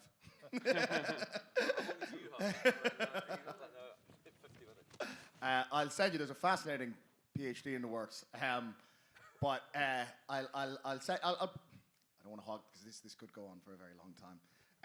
I think the history of distillation is fundamentally misunderstood because it's told from the perspective of when were modern products invented rather than the spread of essentially a piece of technology and technological applications.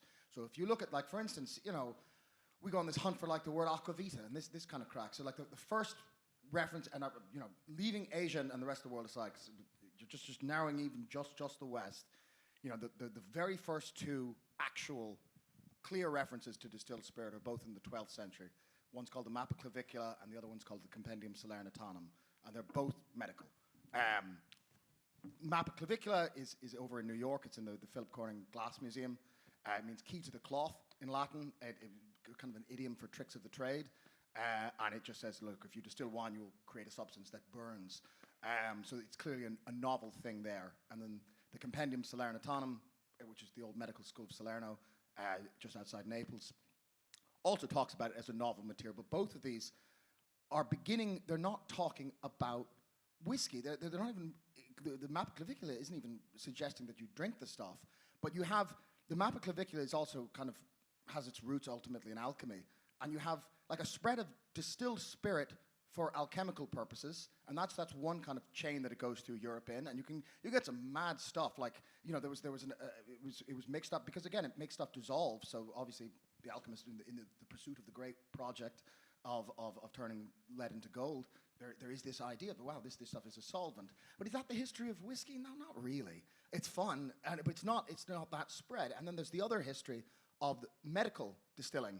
And certainly, like, that kicks off, across, really is what spreads the kind of the alembic as a device around a lot of Europe, and is very much the kind of ancestor to the phrase aquavita and so forth. So, like, the very first use of the phrase aquavita is a manuscript called the Consilia Medicinalia. It's written in Bologna by a guy named Thaddeus Florentinus, or Taddeo Alderotti is his actual name, but it was called Thaddeus the Florentine, and he's talking about medical spirit, but he says, well, and it's some of the stuff he says is quite accurate. We were having this conversation earlier.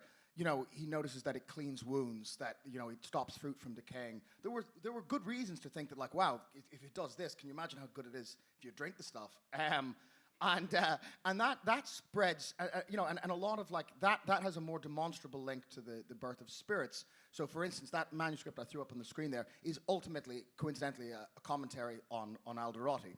And you get these medical schools in Europe, Montpellier, Bologna. A lot of this early stuff comes out of these places.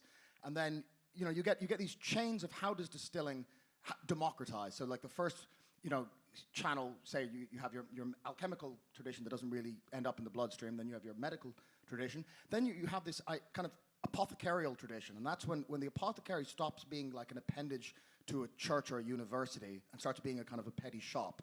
And that's where I would argue a lot of the compounded spirits in Europe come from that apothecarial route ultimately. That's the history that ultimately ends up in, Geneva and so forth.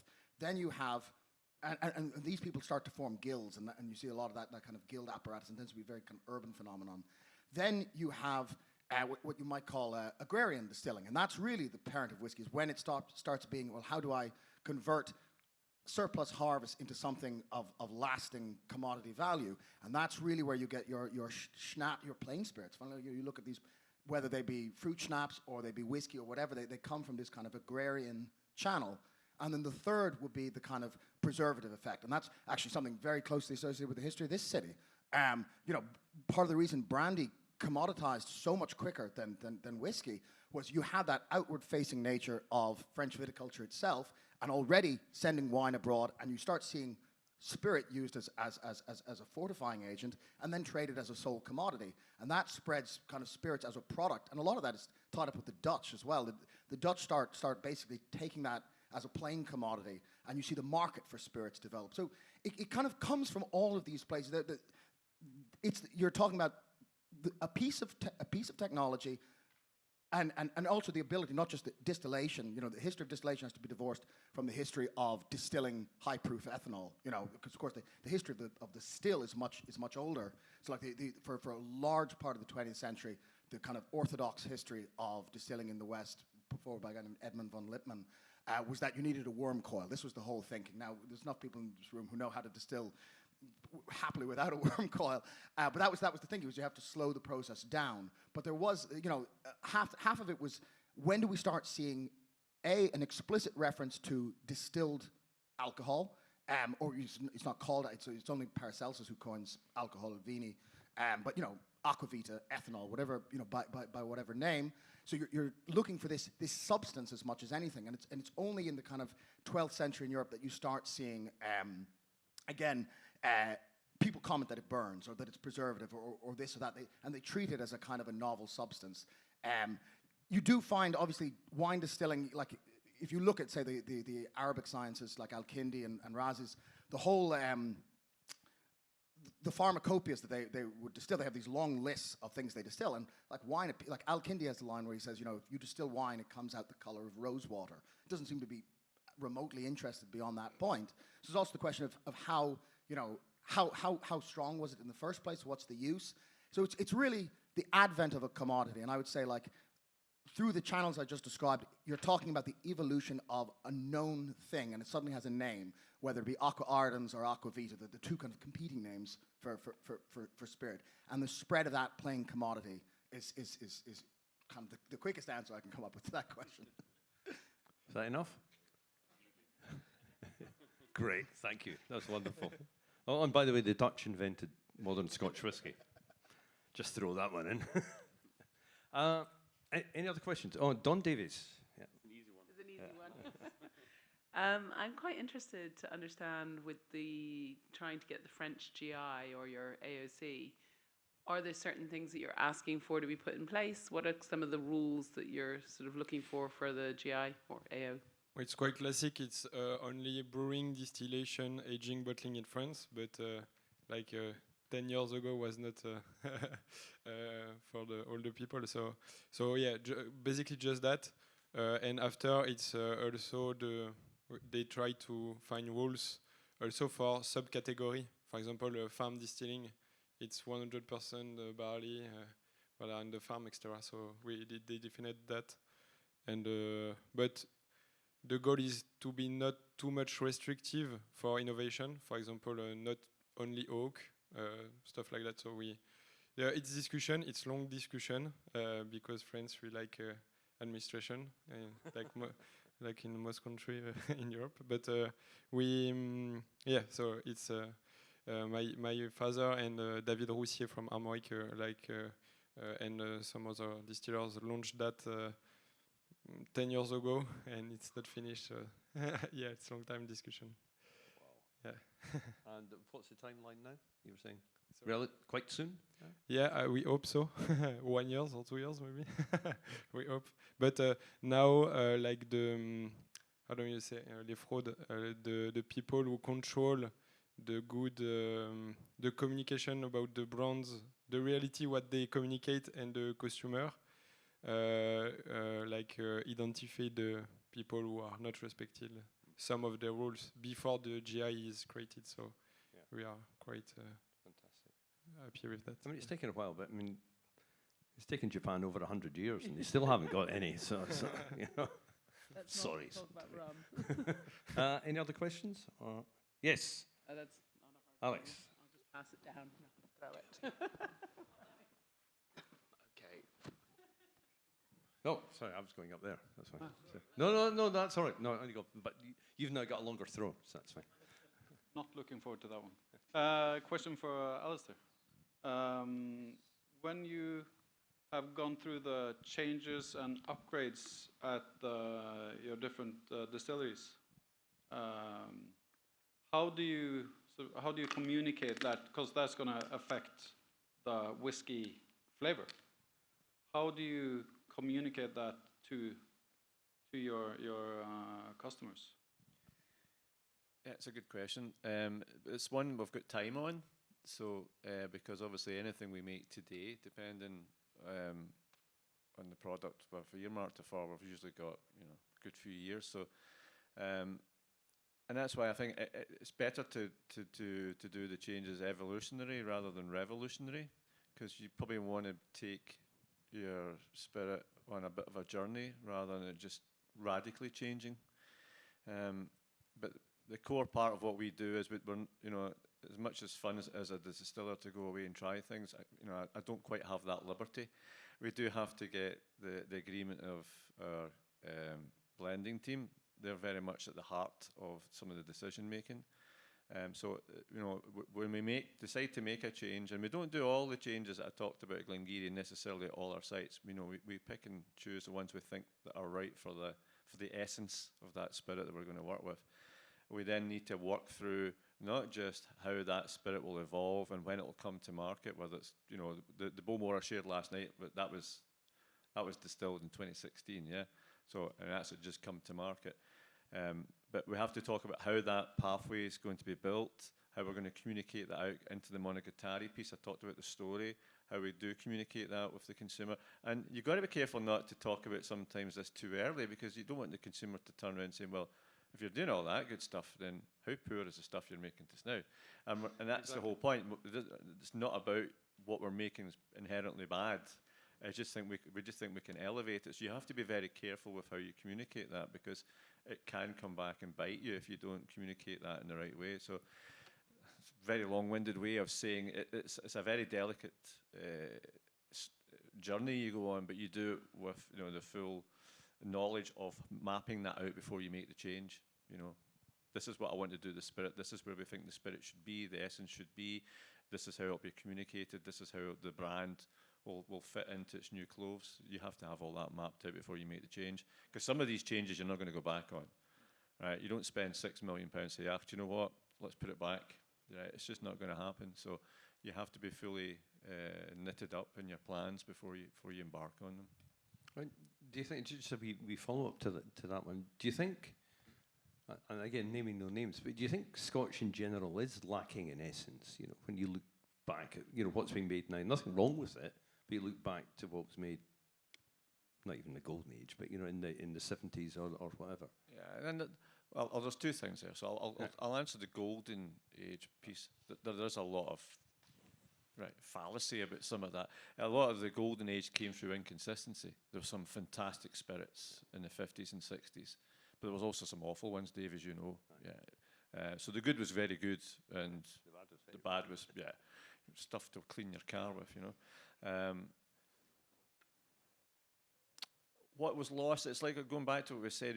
I think we've kind of walked through a journey as an industry where, because everything we've been making post mid-80s we've been selling, there's not been any burning platform that said, you know what, there's something wrong with Scotch. Right. So we've missed the cues, and it was only really when Suntory came on board with us and took us through a physical liquid journey and demonstrated it through some of their spirit library, which goes back to the 50s, 60s, 70s, through single brands, and you can follow the evolution or the devolution of the spirit, and you think, oh, right, okay, there is something in this. Because you get very protective. Right. Whether you're a French distiller, Irish distiller, you're protected of your own spirit. And you also don't notice it necessarily. But you don't, well, this is it, you don't. Some of it is obvious. I do still think we've been too much on just on cast finishing, right? It shouldn't all be about the wood, but I think it's just the way it's evolved, And sometimes, as I say, it's boiling frog. You don't know what you're not really sensing it. But you have to really to be shown it to believe it, and sometimes it's not an easy thing to take on board because it's challenging. Was it spurred to some extent by what is happening around the world? Scotch had this hegemony over whiskey for essentially 100 years. Yeah. And now you've got whiskies in France. Well, you just list every country in the world, essentially. Yeah. Was that the wake-up call to some extent? It's definitely accelerated it, yeah. I think it's definitely amplifying the need for us in Scotland to reflect on how we're doing things, because you know, as we saw at Maison Lineti, you know, the craft that's going in the United Kingdom outside of Scotland, where the rules are slightly different, and it's certainly driving us to say we can't take anything for granted now. You know, we have been coasting as an industry, I think. I'm interested, Maxime, in as a new distiller, what was the thought process that you had in terms of? Was it just, oh, I want to make a whiskey, or is it, I want to make a whiskey with this particular character? Oh no, it was for fun at the beginning. Yeah. My father, to be honest, my father like make whiskey because he love La Frocten. Like it is. You get your 10 francs. No. First of all, he's passionate and he loves whiskey, and he like trying to make new stuff. Like I don't know, we have like several liquor at the distillery. We plant new stuff every year, so we like innovate, and so we just say, okay, we have the cereals. We have brewing and small malting. We have the EFBM. It's the European Institute in Nancy, so at 40 minutes from the distillery. So he allowed us for malting and brewing like a very, very small batch. So my father sent some barley there and say, okay, we just for make a try, if we have some kilo of some liters of brew of wash for fun first, and so he put 2 or 3 casks. It was what he liked, so slightly peated sherry, and it was cognac cask because he wanted to add a French way. And he waited 7 years until he find it good, so more than 3 years. And as I explained, they sold all the bottle in 2007. So, and during this period, they distill like maybe 2 or 3 distillation each 2 years. So a very, very small production until 2007. In 2007, they sold everything. So they say, okay, we can invest on brewing. It's continued to sell, but mostly in region. After 4 years after, he invests in the malting plant and increase the volume again. So and now more French distribution, which is a big market for finally for first, and now we try to export. So quite happy. We are in more than 35 countries. Very small volume, but we try to, and it's mostly like French restaurants, bar, etc. I think this is great. I mean, you know, as I talked about, we've got floor maltons. Other people have got floor maltons. I've never seen the system they've got, and it's a scale. That's 1,000 tons. That's significant, you know, and that's an eye opener, and that's the benefit of us casting our net as distillers, whatever country we're in, coming together like this, because that's eye opener for me. That could be a game changer for some sites. That process, I've never seen it done like that. You need to visit, and everybody is welcome if you came in North of France. It's not the holidays country, but it's a real pleasure. So that's 2 things you've got. You've got new maltings, and you finally found the Kilbeggan pot still recipe, which for some reason your own company didn't know about. So Alex was going to ask a question. Just before I throw it up. Oh, he stole the cube. I'm the owner of the cube. Can I just ask Maxime very quickly, are you also defining French single malt? No, it's hard. Too many style, and just I don't answer your question about the taste and the flavor that you want. We want to make like very fruity whiskey. It's the goal, and when we do the cut, the time of fermentation, the yields that we use, etc., we try to make the more fruity that we could, and more texture that we could. For us, it's a great whiskey, is that, but it's our opinion. And but in general, when I'm in export, I explain like that. The mostly of French whiskey use alambics pot still that are made for fruit spirits like cognac, Calvados, Armagnac, or plum pear distillation. So it's mostly like short pot still, not the same than yours in Scotland, which are more high. And so are made to have like fruity notes mostly, but we are so quite different. And so it's a very long and slow distillation. It's about 8 hours, something like that. So for us, and mostly I think Maison Lineti, I don't know, but I think it's close to that. Yeah. So quite fruity whiskey, but when you have 130 distillery, mostly are quite young and try to innovate and change a little bit the classic taste, we'll say. Sometimes it's weird, to be honest, and you have all the difference. But if I do a general view, this is, I think, something fruity. Fantastic. Right. Good. On you go. You can do it. Oh, good one. So it's a question for you three. We started a little bit to discuss Shannon yesterday about that. Usually in the art, there is different movement. And I think in the whiskey industry, we had some changement in the way of making whiskey due to innovating in the process. When we, a few years ago, we used a lot of direct fire. Now we have steam boiler. When the Japanese came, they use a clear wort instead of troubled wort. Now there is some farming distillery with some approach of terroir. And what's your opinion about this different movement in the whiskey industry? Whiskey's art, I agree with you. But maybe you have more distilleries than me. So I think it keeps it fresh.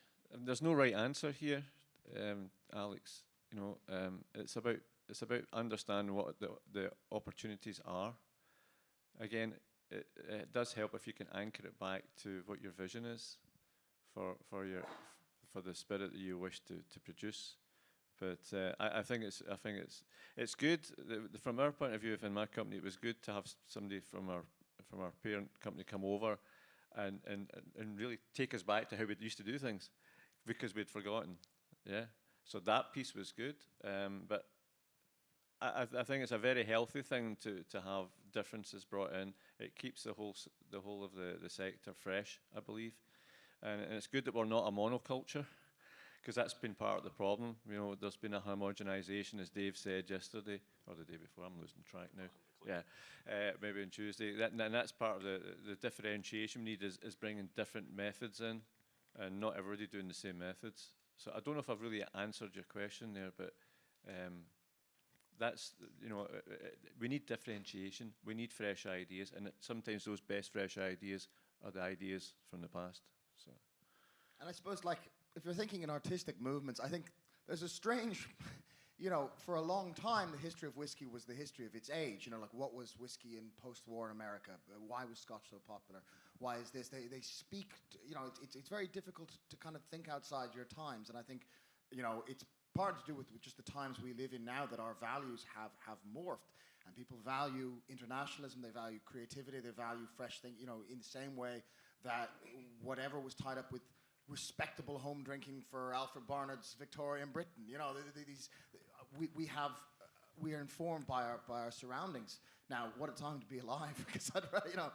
But and then the other thing is that, like, you know, you look at the history of art, and you know, you get these kind of movements, and it's usually how we hear about it. It's like, you know, mannerism, whatever, you know, this and that. And then if you ever kind of dig into those movements, they all hate each other, no one gets along, people have very contrasting ideas. Someone says, oh, he's absolute rubbish, blah, blah, blah. And that's where the excitement is. I think the excitement is always in debate, and I think there's a lot of that in whiskey. Not that everyone's, you know, having a go at each other, but that there's a lot of fresh thinking, you know, and certainly there's a community, you know, and I think that feeds itself. You know, once that gets going, it's you know, it's like striking a match.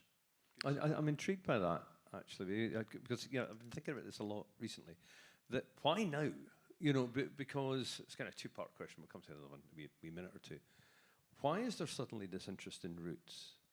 and the past in terms of whiskey. You know, you've got distillers going back and looking back and learning from the past. So many of the new distillers, rather than saying, okay, right, we're moving forward using lots of technology, they're actually saying, well, what was happening in the 1920s or even further back? Why now?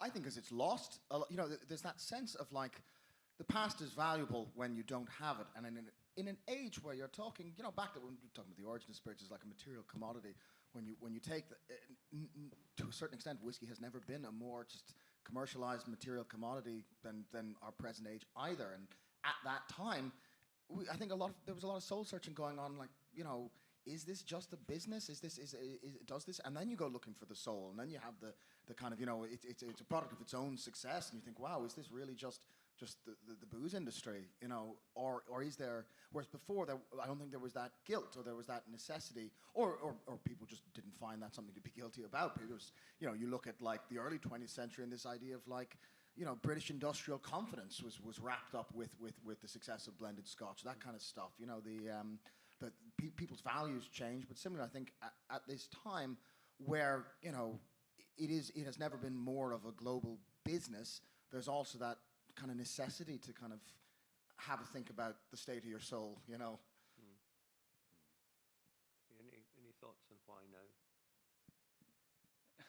I mean, you know, obviously, I mean, something you're saying, well, you know, it's because of quality, but there does seem to be a wider trend that this is part of. Well, it goes back to one of the questions you said at the start, you know, about what's the influence with the craft industry. You know, we're hearing yesterday about the growth of distillation in China and in India.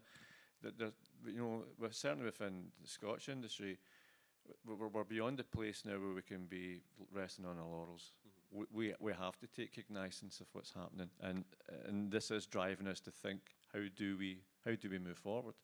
It's not everybody's looking to the past to move forward. No. Yeah, but there's some very rich pickings there, and as you say, there's a legacy. I mean, there's more than just about the spirit. There's more about what whiskey meant to people. It had those connections, and that again, this is the bit we've talked about before. We're losing connections with the consumer. So why did whiskey resonate better with a consumer 20, 30, 50, 60, 100 years ago? What have we lost? Yeah. And I think that's looking to the past. Maybe tell us what we've lost. Yeah. And how much did heritage, you know, the fact that you are 6 generations, that how much have you drawn on that past experience? You know, okay, making fruit spirits and now making whiskey, but there is a chain. I have a funny story about whiskey. The first distillation, so my grandfather was there with my father. They said, okay, we go to make our first new make. And they put the same parameters of distillation than for plum. Big error, because you know that when you start the pot still, the steam like boiling a little bit, so it's it's boiling, and so all the juice, the wash go out of the alembic, and it was like a big wash everywhere with you know, the like on the top of the beer. I don't remember the name, but sorry, head. The head, yeah, the head everywhere on the so we learn a lot. We are farmer since a long time, so we know our job quite well in farming. So for sure, this is the more important part. Distillation we learn because it's a little bit different finally to do whiskey than other spirits, and after fermentation too, because for plum we don't control the temperature, we don't add yeast, for example, and malting we take like between 5 and 6 years to have the first good yield, good taste, etc. before. So yeah, it's long time, and I think the fact that you have 6 or 9 generation, it's mean story, and you are proud to continue to develop the family business.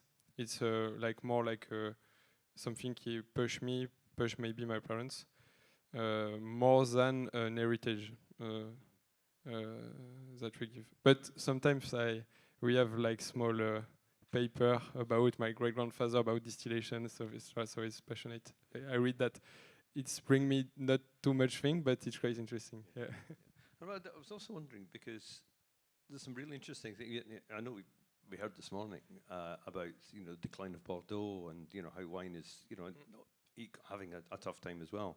But also, if you look at what's happening in French wine, there are interesting parallels in another way with whiskey, because there's new young producers, people going organic, old forgotten areas being explored. So there seems to be a similar, mindset at work in French wine as there is in whiskey. Are you aware of that, or is this just a generational thing, maybe? I don't know. I think that the terroir aspect is quite a French way for me to think. But terroir mean a lot of things and nothing at the same time. So it just like to understand that there is different field, different weather, different year, etc. But no, wine help us maybe to see the thing differently, and also wine industry is very interesting because they innovate a lot to be less in competition with the same bottle. So we learn about that, but it's not really. I don't learn wine at all. Sorry. I mean, if only we had a master of wine here who could maybe answer this question. I mean, are you noticing anything, Dawn? That there is this shared mindset. Cube, try and hit her head. Yeah. I definitely think so. I think, the more that we can pull the two worlds together, I think the better it is going to be for both worlds. I think there's a lot, wine does not market itself well. Wine is shit at marketing. Spirits are great at marketing.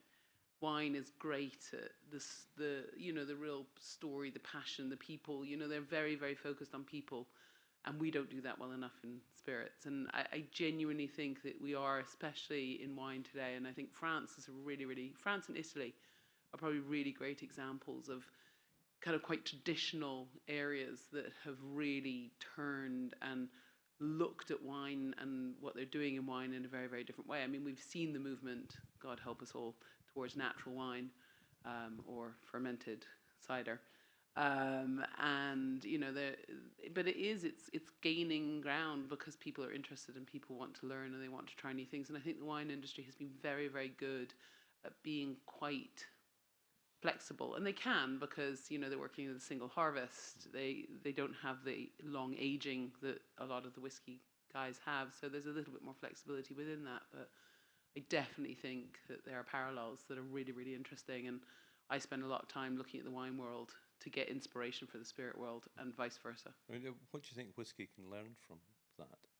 I think whiskey can learn that it's about kind of the people, the product, the place. We don't talk enough about that. I'm not going to say the word terroir because it's not. It's weirdly a sense of place, Dave. It's a good name for a book. Good name Somebody for a book. should do that. Someone should do that. Which is what I did say to Dave one day when he was like, Dawn, I'm writing this book. But I do think that, from the wine world, you see, if I look at tradition, I mean, the wine world has more tradition than anyone. It's such an old drink. And I think they've managed to innovate within tradition very, very well without losing quality in a lot of cases. I mean, yes, there's always bad wine. But I do think where I've seen the wine world change, it has been in a really forward thinking, and they know that they have to move forward. Otherwise, they're going to, die because of the rise of things like spirits and stuff like that. But we see it in possibly the world of sherry a little bit more now. We see it in the world of port more now. Madeira, Blandies, redesign, and they're, refocus on what they're doing is really, really admirable. And I think both can learn a lot from each other. Yeah, great, thank you. Any other questions? Yep, Charlie, and then, sorry, did somebody else put their hand up? Yeah, fine. Similar theme and quite a direct question. Should we, the whiskey world or individual whiskey countries or places, should we be open or not to the definition of whiskey changing? Oh, thanks.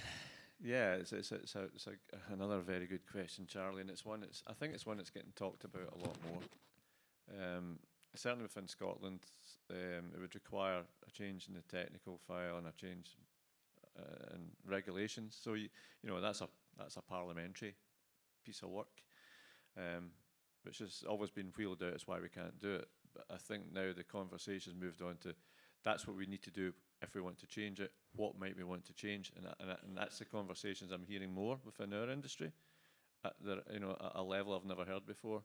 People are wanting to innovate now, whether that's from a production point of view for flavour, or whether it's from a sustainability point of view, because how we make our spirits in Scotland is quite constraining for that.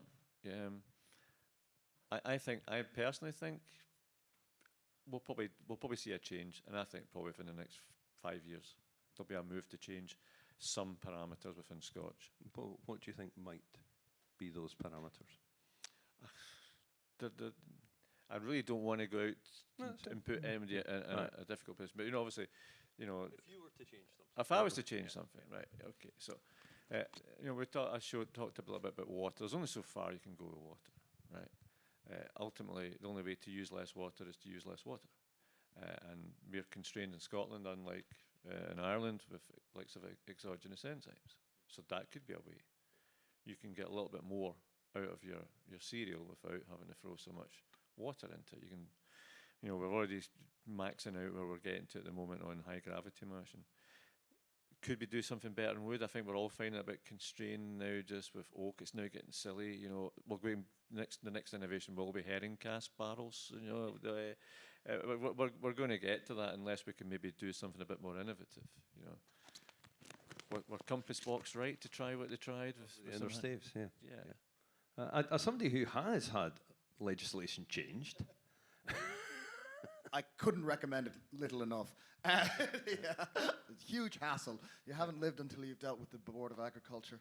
Obviously, so again, and that was part of the spiel was that we have been hammering for a change in Ireland. It looks like it's now happening, and there's that sense of like, why now there as well? It's like this current time in Irish whiskey, things were up in the air. Had that legislation been older, it would have been a lot more difficult to change, because it had more of a kind of a Ten Commandments feel to it. But that mutability, these moments come. But the other thing is, like, whiskey, this debate is not new. Like many of you already know the What is Whiskey trial, all the Royal Commission, all this stuff. Whiskey's been asking itself this question for an astonishingly long time. Is it, the advent of column stills, all these things happen, and when you look at the past, you notice that it's a history of change. Regardless of what anyone thinks, the product keeps changing. It is not, what's in that bloody manuscript is not, 18th century commercial distilling, is not the advent of Victorian blends, is not, blah, blah, blah. It is a funny kind of effect time, and it would be hard to imagine that the history of whiskey is like then to now, and then it flatlines and it stays the same product going forward. If I were a betting man, I would not be backing that horse. But that does seem to be the received wisdom, that, it's been the same for the last 200 years, ever since Jock McTavish first cut his first sod of peat, But I mean, that's the story that's told. Yeah. It's a story of like events happening around a static product, and that's what one of the original sins of the way we tell the story is that that it has always been thus, and that's what history is. It's just these things are known, said in a low voice. It's not the exciting history of business and of people making things at the same time in many different places at once. History happens in the plural, but it's similar. There's always been arguments. There's always been suggestions. I remember I came across the a turned down patent in 1818 for steam coil distillation to try and use less coal, and your man was basically pushed out the door saying that this is ridiculous, blah blah blah. But there's always been, people have always had ideas, and I don't think man can't sit in a chair and do nothing. We have a way of kind of coming up with something, and I think that's likely to continue. Do you think that cost pressures think it might restrict creativity? Is this a time where companies will be going, oh, we're going to play safe rather than doing it? Or is it actually the opposite, that this is the time to actually try new things? It's always the best time to do it when you're in a period of potential, I wouldn't say crisis, but difficulty. That's the time you really need to get innovative, and sometimes that's the best time to invest. Invest so that when things pick up, you're ready for it. Invest so that when you come back, you're coming back bigger, better, stronger, more resilient, better suited. So I would suggest now is definitely the time to do it. It's a hard one to do because we're businesses. And it's hard to justify that change, that expenditure, as you say, to go against the grain, just to batten down the hatches and try and ride it out. But now is definitely the time to do it. This is an opportunity for the industry to take a look at itself and say, to redefine what it wants to be going forward to make itself more pertinent. And I think... No. I think pressure causes people, you think pretty fast when you're drowning underwater. You see, like when Irish whiskey was doing really well, there was a lot of rinse and repeat thinking. There was a lot of, we're going to make the same unpeated, triple distilled malt that, everyone thinks Irish whiskey is supposed to be, and we're just going to do this, and we're in a pretty part of the world, and that'll be enough to sell the product. And we'll tell a story around place and blah, blah, blah. Welcome to this nice bit of bog, But now, it's not enough, and I've certainly felt, I've been approached by people and I've heard people talk, and you can see people going, oh, right, no, I need to do a bit more lifting. If I'm going to stand out in the crowd, I need to come up with something a little more creative, and you're starting to see that kind of, flight or fight response kick in, and it's just, well, I need an identity. I wasn't quite approaching it before, so ironically, I'm seeing a lot more innovation and kind of genuine innovation, real creative work now that everyone's under pressure. Is that because one thing you didn't touch on, weren't able to touch on, was the historic mash bill project? And so that would be a driver for something like that in terms of the new creativity at work in Ireland. Yeah, and maybe explain to people what So the project Dave's alluding to, as part of the 90% of the PhD was history, and then there was a practical bit at the end, and we got a distillery. Boan Distillery in Drogheda to distill 10 of these mash bills, and then we had a kind of a blind panel, some of whom are in this room, and including Dave. I don't know if Laura and Louise are still here. And we kind of extrapolated these. Everything else was held constant. So same fermentation times, non-contaminated faints. The works, everything we could do to make sure it was one variable, and then we had this paradigm of mashes. And we got, the panelists were all industry members, and I wooed them into the room by saying, well, look, this is the Boan distilled, because somebody has to distill it, but this belongs to all of you. And we got this great wave of enthusiasm, and certainly like after the tasting, like in the pub, the night before or the night after, people came up to me and said, like, wow, I really, number 4, there was something about it. I'd like to know more about that. Now, we actually scrambled them to reduce bias, so I had no idea what anyone was talking about, which was even better, because then there was people trying to compare, like, was my number 6, your number 8? But again, there was that enthusiasm, and certainly, like, for me, that was a very satisfying thing, because I've seen those people go on and do this on their own, and I think that's good. Cross-pollination helps everybody. That there is that, and that's certainly what got the Department of Agriculture paying attention. Was that project, because Boan publicised the hell out of it. So I was slagged for months, because I kept appearing in local Drogheda newspapers and whatnot. But yes, I think industry energy is contagious. When people start doing things, other people pay attention. Say, oh, maybe I'd like to try that. Somebody's got to take the first step. Yeah. Certainly, there was a question up the back. I don't know where the cube has gone. Watch out. Thank you. Hello. So it will be a question for two of you. So first to Alistair, who work for Centauri. How do you rate the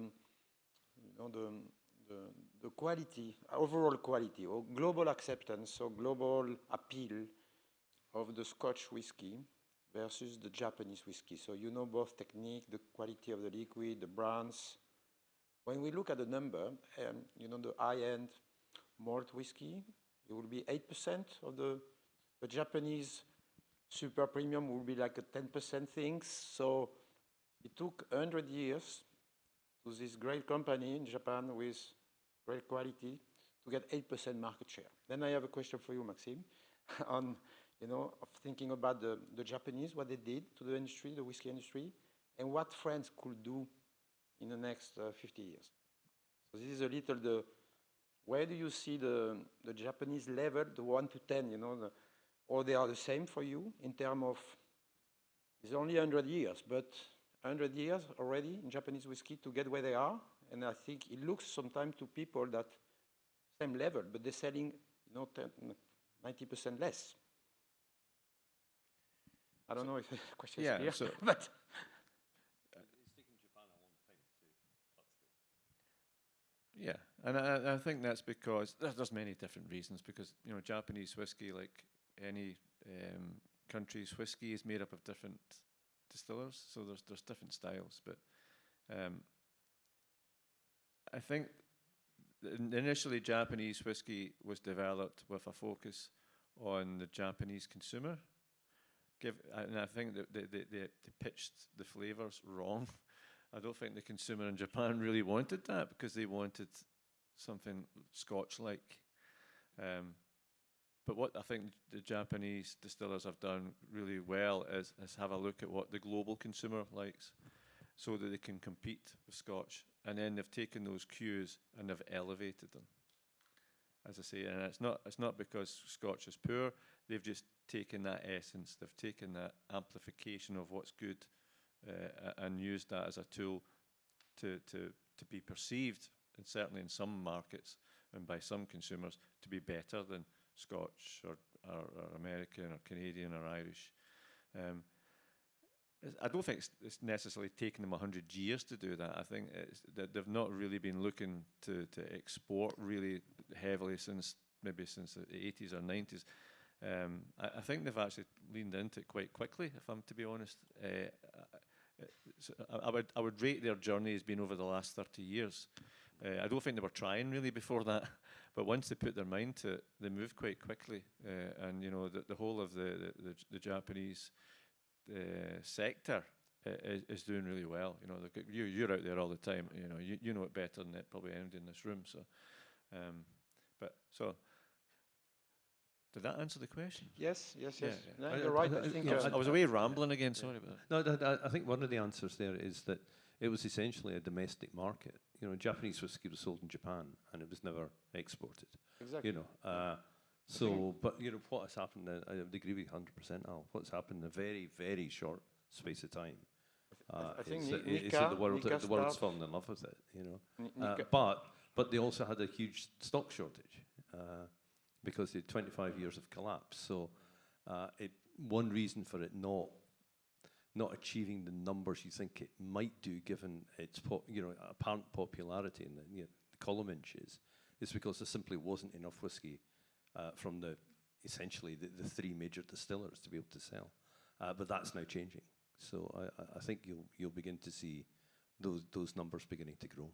Yeah, that's a really good point. I mean, there was no inventory because, as I said in my presentation, it collapsed. So there was no demand. They weren't distilling any. You're absolutely right, Dave. But there's now plenty coming through. Sorry, no, there was the second question to Maxime. So to Maxime, yes. How long is going to take to the French whiskey to have a global appeal? Today is strong, as you say, is strong in France, and starting to export, but very small quantity, you say? Yeah. As David Roussier here, so the other French whiskey, say yesterday, we are not a category actually, because we are like between 4 and 8 brands to try to export. But so it's mostly in French market actually. But for me, as we said before, the success of a brand is the story, the packaging, and the taste. And so for me nowadays the brands are more like efficient than a category. This is my opinion. But we are young, So the storage are limited about for age statement, for example. So we are happy because we are quite old and we started to launch a new age statement, but we are not Glenfarclas. But you have like old distillery who are not good because the actual distiller is not proud, or he don't care about the taste, and he do the same thing since I don't know, and with the time you lose a little bit passion. For me, the people who work actually and they are passionate, like I think everybody here, it's more important that aspect for me than the brands or the category. But for me, for sure, the mass market like Scotch is Scotch Irish is the best, maybe comfortable buying. And after, for us, new country or new brands, we need to make it try, tell the story, and have a good packaging. So for me, thank you so much. And with that, I'm aware that Fanon needs to go and get a plane. So we're going to draw this to a close. Thank you all so much for coming along, sitting, listening, asking great questions. Thank you, I mean, from the bottom of my heart to Magali and Alex for agreeing to host this. And I think what everybody saw at Maison Lineti is just one of the most extraordinary distilleries anywhere in the world, with thinking that surpasses, I have to say, any other distiller in the world. So all the best in the future, because you deserve huge, huge success and the whole industry backing you. So please say thanks to Maison Lineti.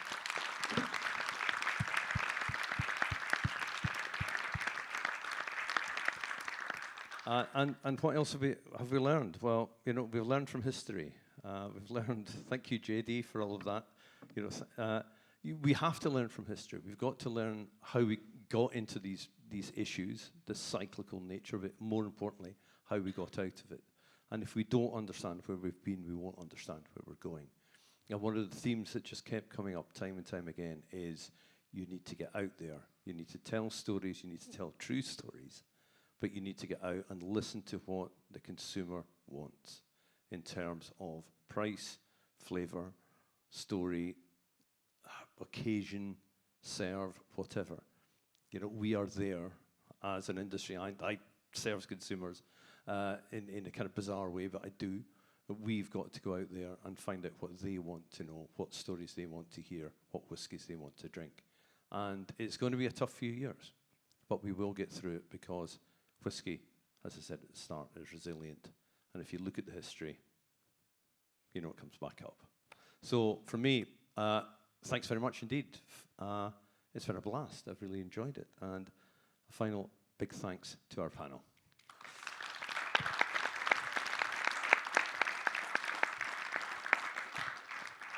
And an official farewell from our Eminence Grise, Jan.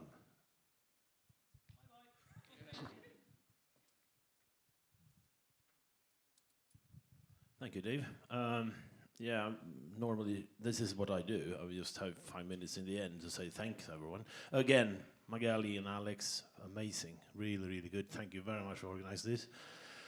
And it's really been a great days. I learned a lot from the panel speakers. It's been great. Thank you all speakers, and most of all, maybe all the room, all the people that join us. It's very important for the World Whisky Forum that you join the debate, be a part of the communication about both the learning from the past, but also build the last. Thank you, Ingvar and Zoe, for supporting me standing up here. And yeah, I would really love to say where the next World Whisky Forum will show up, but I can't do that today, so you have to keep an eye on your email post. It will be a few more months before I know that. But thank you very much again. Thank you, Dave. Always a pleasure, always.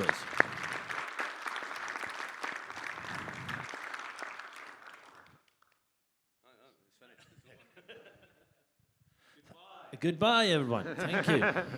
Leave the room now. And you're allowed to have coffee.